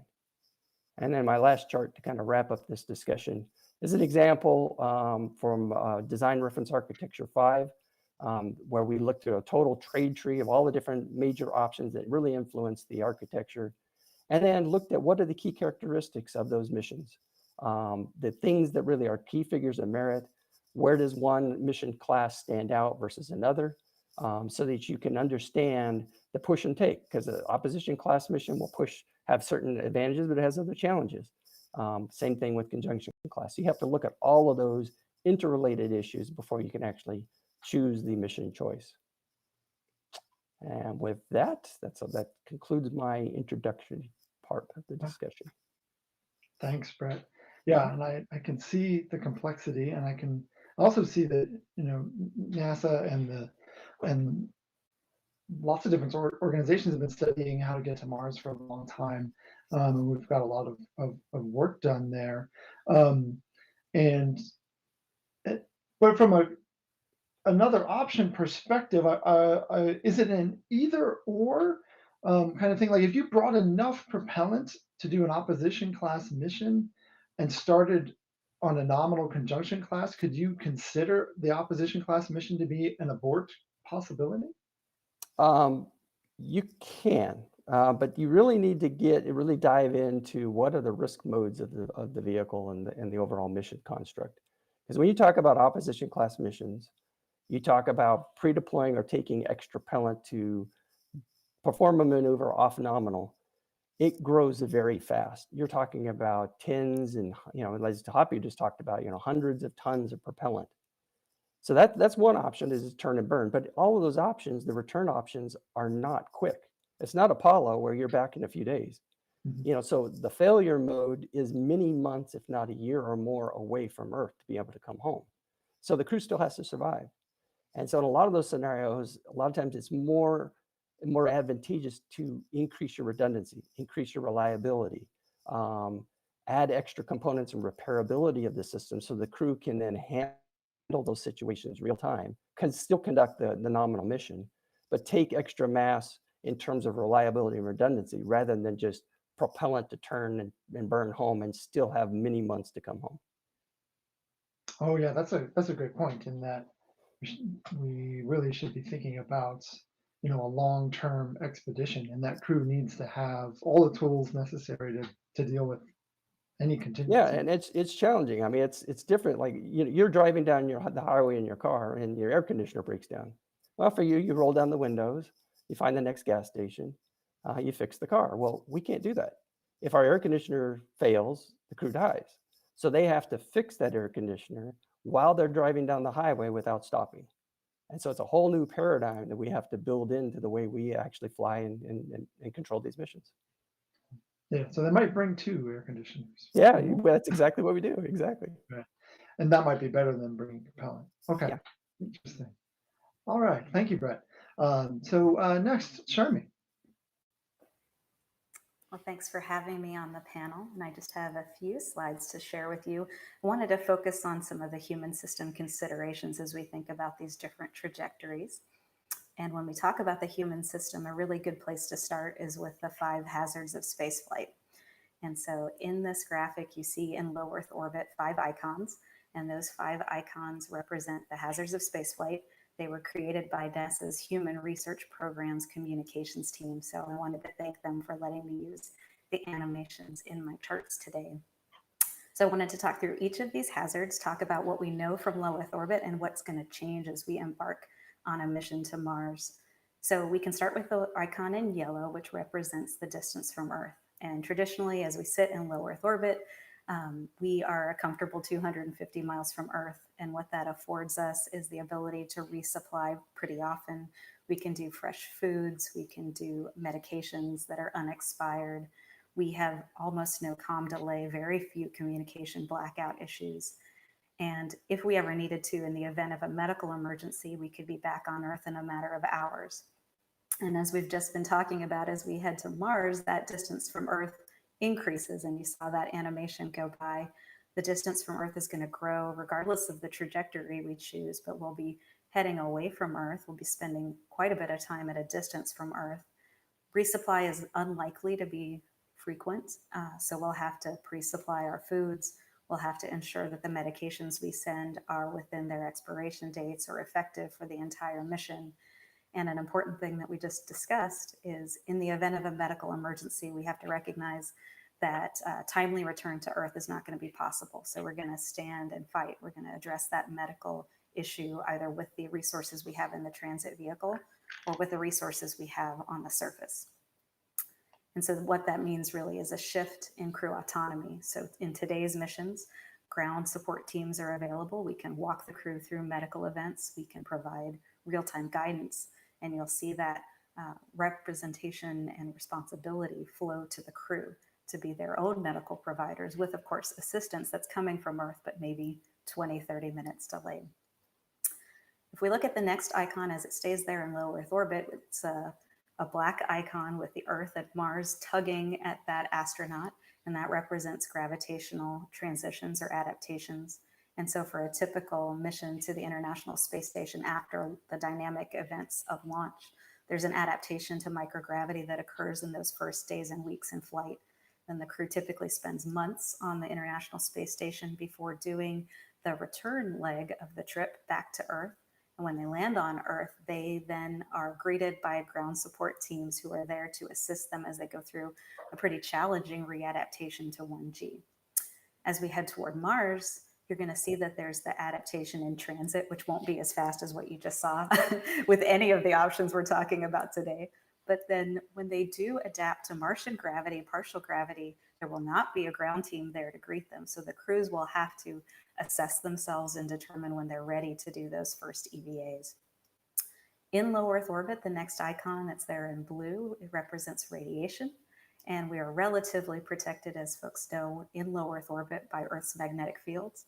As we head toward Mars, though, we'll now enter the deep space environment.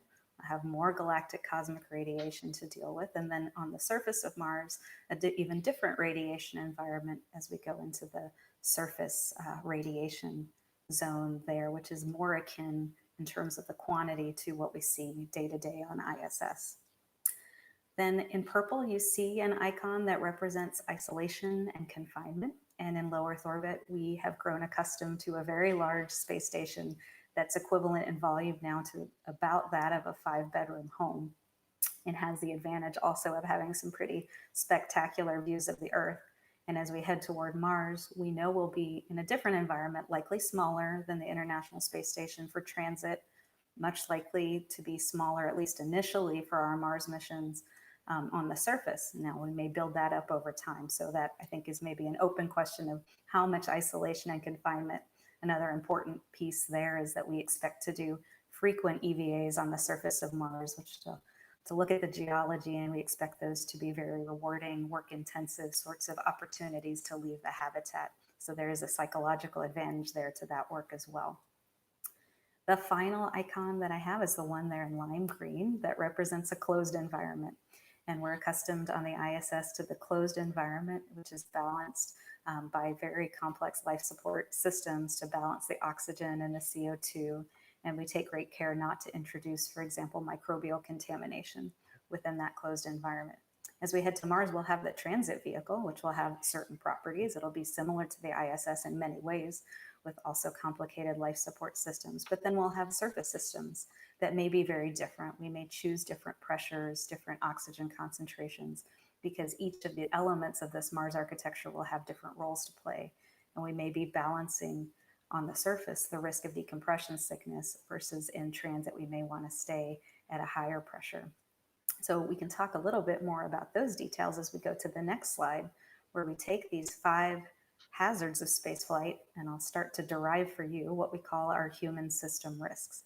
So these are the risks that we understand regarding spaceflight, and we look at all of these in terms of their likelihoods and consequences and consider them for each mission. So if we look at the ones that are derived from isolation and confinement, you'll see 2 risks there. One is at a team level and the other at the individual level. You'll see 4 additional human system risks that are related to distance from Earth primarily.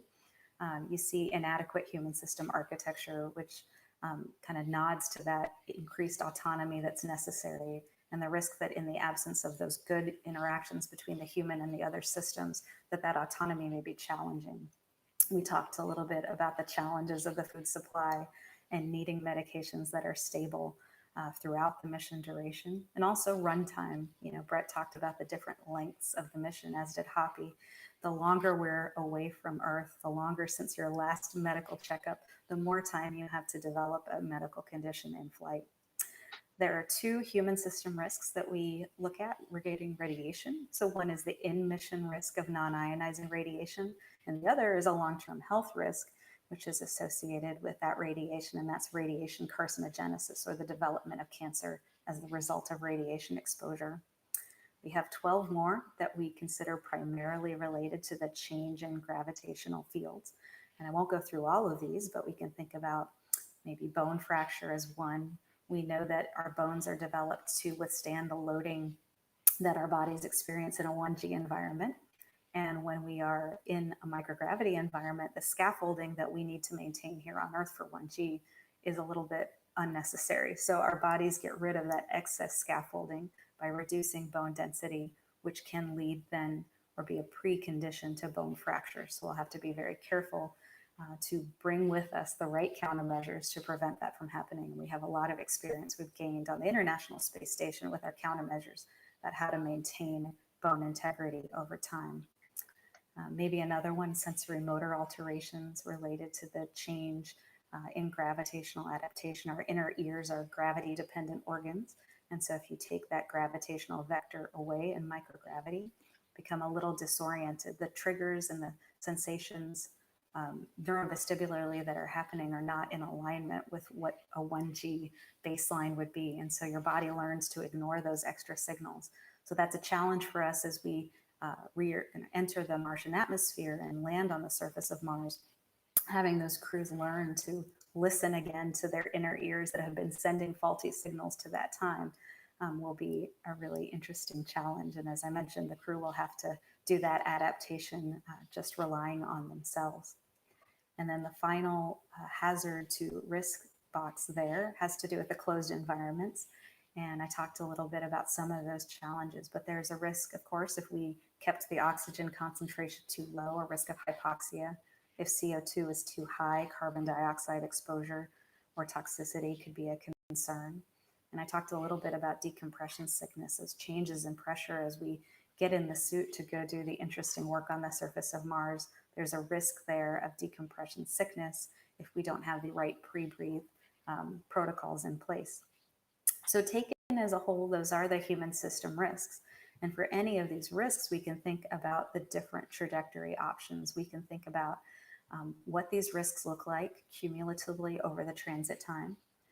Some of the risks are going to be more significant during the transit phase of a mission. We can also look at how these risks stack up for the surface stay. Generally speaking, the human system risks were going to be additive as we add the transit and the surface stay, and shorter durations may be overall less risky from a human system perspective.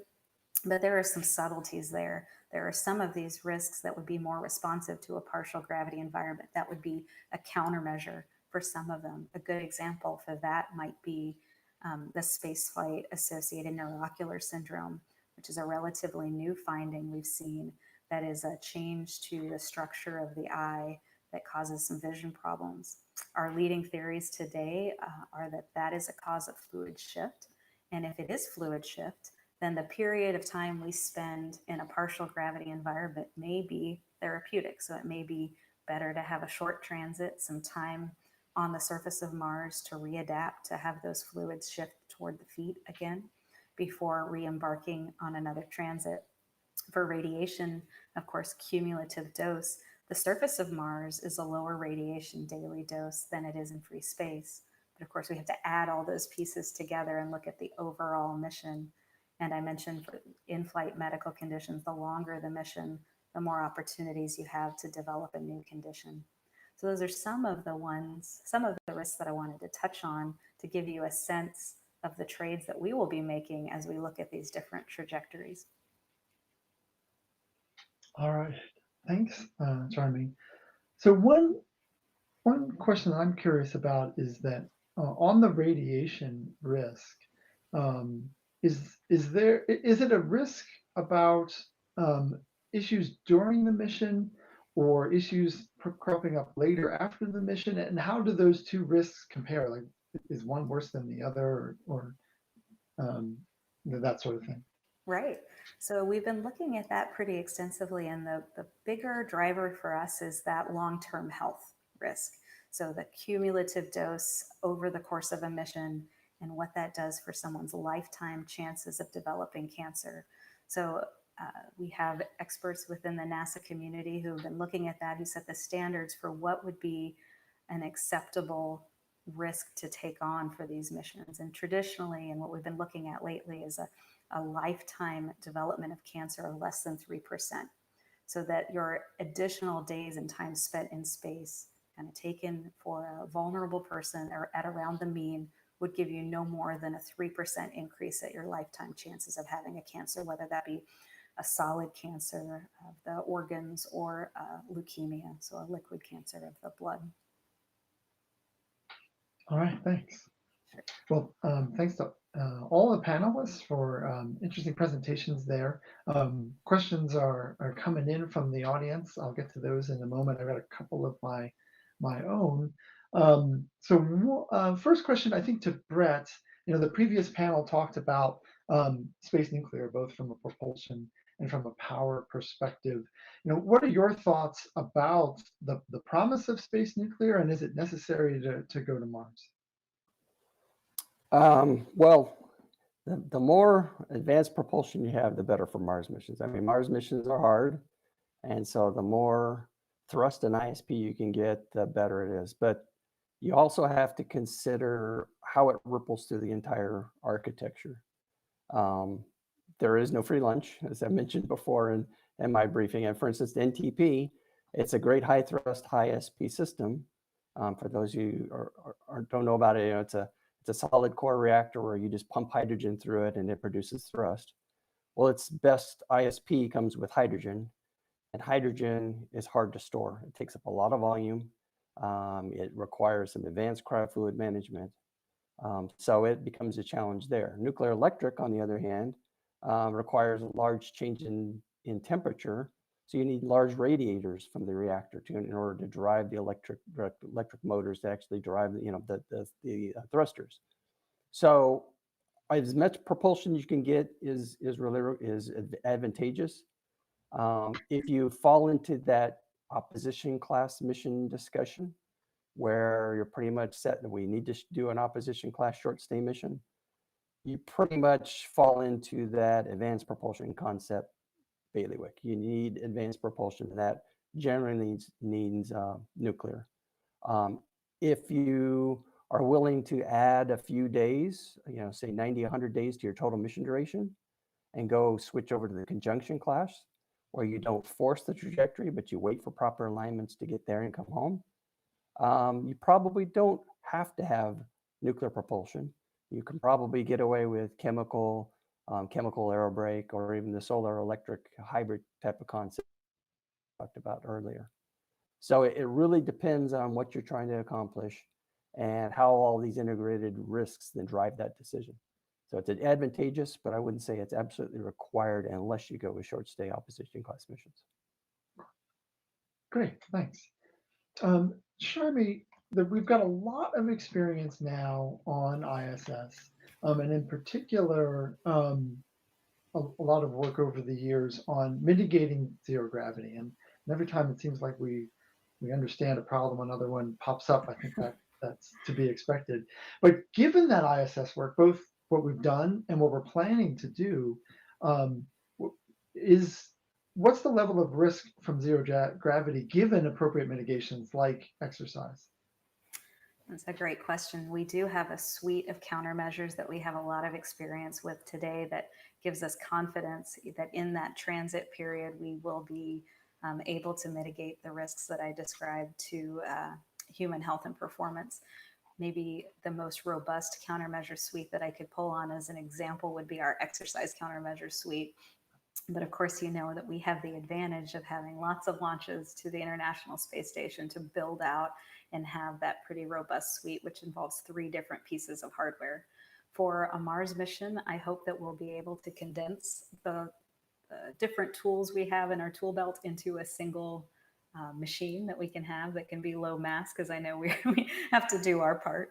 But the idea there would be to provide not only aerobic, but resistive countermeasures for things like bone density, for the risk of muscle loss. It can provide benefits from a sensory motor perspective in terms of just that cadence of the footfalls and practicing that ambulation to get them ready for Mars. So that's an example I think that's pretty robust. It probably won't be those same 3 devices that we take with us to Mars, but we'll take everything we learned from those 3 to have a really nice device that can provide all of those benefits from a Martian perspective. I should also point out that we'll need more than one set of devices, right? So we need something for transit, and then we'll need our surface assets as well.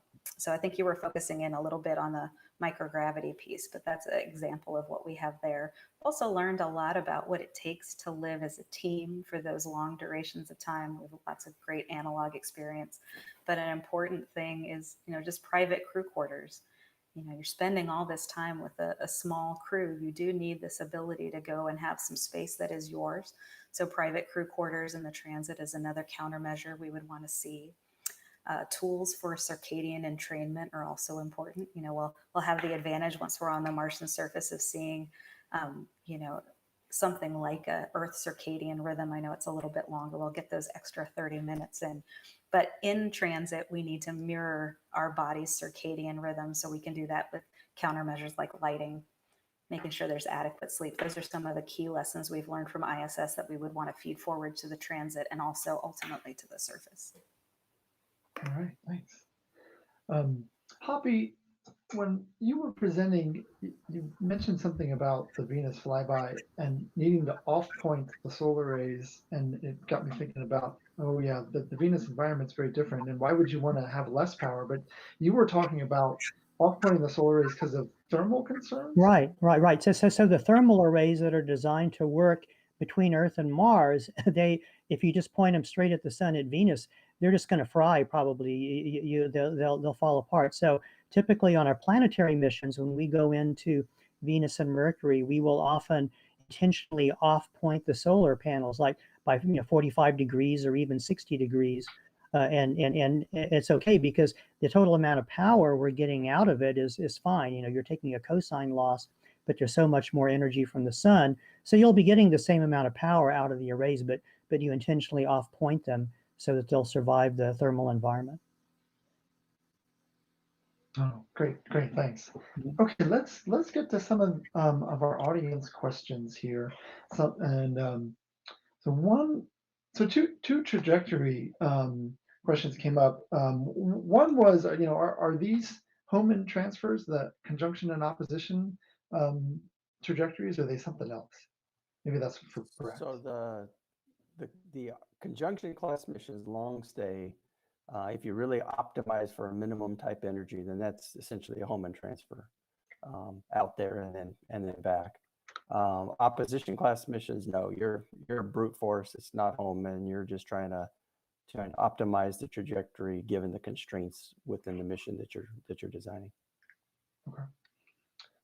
And then, Hobby, is there a free return option anywhere here, like we have for the moon? Sure. For the for most of the conjunction class missions, you can set it up so that when you're going out to Mars, if you are not able to do your Mars orbit insertion burn, you could fly by Mars and be on a free return trajectory to come back to the Earth, pretty much in the same time frame as if you'd done the whole mission. So it's still like a 950-day mission, but you can be on a free return.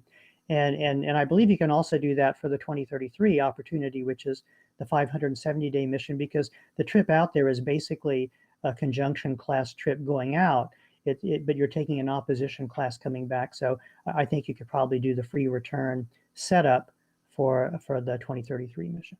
Well, that's true if you design it to be the outbound trajectory to be exactly units of 1 Earth year back, because you're going to come back to the same spot that you generally came by, unless you're using Mars to kind of bend the trajectory. So you have to bias the trajectory from the beginning, which means generally more propellant just to protect for that free return. Yeah, that's true. And if you did the free return in 2033, it wouldn't be a 570-day mission. It'd be more like a 900-day mission. Right. So you have to plan for that. Your habitat has to be. You have to have enough consumables, food, all that stuff. Right. And that brings up the topic of going to Mars without going to the surface. Maybe this is a question for all three of you. Do you see value in either a orbit mission where you go into Mars orbit, or one of these free return before we do the landing?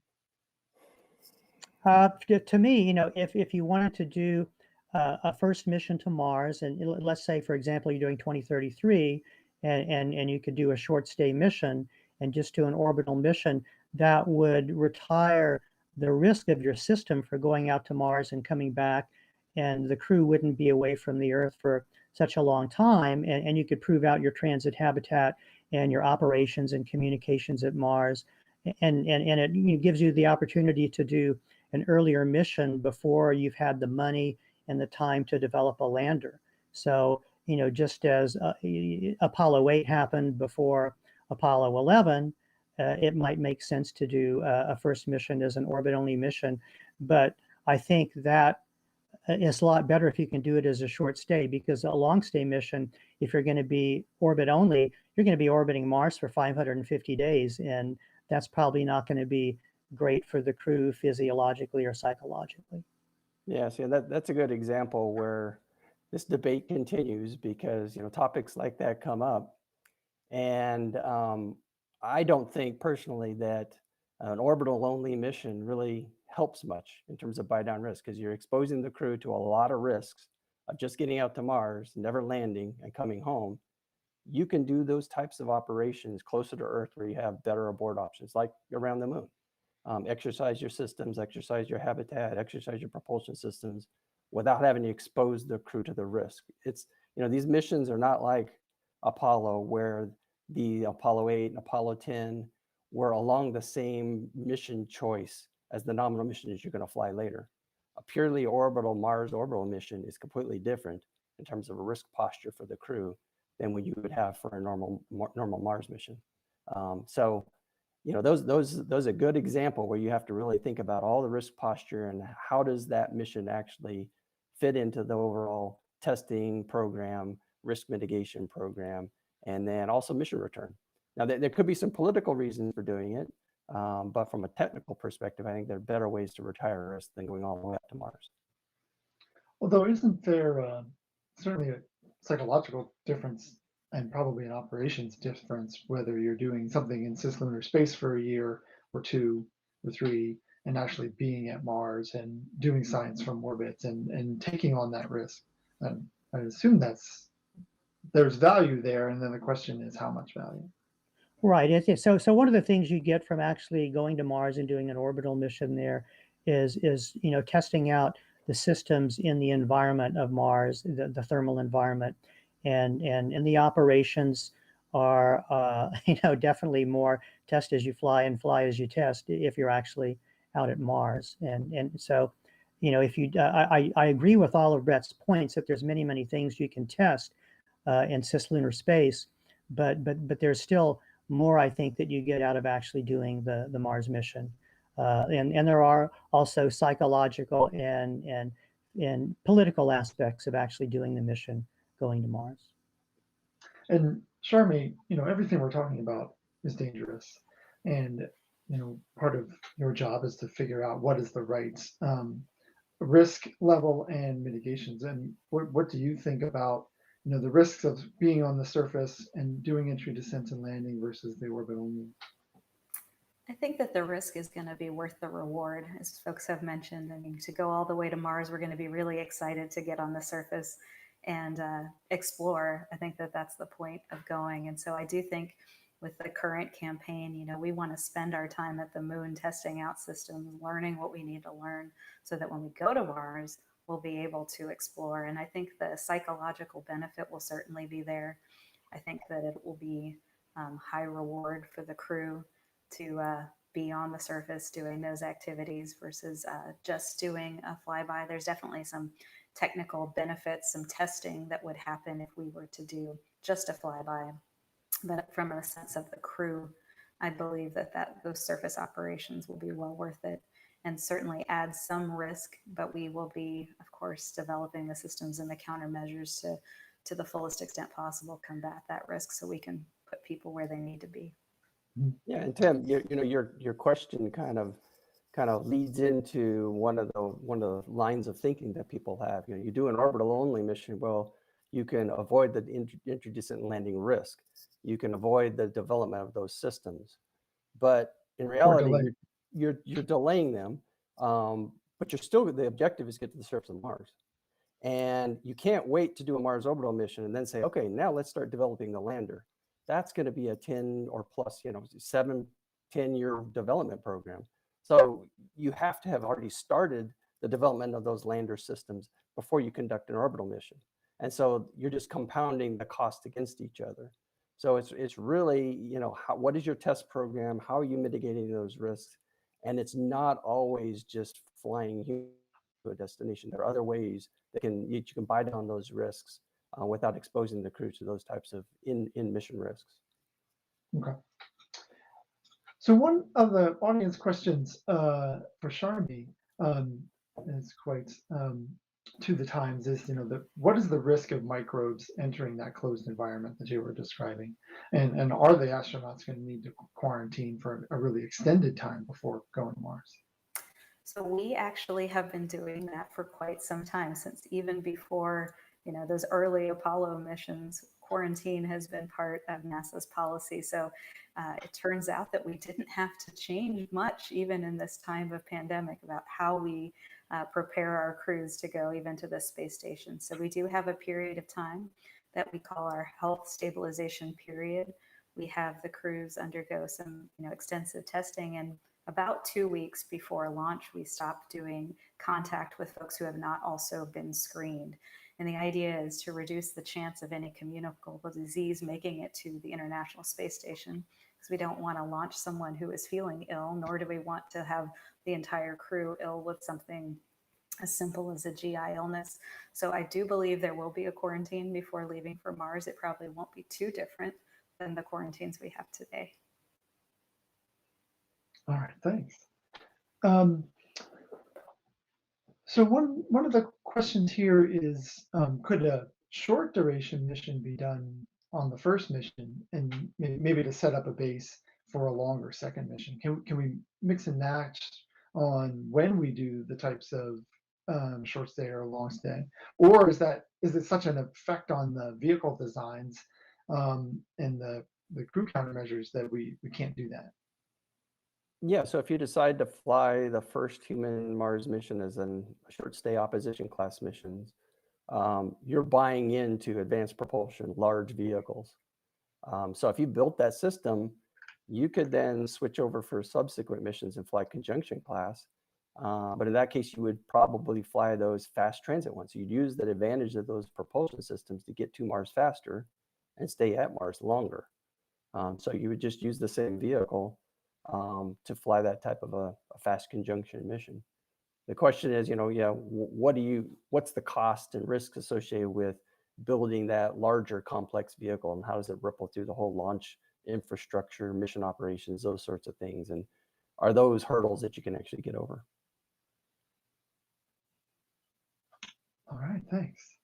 So we're starting to get to the end of our time. And so I wanted to ask of all of the panelists here kind of an open-ended question. We've talked a lot about the different risks that we are balancing, technology development risk, medical risk, the logistics and supplies, supporting the mission. And from your perspectives, what are your thoughts on the best way to balance these different risks, or how do we make these big, huge decisions when we're designing how to send humans to Mars? How do we achieve that right balance, and where do you see the focus of meeting the mission requirements in balancing those different risks? Why don't we start with you, Sharmi? Sure, I think it's a great question. That's one we spend a lot of time thinking about.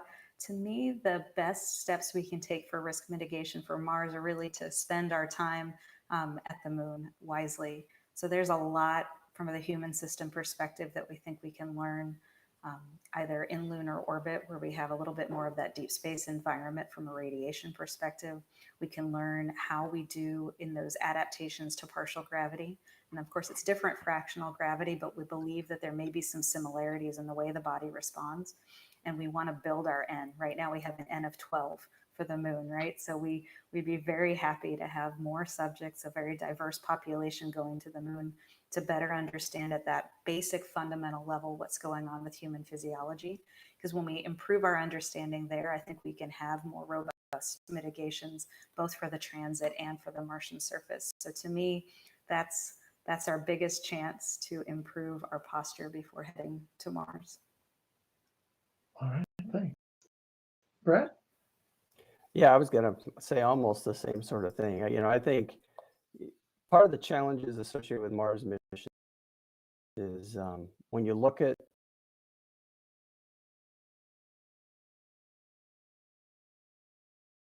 and if you add them all up, people look at it and say, no, there's got to be an easier way. But if you do things right, we're already starting down the process of building our launch vehicles, building our crew vehicle, building a gateway. We're starting the early concept development on what an Artemis base camp will be. And if you do that right, that can be a very good down payment on your Mars missions. A lot of your surface systems, your habitation systems, your rovers, power systems can all be Mars prototypes. Your exercise, how you will do it on Mars. And then when you go and look at, well, what's left to do Mars, it's the hurdles are much smaller, and the bite in the apple has to be smaller. So I think that's one of the best ways of doing it.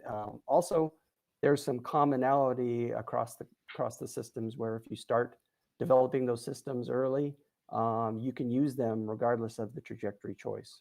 So you find that low-hanging fruit, start the development on those systems, and then let the systems evolve so you actually make the mission trajectory choice. Right. Yeah, I agree with everything that Sharmi and Brett said. And, as Brett was mentioning, you have some systems that you can use at Mars. And I think if you develop the big thing to me is the transit habitat, getting the crew to Mars, getting them back safely. And, if you use different types of propulsion systems, I think you can still preserve that transit habitat. So if you started off doing missions to Mars with one type of propulsion system, and then a more advanced one came along to enable you to do better missions, faster missions, you can keep the same transit habitat, but use a different propulsion system. And then as far as risk, I think one of the things I worry about as a spacecraft engineer is just the complexity of these systems and how long a Mars mission is. So, we can envision, great advanced technology systems that may have wonderful performance, but if they're very complex and they have a greater risk of breaking down or not lasting the mission duration, then I think we have to think very carefully about that, because to me, crew safety is primary. That's more important than the performance that we get. So, if you have to launch like another, 200 tons into Earth orbit to get a less complex system, but to do the mission, if it's safer for the crew, it's worth launching the extra mass. So it's all a trade-off of complexity versus a risk versus performance. All right. Well, thank you, everybody. We addressed a lot of different risks here. I was kind of getting worried, but I heard that optimism at the end. And I think the main message here is complexity is the enemy. And probably very excitingly, given the state of the Artemis program, all of the things that we are doing at the moon is really a dress rehearsal for Mars. And that's super exciting. Artemis 1 is going here within a year. So off to Mars we go. Thank you, all of you, for an excellent discussion. Thank you to the audience for supplying great questions. And we'll see everyone next time.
Thank you, Tim, Hoppy, Brett, and Sharmi for a fascinating discussion, one that we need to have more often because, of course, trajectory to Mars, people don't think about the implications, the pros and cons of both. And so it's definitely a discussion we need to continue to have over the upcoming months as we plan to return to moon and then plan which opportunity we will choose to go to Mars. Obviously, would love to be able to take some opportunity to utilize that 2033 window for going to Mars. So I think we need to continue this discussion over the upcoming months. So thank you very much. Thank you, everybody, for coming to day 2 of the Humans to Mars Summit.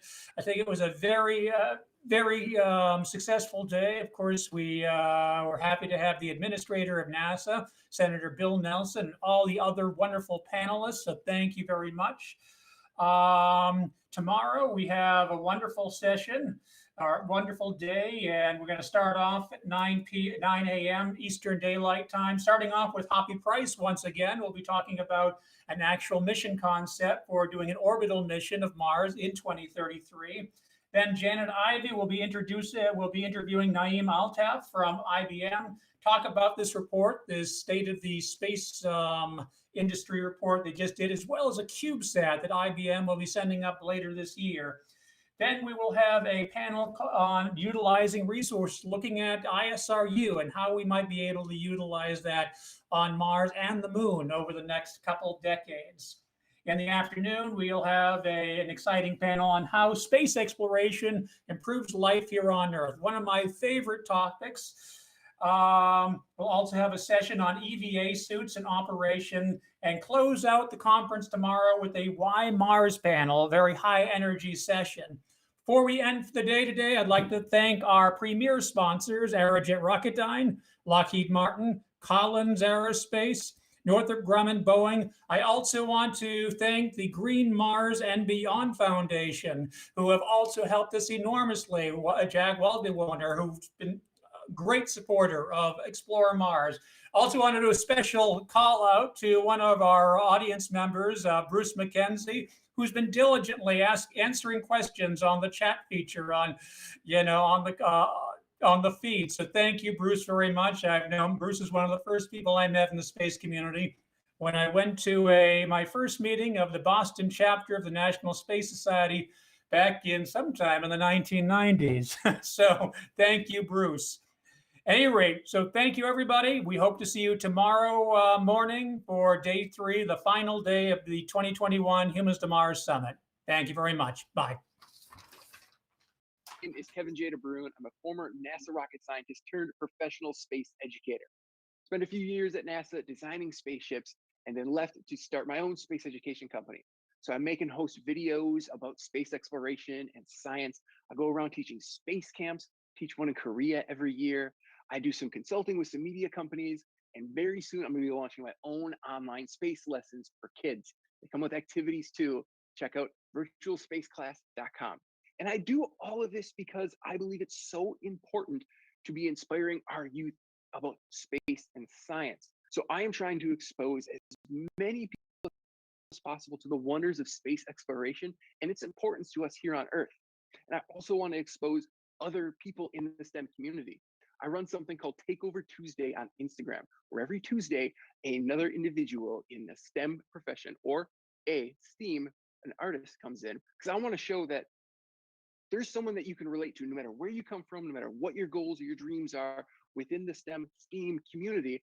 I want to showcase people who I think their voices need to be promoted. This is a great entry point to get people excited into the STEM, into the STEAM area, because it creates a sense of wonder. And you also kind of have to use your imagination, because we can't physically be out there touching these things, right? We need to use our imagination, be creative. Like, we know what Mars looks like now because, you know, we've got photos and videos because our rover's out there, but we haven't sent any humans yet. And that's another big exciting thing, yet. But space we can continue to go out and explore and get answers to the questions that we don't have answers to yet. You can't just flip to the back of the book and find, okay, 2 + 2 = 4. Yep, the answer is C. No, we have to actually go out there. We have to voyage. We have to wander. We have to adventure. I think that's the excitement with space exploration. Getting that sort of exposure at a young age shows the infinite vast amount of possibilities that we can go with space, and just creates that sense of wonder and excitement in all of us. If you want to interact with me, you can go on Instagram. That's where I live most often, at Kevin J. DeBruin. Share all about space and science over there. Also, I've written a book. It is my memoir detailing my journey into NASA, called To NASA and Beyond, available on Amazon and Audible. And it shares my story overcoming adversity to get into NASA. Some people have it a lot easier, but I share this story to say that it's not impossible, that if you're dedicated, if you're willing to sacrifice, you can make it happen. And real quick, it took me over 150 applications before I got my first NASA internship. Georgia Tech rejected my application to grad school, but then ended up paying for all of it and giving me a stipend to do research. And I set my sights on NASA. NASA JPL, went through 3 rounds of interviews, was not given the job. I graduated without a full-time job, but got myself a 10-week internship to prove to them that I belonged. After setting up more than 30 interviews for myself in that time, on the last day of my internship, I was told I was going to become a full-time NASA rocket scientist. So that story, overcoming adversity, I hope that sharing that shows you that your dreams are possible. It doesn't matter where you come from, where you want to go, you can make it happen. I believe that no doesn't mean no. It just means not this way, not right now. You got to take a step back, recalibrate, and then keep going after it. We need more. As humans, we have an innate curiosity to explore. We have a desire to know the unknown. We've gone to the moon. We're going to go back very shortly. But the next step then is Mars. It is the next closest tangible thing that we have as a human species to explore, to become the multi-planet species. And then after that, I'd say the moons of Jupiter. But we got to get to Mars first. And that's where the excitement happens. My name is Jancy McPhee, and I am a cellular and molecular neuroscientist by training. And I am also a space life scientist. So I work with NASA and have for most of the last 2 decades. And it's very exciting work. But I am also the founder and executive director of a nonprofit called Sci-Art Exchange.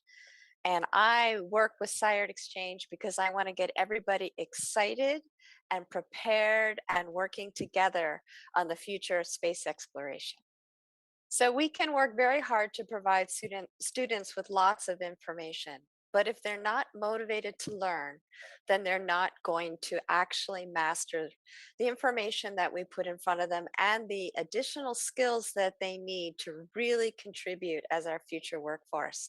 So it's very important to make our future students and current students and future workforce actually care about what they're going to do in the future. There needs to be that passion.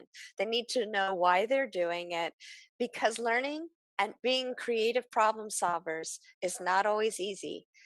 And getting through something that's difficult to do requires that extra fire of really, really caring about what they do. And I think that space is something that is a fantastic target. You know, humans are explorers by personality, by nature. It's very much in our DNA to explore what is nearby and what is far, and to keep reaching. And what better way to motivate people to learn than to give them the opportunity to learn skills that will help humans move further into space, explore and develop our solar system and beyond. We are going to Mars. It is possible. It's there. It's a great place for humanity to strive for. It's a place we've never been before. It's a place we can see in the sky. It may have had life. It's a place that's all over our science fiction and our artwork and our films. We just want to go there. And what a wonderful way to bring everyone together and everyone working on what they need to personally develop as individuals and what they bring to the teams that are going to get us to Mars. Mars is a fabulous place to rally everyone and get us all excited about the future, and doing it by working together. My name is Zarina Solito. I am talking today from Tucson, Arizona. That is Pasco Yaqui land and Tohono O'odham land. So I just wanted to give an ancestral recognition to the land that I'm talking on. I am a co-founder of the nonprofit Taking Up Space. And what we do is we mentor Native American girls ages 9 to 12 years old, and we mentor them for 36 weeks in STEM. And after that, our capstone is we send them to space camp, all paid for 6 days of an adventure where they get to pretend and be an astronaut for a week. Space exploration is very exciting. It embodies what the human spirit is, which to explore and to find new things out. And so a lot of times I feel that kids get bored with things, but because space and space exploration is cutting edge and the new way to look at things, I think that brings excitement to the girls that I work with. They can see themselves contributing in some way that's bigger than themselves. And that's, I think, what is important about space exploration in general, is that it's not about individuals, it's not about countries, it's about everybody coming together and cooperating to do something bigger and to find something larger than us. So I think that that's what is exciting about space exploration. And I think that also lends into the girls' excitement. So that way they know that what they're doing is something that is happening now, but it's also happening in the future. They're, little 9 and 12-year-old girls who are Native American, and they're here to help build our future. So sharing our story is important, so that way other people can know that, yes, Native Americans still exist. Yes, they are doing things that are in the now and the present. There's not this outdated version of Native Americans, that they're on the cusp of exploring. And I'm actually hoping that one of our girls ends up being the first female Native American in space. We've had John Harrington is our first Native American in space, but we yet to have our first female Native American in space. So that's what kind of we're hoping for, and we're pushing for. Even if the girls decide not to go into space exploration, just the fact that they have STEM in their background just gives them better equity. So regardless of what they do, they at least have some training to pursue a career that they want to pursue. Hopefully in space, but you never know. The problem solving, the critical thinking of how do we get up there? How do we do these experiments? And then what happens if it fails completely? It can be heartbreaking, but the lessons that you can learn, I think, is why Mars. Why Mars incorporates everyone coming together. So it just embodies human spirit, human endeavor, what it means to try really hard and to fail, and what it means to actually make it on there and have a little helicopter floating around Mars. So it's really interesting. I'm Holly Malier. I am CEO and founder of STEAM Space Education Outreach and the Cities in Space events. We've been established since 2015, and we're constantly working to get every single child we can to learn and be passionate and move towards the stars.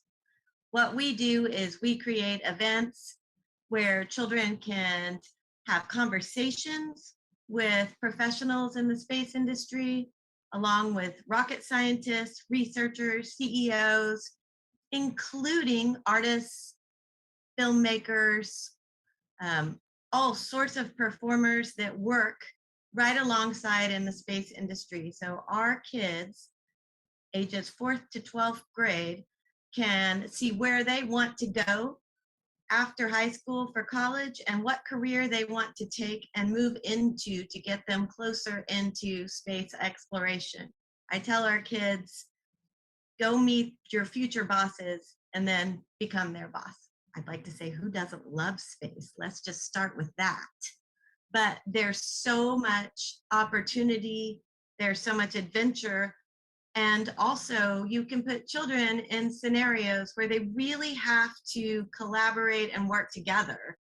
They have to learn how to delegate and communicate well and find goals and work cooperatively together to reach them. And we can put them in these scenarios where if they don't work together, they don't have good leadership skills, they aren't good listeners, they don't have empathy, then a whole civilization that is just starting on another planet or off-world could die.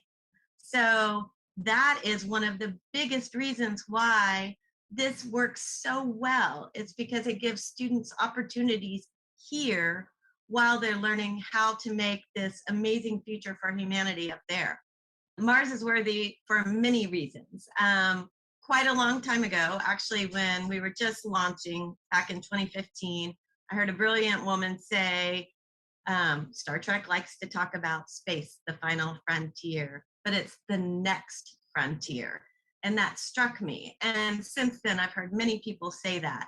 I believe that Mars is the stepping stone for humanity. It's a place for us to go as a united front, as a global community with a shared mission to make a successful civilization together that will then continue to explore throughout the universe.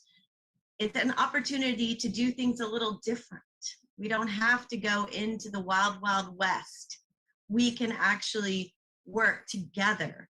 And again, just like what we simulate quite often in Cities in Space and our other events, if you don't work together and if you don't have all of those extra things together, not just rocket science and space agriculture and architecture, but if you also don't have things such as art for design utilization, if you don't have counseling for mental health and a legal structure, it will be hard to not just survive, it'll be hard to thrive. And Mars is that step to helping humanity understand how they can actually be better, work together, find their same goals together, and move out beyond even further. This is just the beginning. We are in a golden age of space, and it's so exciting.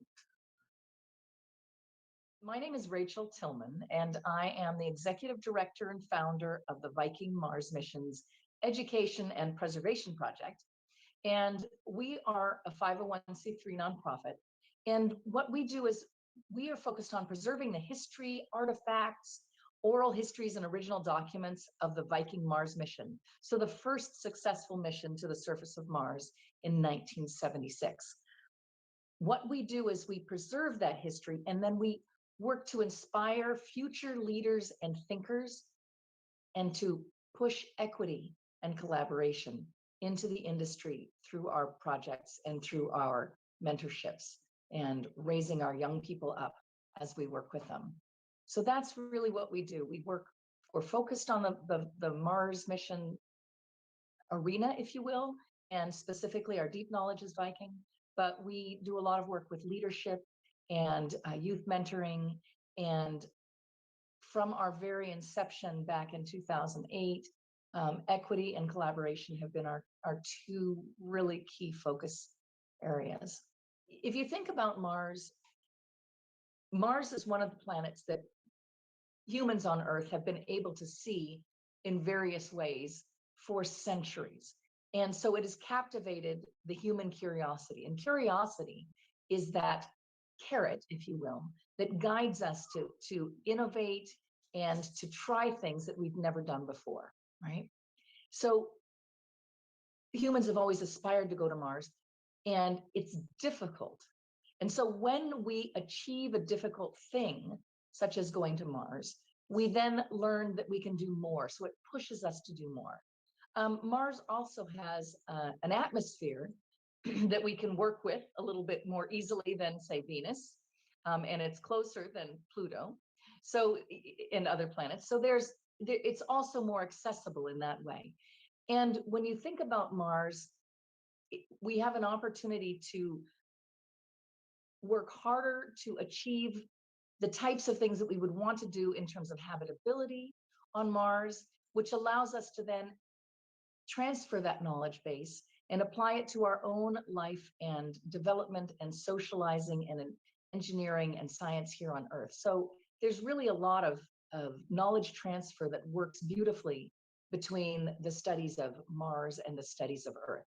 So as we see what's happening to our own planet, we can then collaborate with scientists and engineers that are working to go to Mars, which has a less habitable environment, and we can learn things that can help us to do better here on Earth, as well as aspiring to do great things on Mars. So Mars really does represent, it embodies things that were considered impossible, that we have somehow, through collaboration and hard work and creativity, managed to achieve over the last really 40 years. That's really been the span of our Mars exploration.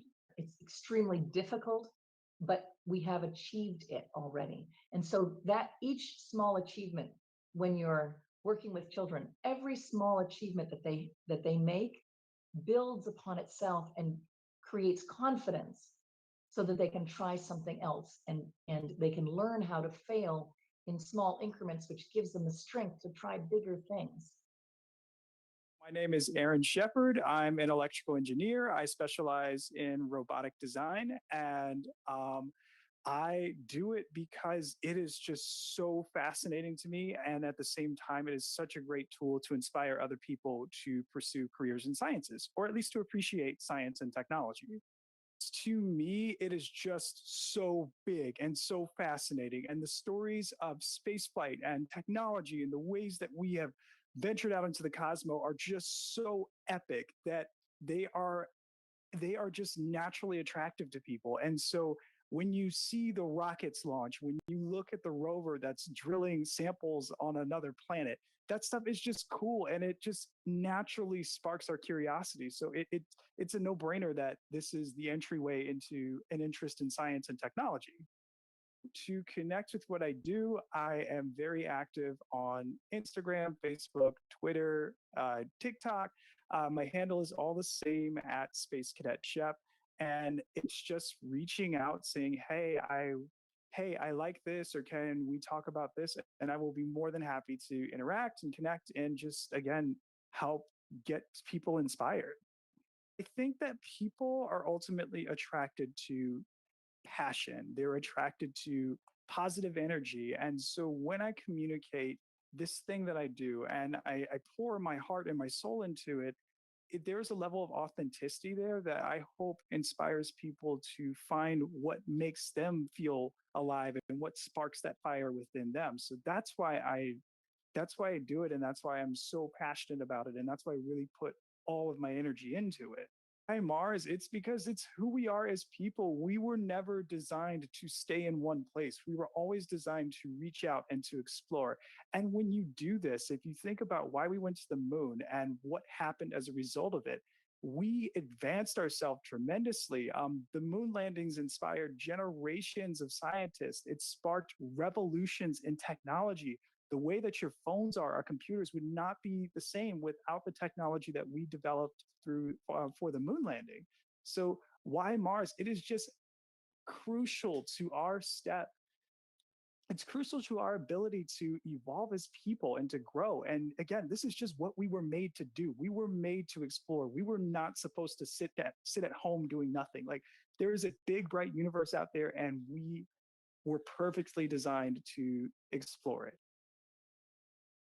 The first thing I have to say is that, you know, when you run a STEAM-based NGO and you teach a few thousand students a week, the one thing you need to realize is that problem solving, critical thinking skills, creativity, those are going to be the skills that we need for the jobs of the future. So I feel that as the custodian of making STEM exciting for young students, it is important to go out there, expose the students to the possibilities of STEM, whether it be space, engineering, architecture, chemistry, biology, whatever it is. We want to expose those students to the excitement of STEM, and hopefully they choose to pursue careers in STEM as well. No one ever grows within their comfort zone. So if we don't expand our horizons, if we don't attempt challenges that are technically difficult for us, we're not going to grow as a species. So I feel that getting to the moon or to Mars or any other planet for that matter, these are challenging tasks. They require us to think beyond the realm of our common knowledge. We need to come up with innovative new ideas and solutions. And I think that is what is so inspiring about Mars and the moon.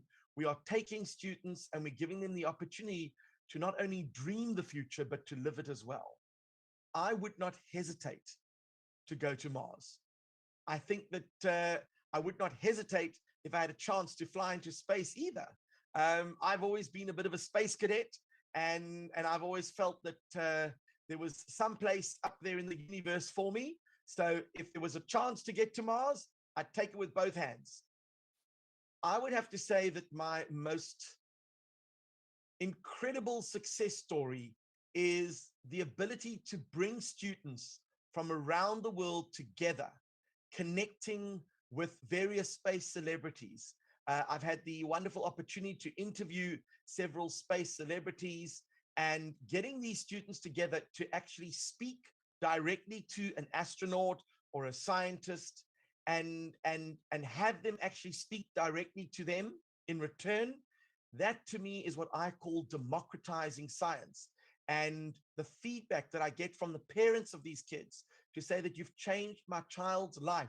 My child has always been fascinated with space, but they got to speak to an astronaut and the astronaut responded.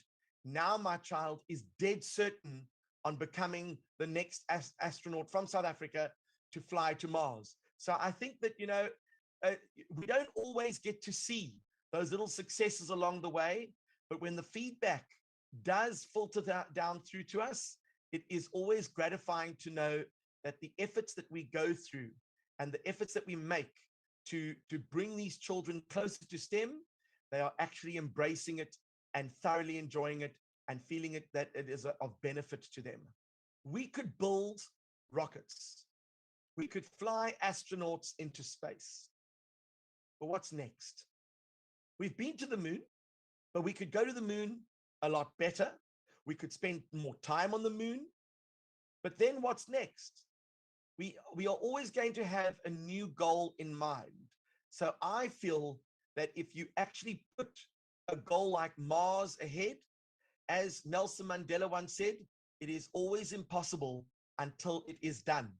I think it is important to try and achieve things that are definitely very difficult, because that is how we grow.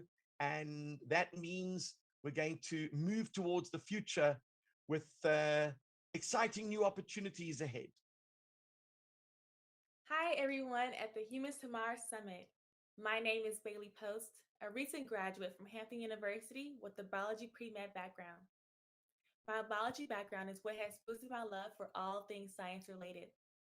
I've had multiple opportunities to mentor children in the STEM industry through various organizations such as the Boys and Girls Club.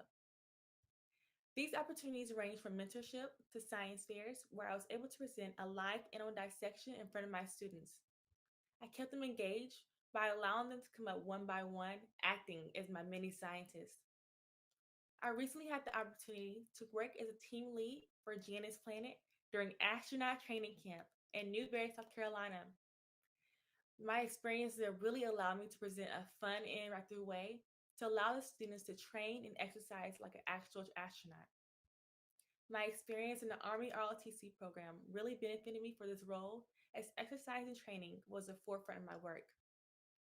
STEM, or STEAM, outreach empowers students because it teaches students the science, technology, engineering, math, art doesn't have to be boring, or the stereotypical old guy wearing glasses lacking social skills.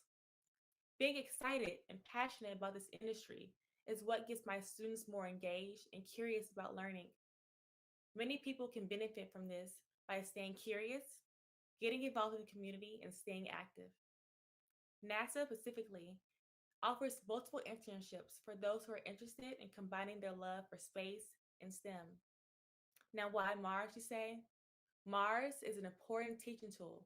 It allows and gives our generation and people all over the world hope that they can achieve whatever they set their mind to, and that we can really, truly explore the universe. This is very evident as our recent milestone of Wally Funk, the oldest woman to go into space after years of rejection.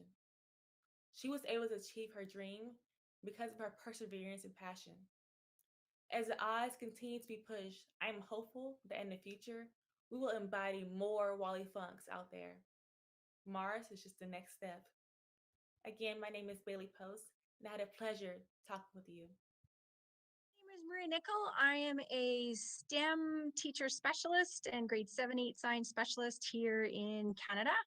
And I do STEM because why not?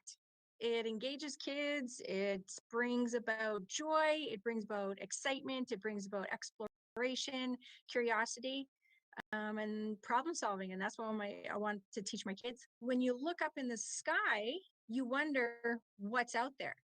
And so most kids understand that we have stars, we have the moon, we have planet Earth, but they also wonder, well, what's beyond that? They know what's in our solar system, but what else is outside our solar system? So it brings forth that natural curiosity of the what if. And Mars invokes curiosity based on all the rovers, including Curiosity, the rover that's been there. So the multiple rovers that have been sent there, the next magical step is let's get the humans on Mars, and maybe we can have a vacation point for people to go to in the future and to go and explore Mars and come back to Earth and, you know, share your adventures. Everything from space farming to robotic arms to robotic rovers. Any of those industries, Boeing, Magellan, just to name a few. When you partner with schools and teachers, you're able to bring those real world experiences to the students, and they get to see this is a real job and that you could do this in the future. And so by partnering and providing funds to schools to develop innovative programs and to run programs, you're going to inspire them to be in that workforce that you want them to be in. So partnering is just absolutely crucial to doing that. We can't do it without them.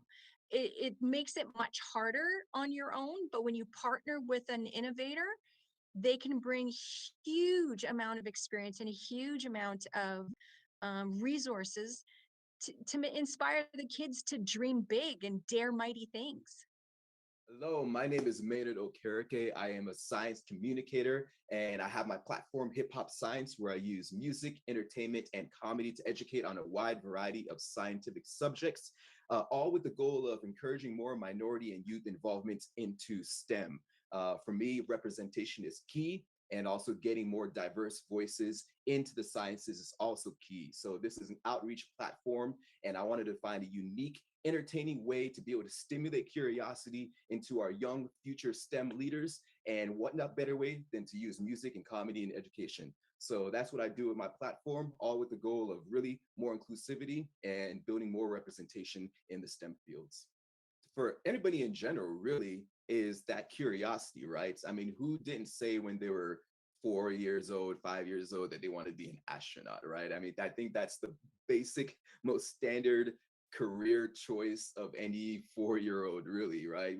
We all fall in love with Toy Story and Buzz Lightyear and all these different things, right? There's a curiosity that I think is innate within us at a very early age to explore the unknown.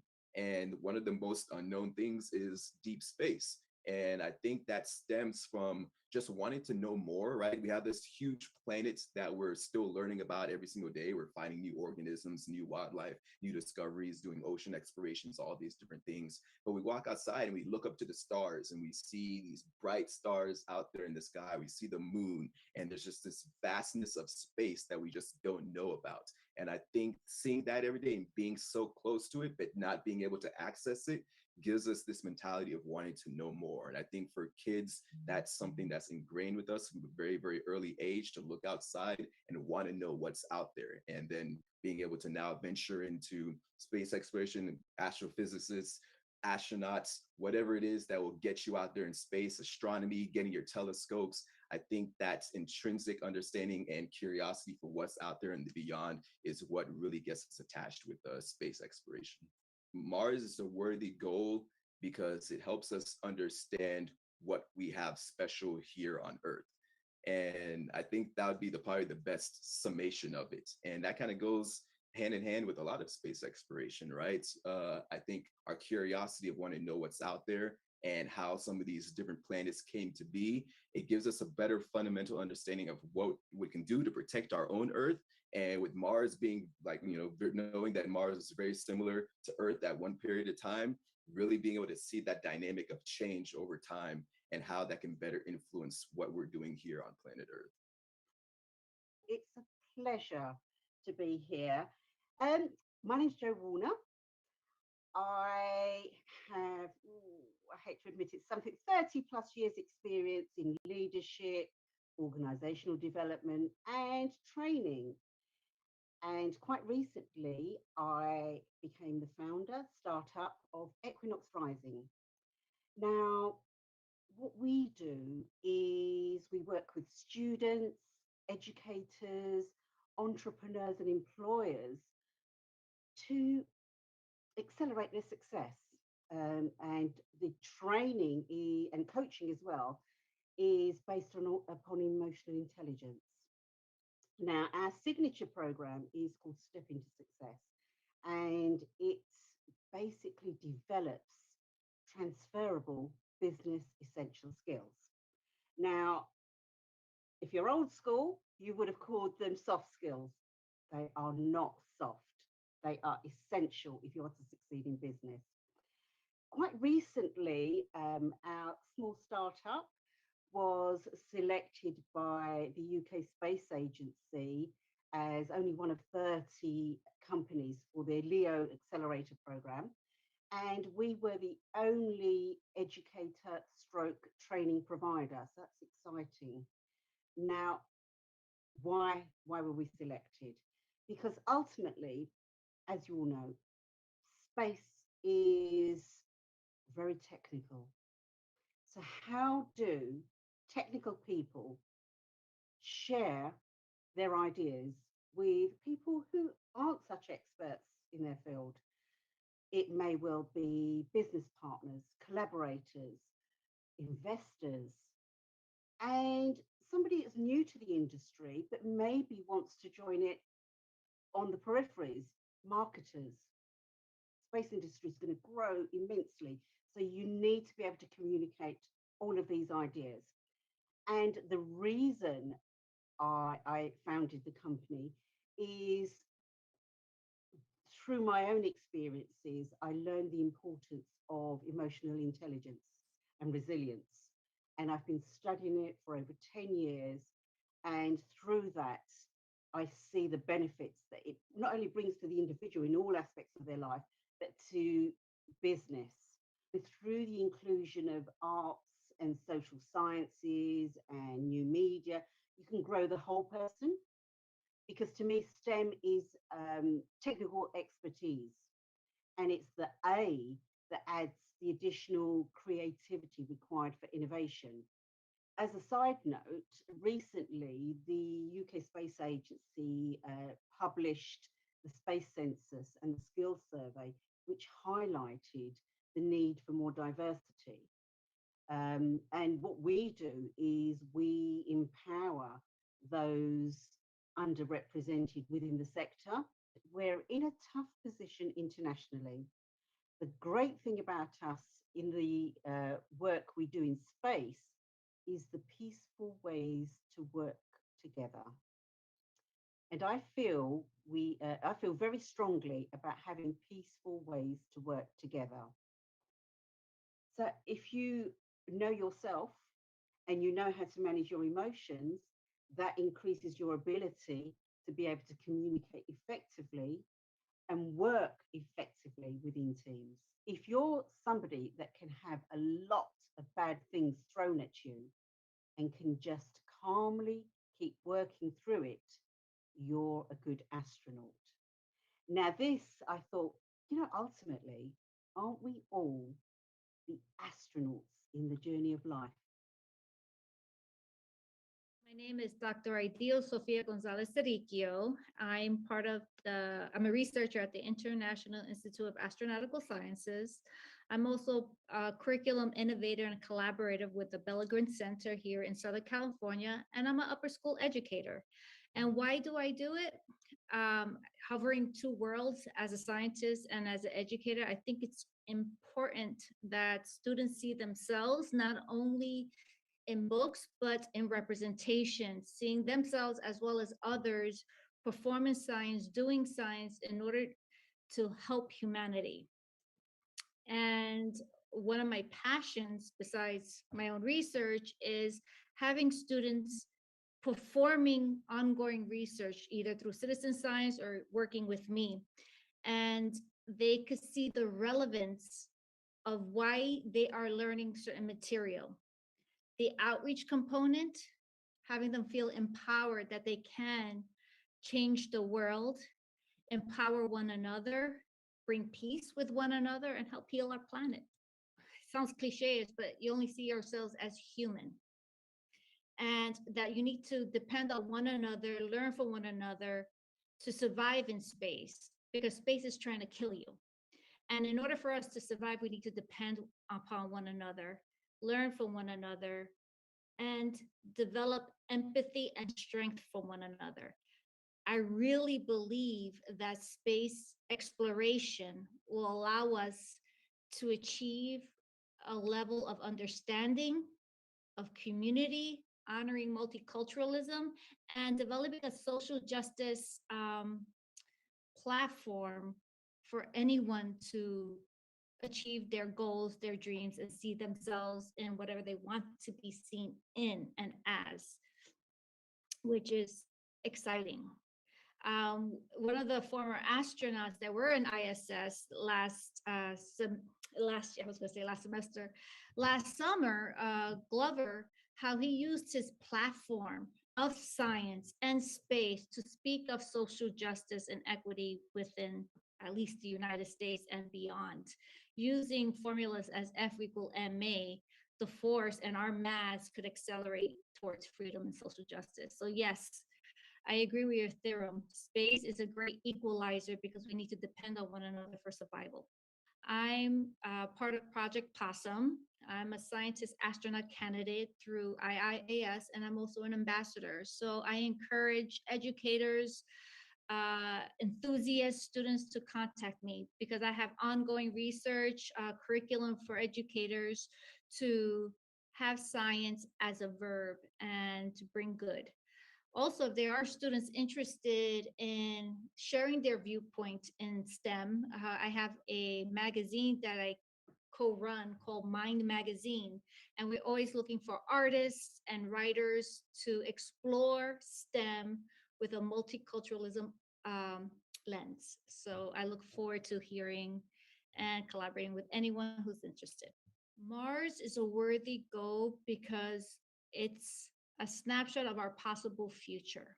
And we could learn how that planet lost its atmosphere, if there was any survivors, and it could provide us new insight and help us develop new innovations to help our planet now and prevent us to lose our